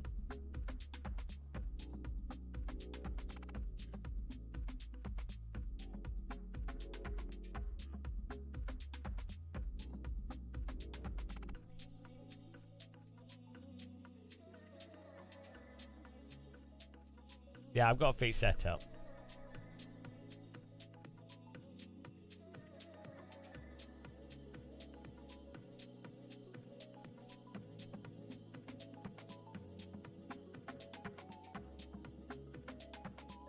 Here we go. Right, servers up.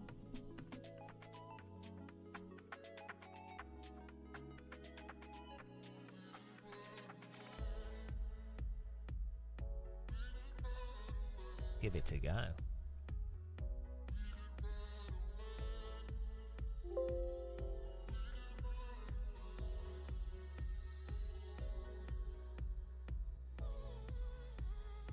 Tatters, you get to Tatters.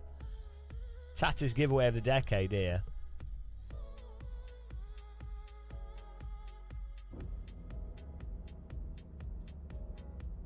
Right, I need a cup of tea here.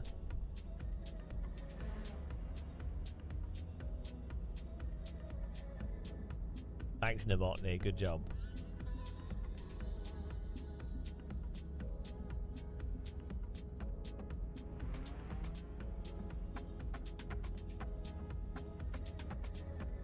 Nespresso adverts. So dumb. Oh, what coffee do they drink? Oh, guess the correct coffee. It's so dumb. It's so dumb. Right. Drink adverts are so moronic. Oh, what type of drink do they like? Who fucking cares? Oh, do you like beer? Or do you like wine? Ah, what beer do you like? It's so pathetic and childish and framed as if it's like a really cool adult thing.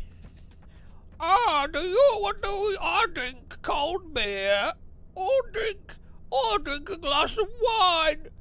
I am a bit of a shandy drinker myself. I like to drink vodka. Ooh, it's high in alcohol, don't you know? Drinking adverts. So dumb.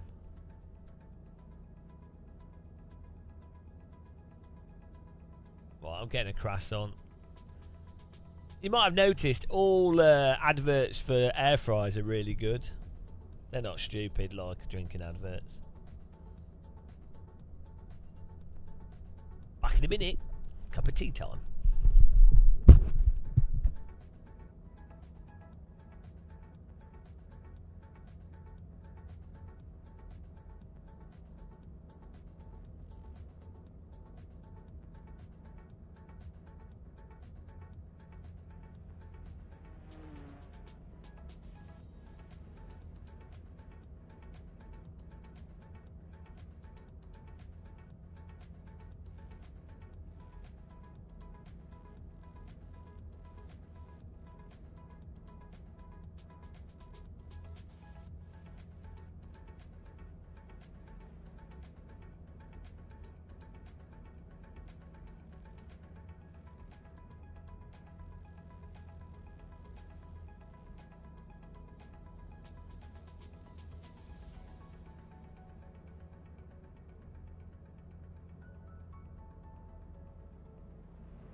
Hello?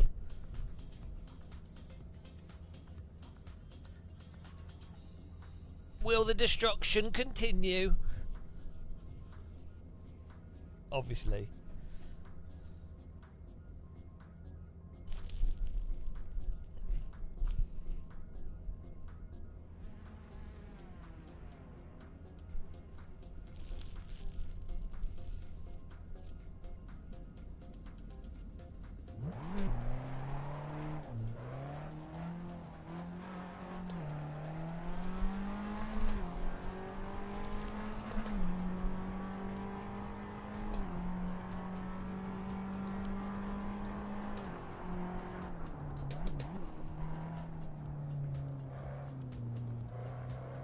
Hello, Plastic Moon from London.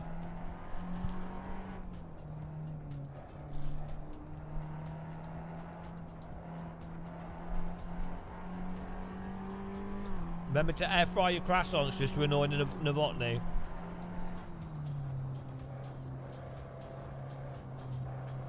How nice does this look with this sky? Mind you, be polite.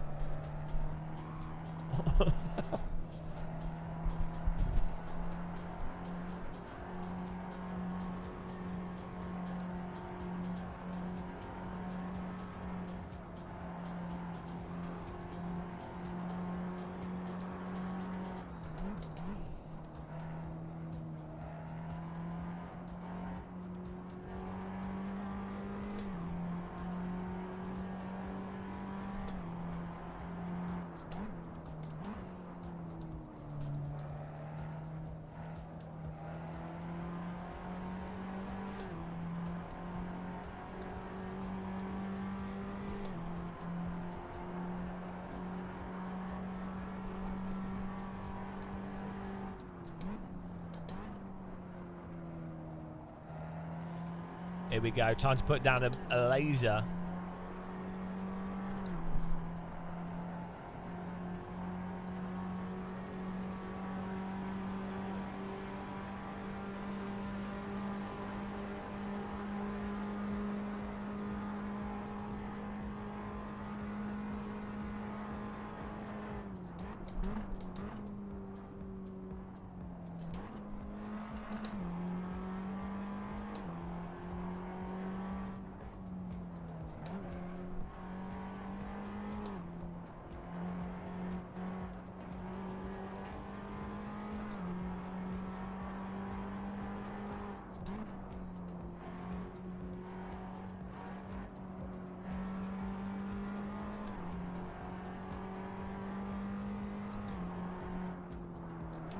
If you want to join the server, guys, password is T, search for Game of Muscle. But you will be beaten, so only join if you're ready to get destroyed by an elderly bald man. If you can't take defeat, don't bother joining. Not really, you know. It's going to be a humbling experience if you're in my server. I'm humbling everyone.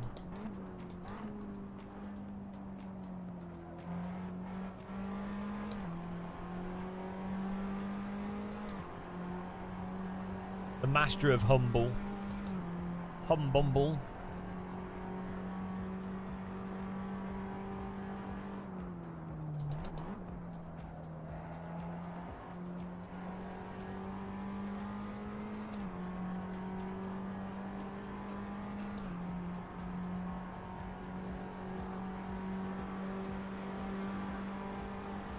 Whoa.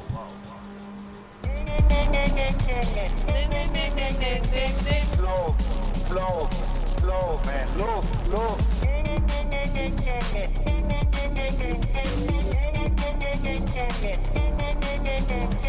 You are fucking slow. You are fucking slow. Thanks for the sound alert there. I'm in 4th place, we're not that fucking slow.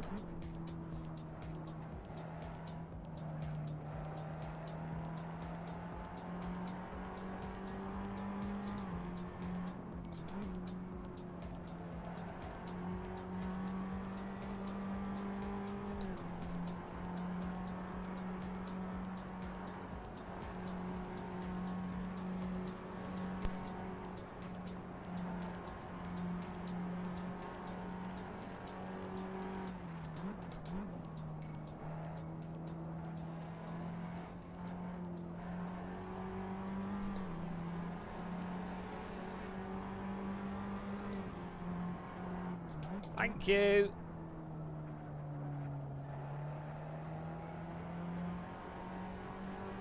Oh, is this enough to put us on the podium? Oh, thanks for getting out of the way.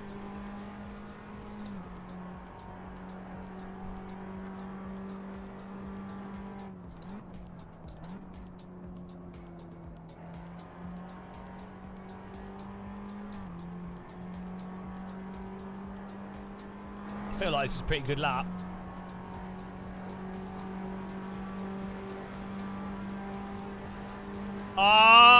Already qualifying on the podium. What can I say?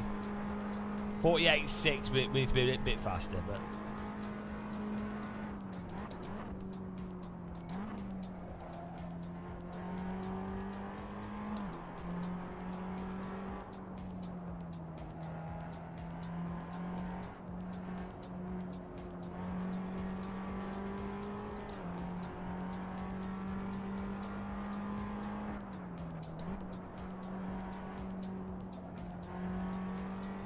Oh, we're even faster, guys. We're getting there.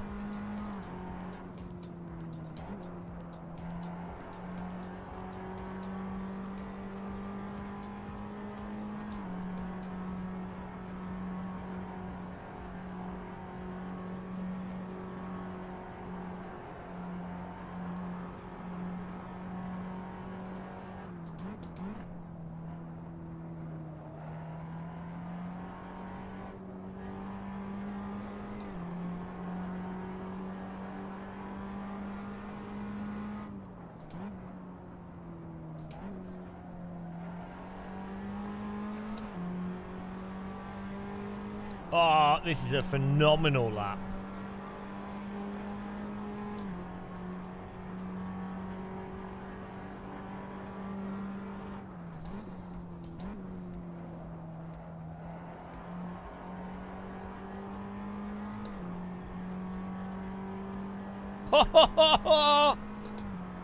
What a lap!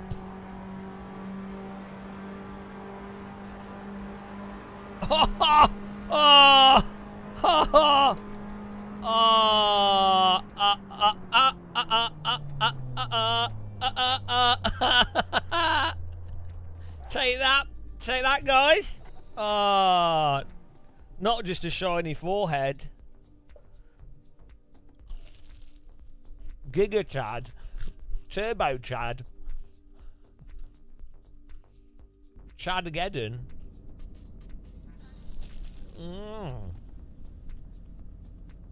Wow. Some slow drivers in here. Just comes in, sets the fastest lap time, as a croissant. That's not AA, so your 2x AA should look all right on Le Mans. I think you're mixing up AA with anastrophic filtering.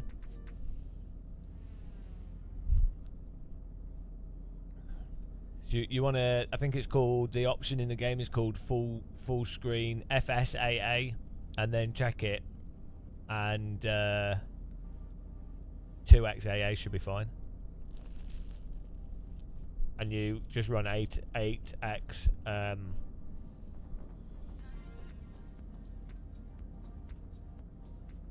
Wow. Look at that. Fast boy. Fast boy. More like slow boy. Look at that. 0.069. Just, he doesn't have the talent to beat us. Imagine being that slow. Imagine being 6,000 slower than Game of Muscle. Noob. Was that hundreds? I don't know how time works. No, well, it's no excuse.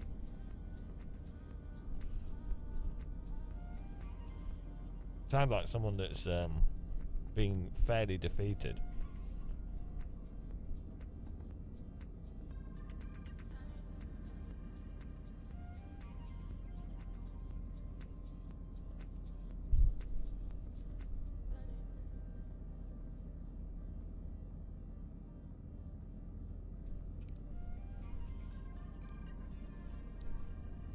Ooh, bit of a warm tea that. Here we go, guys. Time to educate everyone.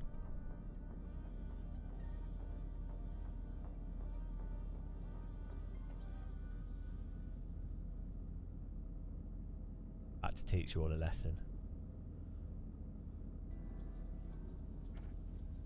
No. We got plenty of fuel. It should be fine.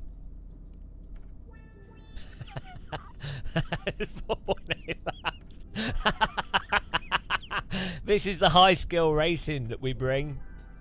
We bring fuel management into Tatus. We race on another level.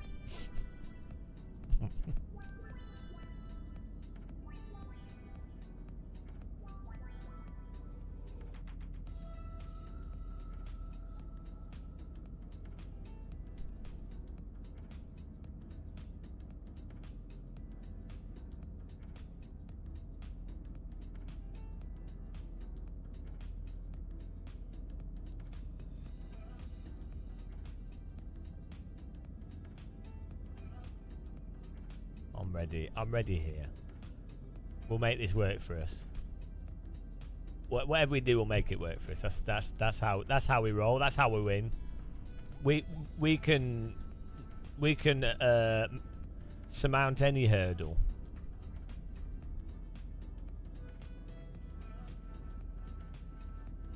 My nickname is the Unstoppable Throttle.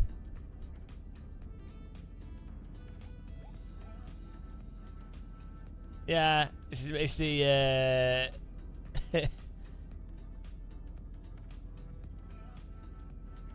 it's BCAS Tools. Part of BCAS Tools. Can't remember what it's actually called. If you Google BCAS Tools, you'll see it come up.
Look at Fast Boy cheating. Typical cheater. Typical guy.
very, very careful here.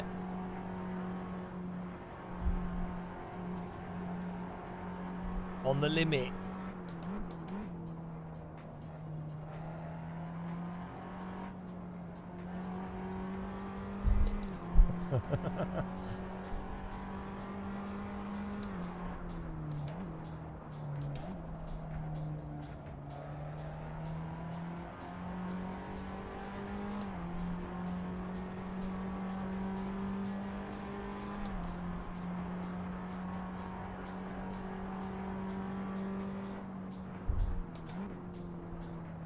Hello, Donut. Oh, I think we might be all right here. Ah. This is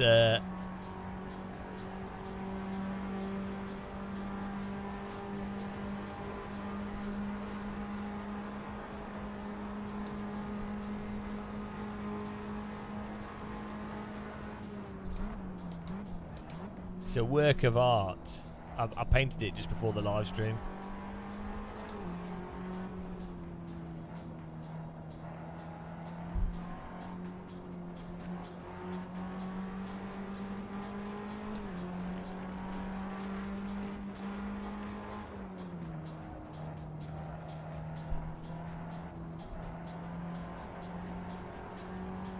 Oh, he's gone. Right, here we go. As the fuel saving strategy paid off.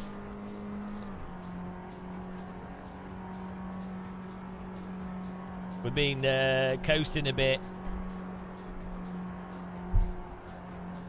Yeah, no, I did. It only took me 5 minutes as well. I'm pretty good with the paintbrush.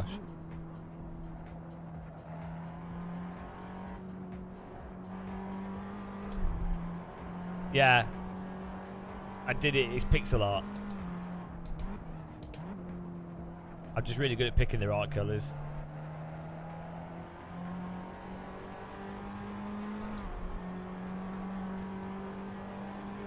To be honest, when you're as good at beating subscribers as me, it comes naturally.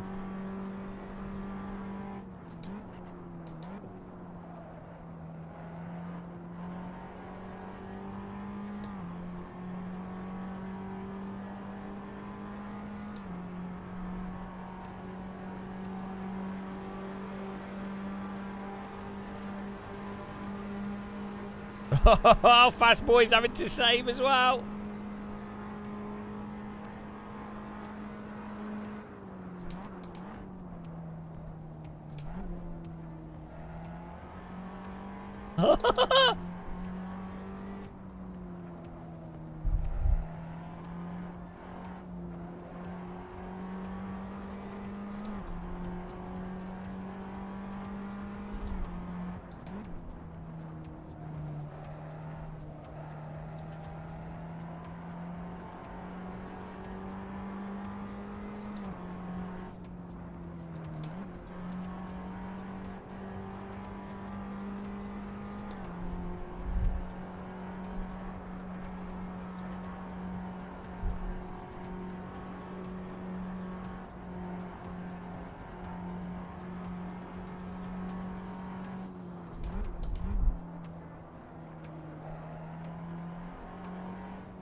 Ran out of fuel on the finish line.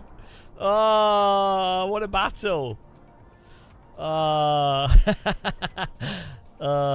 fuel wars. It's like a combination of soapbox racing and car racing. 0.074 was close. Good racing there. How much fuel did you have, Fast Boy? Did you get run out on the finish line as well? As well, good. Right, we need to adjust that default setup. It's a little bit. I was hoping I'd got enough from just being following behind you during the race. That's why I let you through really early, because I was hoping I could just coast behind you, but there wasn't enough draft.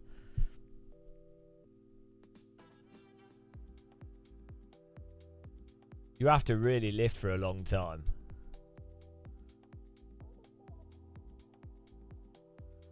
Woo! Alright, well done, Fast Boy. Myself, Adam Suits, Kit 4th, Rich Horse 5th, Chedhead 6th, Benja Ninja in 7th. Nice driving, guys.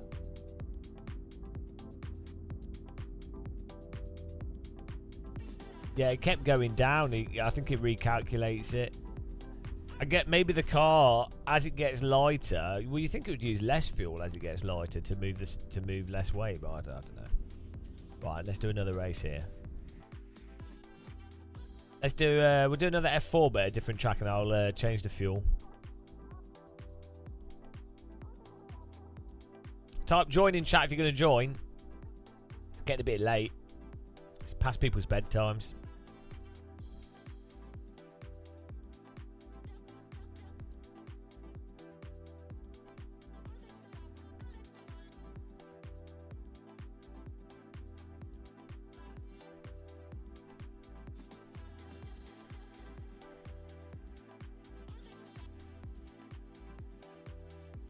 Oh, I know what we should do.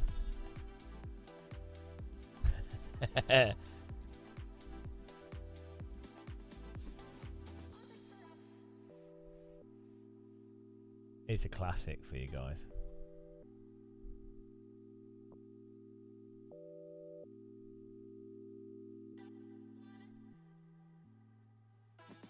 Try this.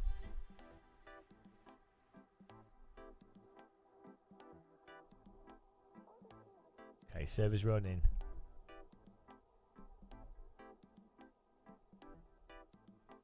Yeah, you kind of need a H pattern for that though.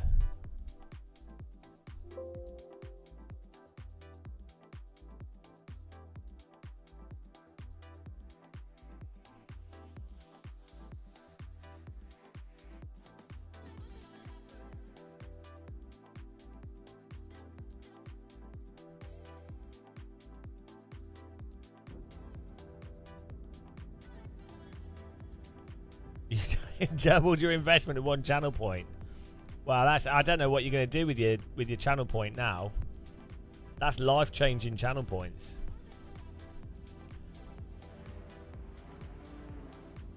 You have to think long and hard about how that's going to change your life.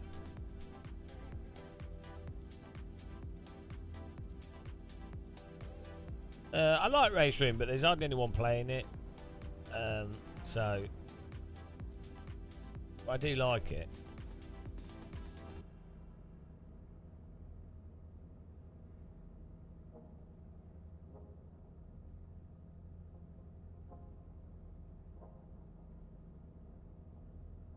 Two 1p channel point sweets. They're little tea bags. I don't know if we get enough people to join. It's too late. It's too late and they're all confused. Oh no, we got 6. This is alright. It's alright. We'll get people in. We need like 12 people at least. Don't even know if LFM is active at this time.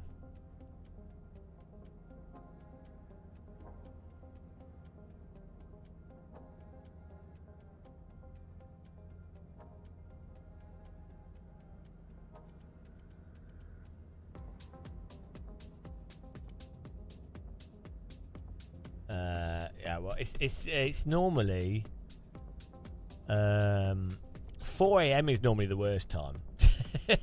That's like the death. 4 to 7 a.m. All right, Edward Dog, have a good one. It's pretty good that we can normally get like 12 people in the server though, like spontaneously, with no planning.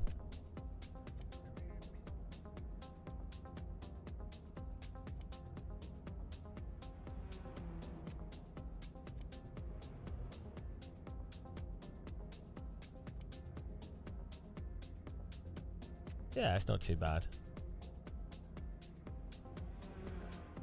If we started streaming at like 4 p.m, you'd have even more people wanting to join because they'd be around from earlier.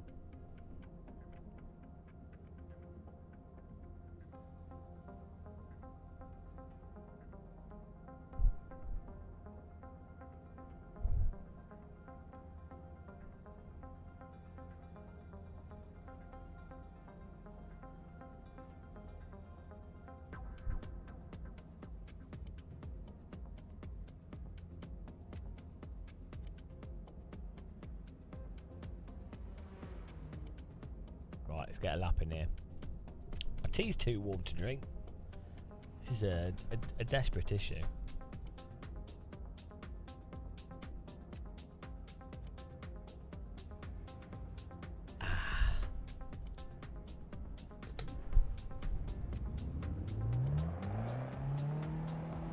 It's actually quite a fun track.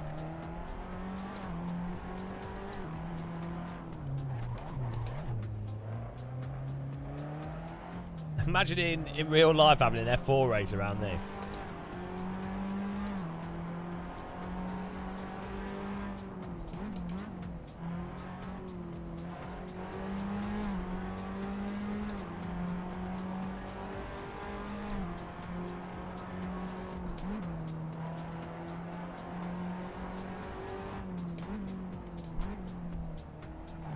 Whoop.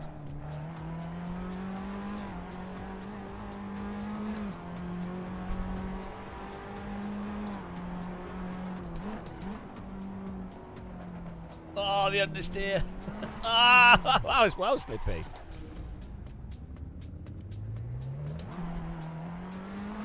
That's the racing line. Where's he going?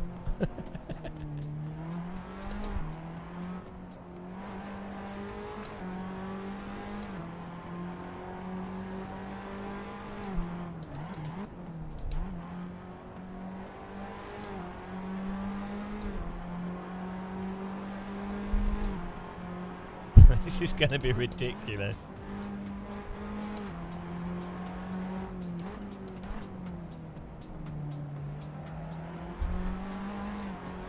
This is what people should commute with.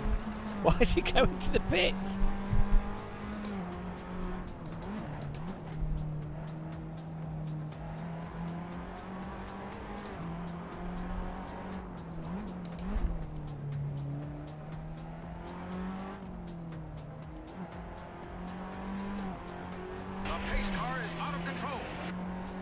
Thanks for following, welcome.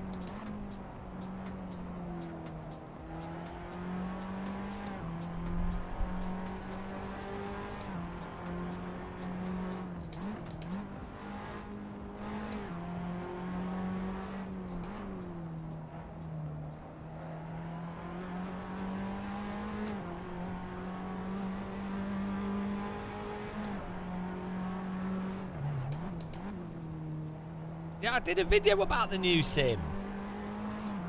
It's on the it's on the YouTube channel.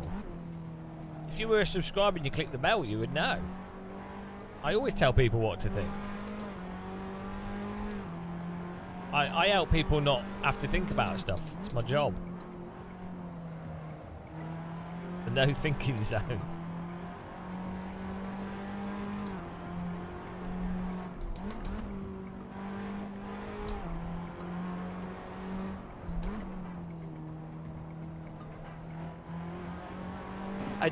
I don't like ACC, but I do like the normalist. That is amazing. So it's probably one of the well, one of the or not the best simulation to practice, like even F1 or GT mods. It's really good. Oh, look at this. We're in third again, guys. Once again, embarrassing the Game of Muscle subscribers. This whole stream has just been an embarrassment for them, really. But apart from one race where I hadn't had a crash on, so it didn't count.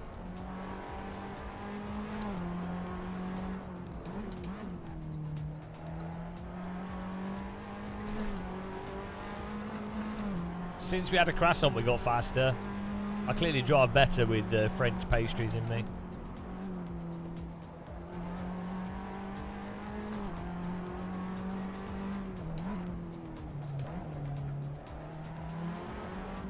Oh.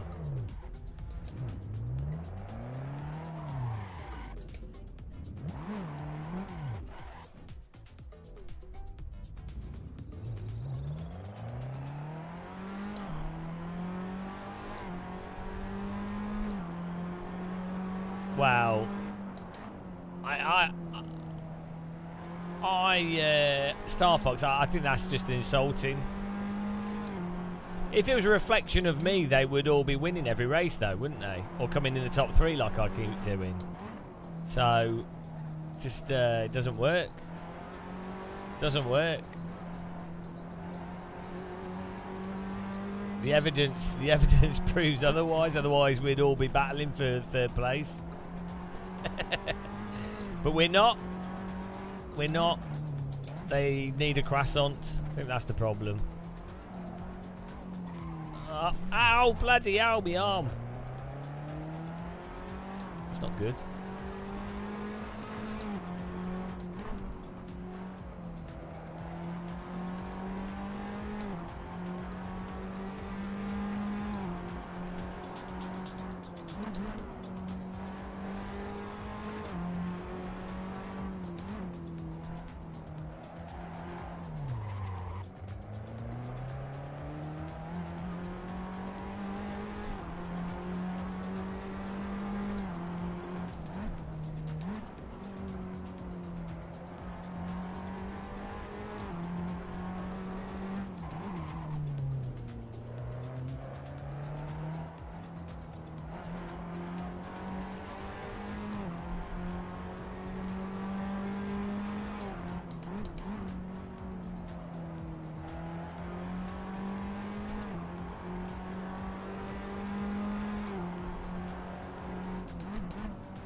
It's really good fun driving this car on small tracks.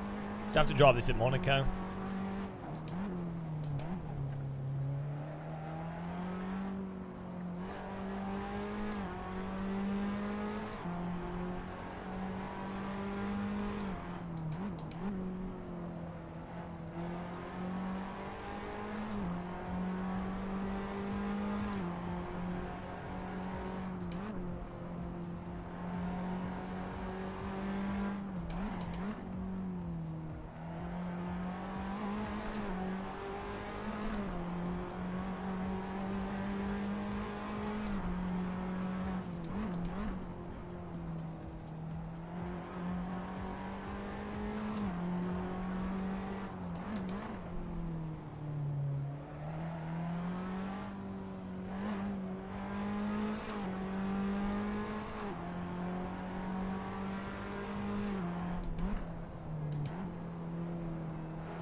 Whoa, no, too much.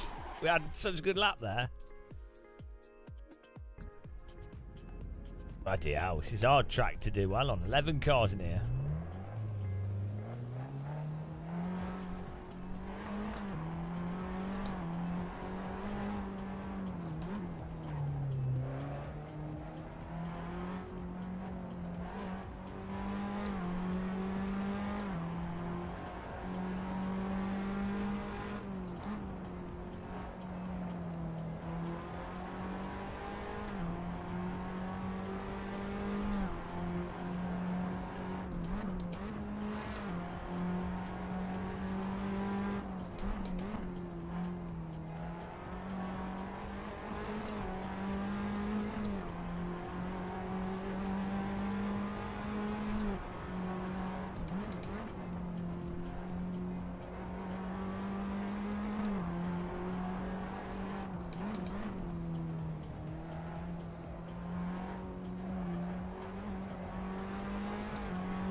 Whoa.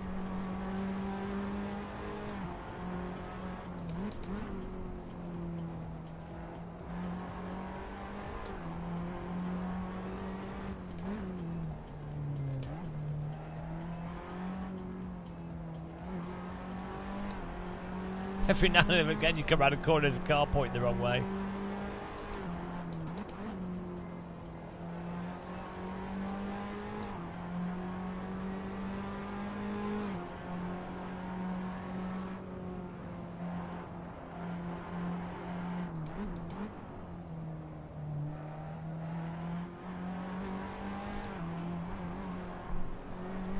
Ah, there's a bump there. It throws the car off.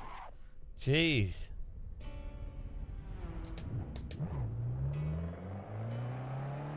Is it Birmingham? Scottish Birmingham? Ah, out. What, 42.4? Oh, it's competitive. It's pretty competitive on times. Bloody hell.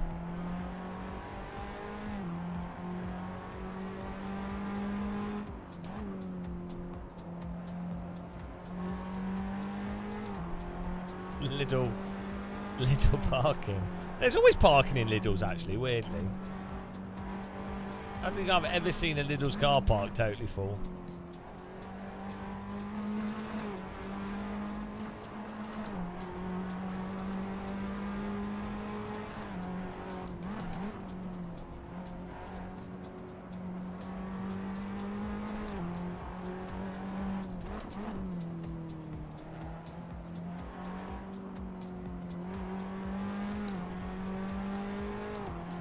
Final attempt here.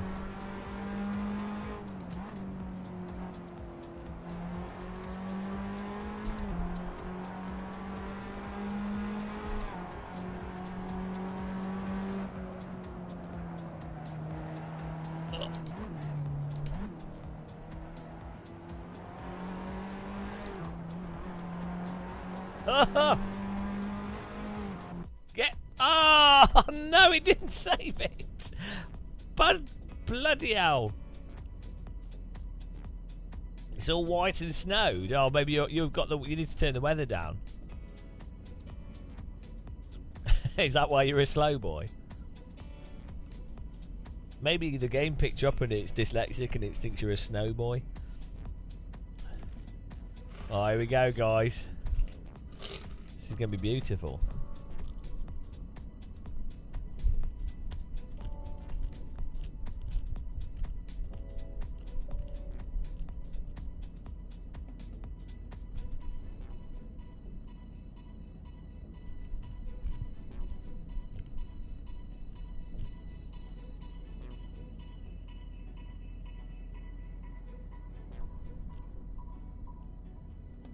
I don't know what overlay I've got.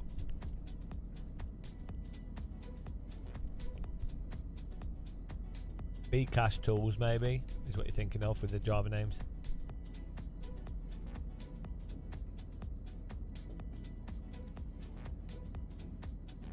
Get ready, guys. Yeah, race essentials, Bcash tools.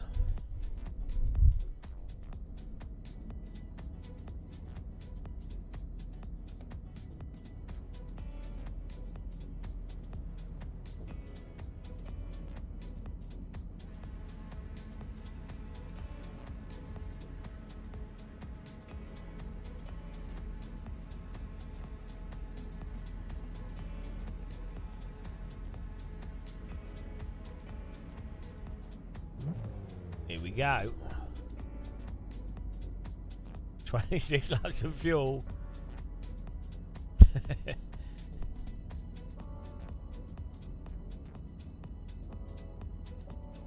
No, this Race Essentials is you can download it from the Assetto Corsa forums.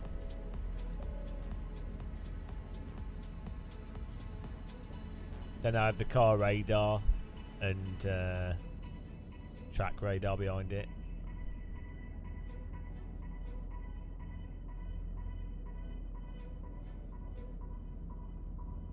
This is going to be interesting.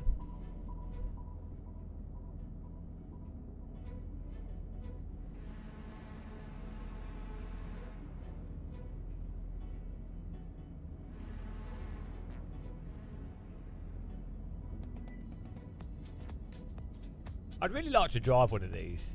Sort of more chilled out F4 cars. They're much slower than the current F4s.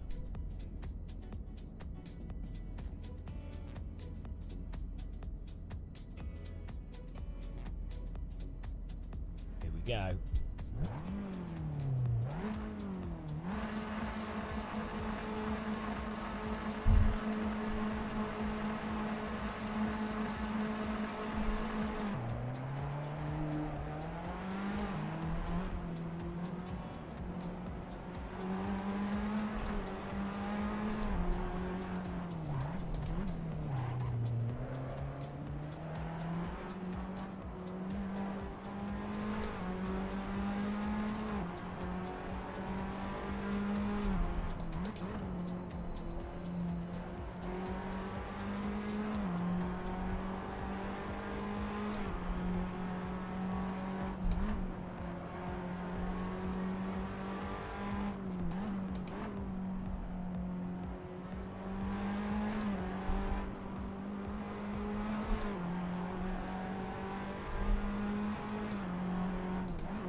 Oh, he's drove into me.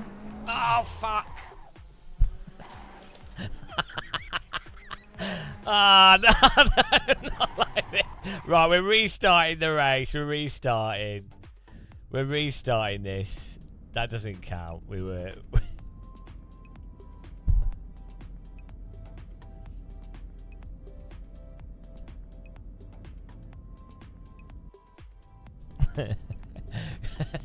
That was an absolute wreck fest there.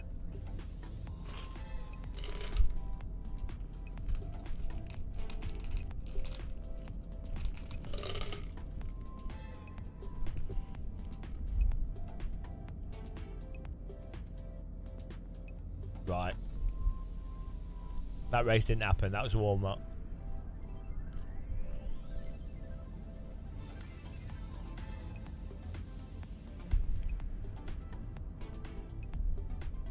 Yellow flag.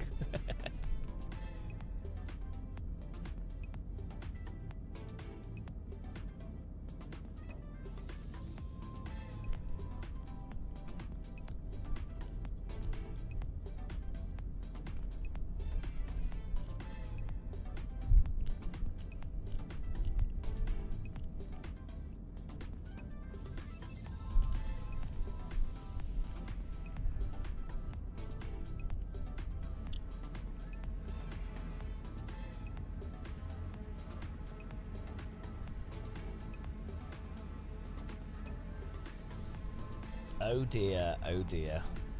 Command those crumpets. Right, here we go. I've had some chocolate coffee beans. That should give me extra power and immunity from punts.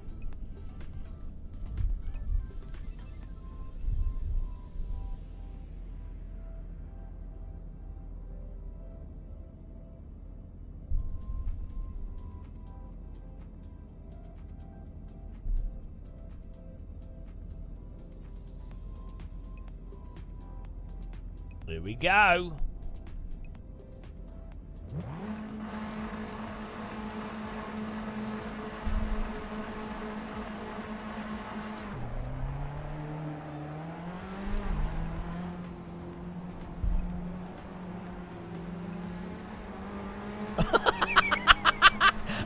That's fine. That's fine. That's totally fine.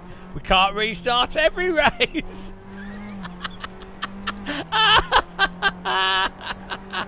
And to third we go. Oh. No restart. That was totally legit. Can't restart every race. Completely legit there. Once again, asserting dominance. No corruption at all.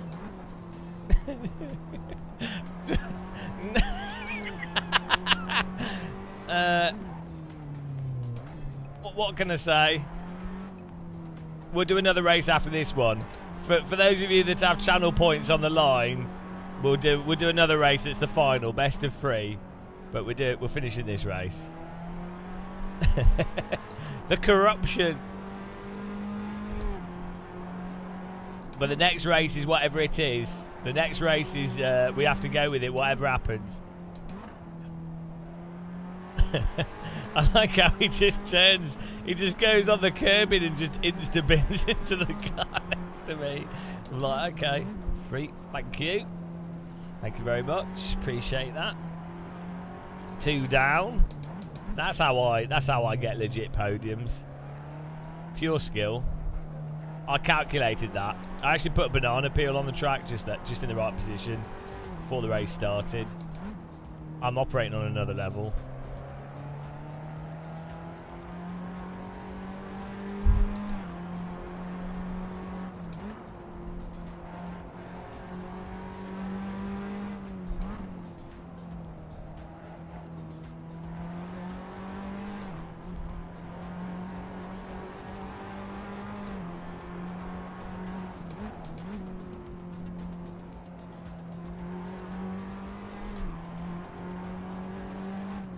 But I mean, look at this performance for yet another. Where is he going? Yet another 3rd place. Absolutely, just we just put in the we just deliver results non-stop. I'm like a postman, posting results left, right, and centre. Special delivery all day long. What can I say? I mean, how do we do it? Yeah, Aero Boys can't compete with this level of perfection. Just the level that I'm operating at is so high. It's beyond Aero Boys. It's beyond aliens. I'm an interstellar being of pure energy and light. Forget aliens.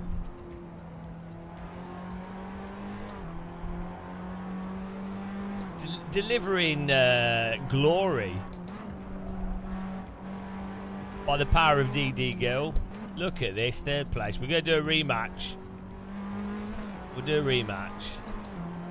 But strong and stable 3rd place here for Team Muscle.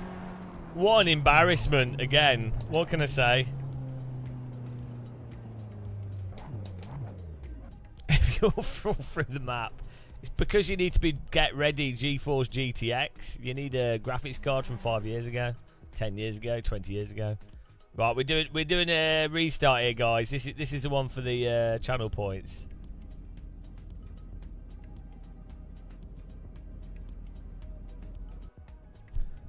Hello, Turbo Meatball. Right, you ready, guys? This is the one. No backseas, no restart seas. UK West style. UK West. Oh, we've already lost someone off the start-finish line. I don't know what's happened there.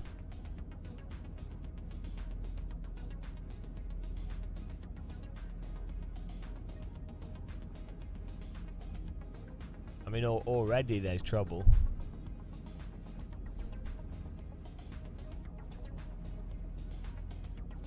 But, you know, whatever happens in this one happens. That's what for the polls.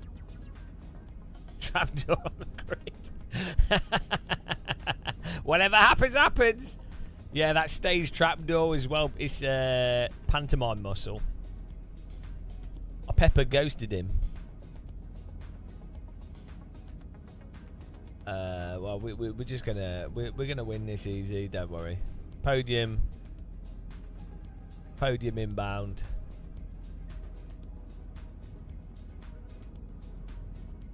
Once again, we're embarrassing viewers of this channel. I don't know why they even bother turning up to try and beat us, to be honest. Well, the long countdown is for when we have open setups and people are fiddling with cars. We do longer races, so gives time for people to think about the mistakes they've made in life and get a cup of tea and you know, let them realise in advance that they're going to lose to Game of Muscle. You know, I really want them to absorb the sadness.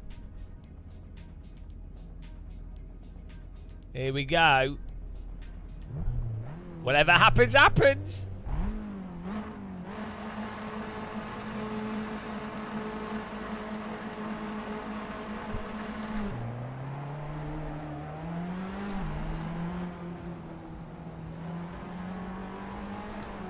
Oh, it happened. It happened. There we go. We're back in third. It's not rigged. No restart. Whatever happens, happens. Ah, the dismay. They thought they had another chance to get channel points. But the performance is so consistent from the shiny man. Don't mess with UK West.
Look at these lap times. Pure filth.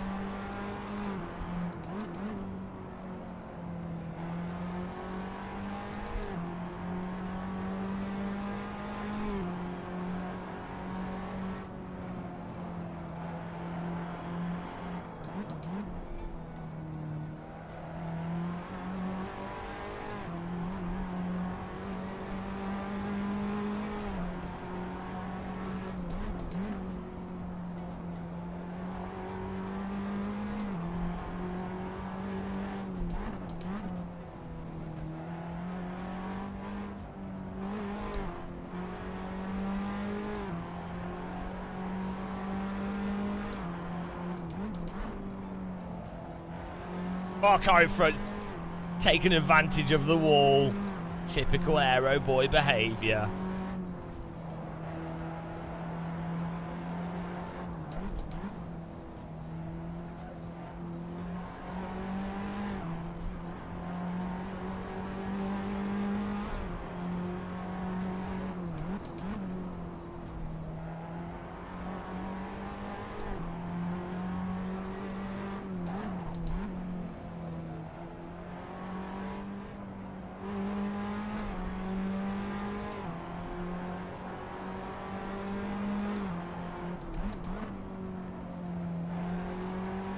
Absolute cheek of this wall riding.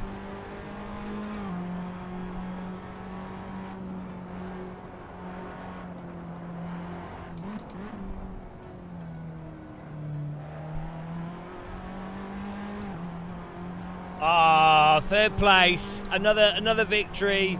And really it should be second because Kit was cheating. Kit hit more walls than a bloody obese person in an ice cream shop.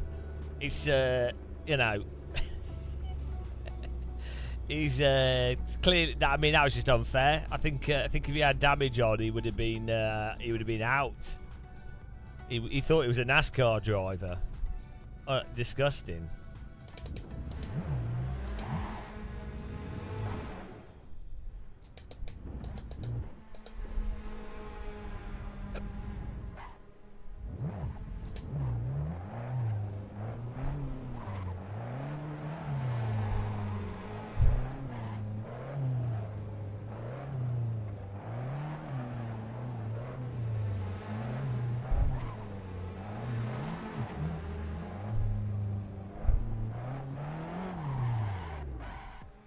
He's impressed by the drift show, that guy.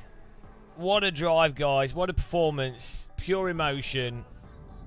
Mad Sooks with the win. Kit with the cheat for second. Myself in third. Yeah, it's a podium. That's a win. That's a win. Chedhead fourth. Fast Boy. Slow is slow again. Fifth. He can't cope with these high skill circuits and this next level racing. Richard Horse seventh. Grackable. 8th, Robert 9th, and Naomi Sazali in 10th. Good driving, guys. What a time to drive. What a time to be alive. I think on that note, we're going to call it a night because it's getting a bit late. It was good racing, though. It was a nice little sesh. Yeah, but that was only because car in front was cheating, so. Right, who do we raid, guys, before we go? Yeah, it's a good fun stream. Appreciate everyone watching. Thanks for clicking the like button, all the and subs and stuff. We have, who's on?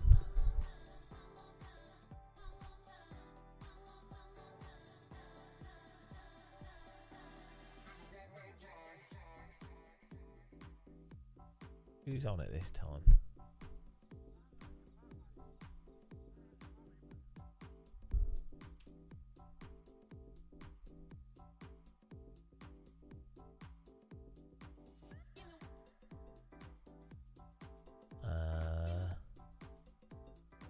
Who's on?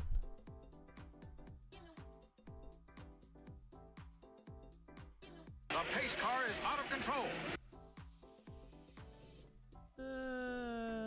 I think Red Eye Warrior's on. He's playing AC. I don't know what he's doing. He's playing go-karting. And what is he? Oh, he's in AC with indoor go-karts. Oh, that looks fun. I want to give that a go. Right. Thanks for watching, guys. Go and give Red Eye Warrior yeah, go and watch my video on LMU if you haven't. Give Red Eye Warrior a follow if you haven't. But I'll see you guys soon. Take care, everyone. Good night. Good night. See you soon. See you soon, guys. Goodbye. Goodbye, everyone.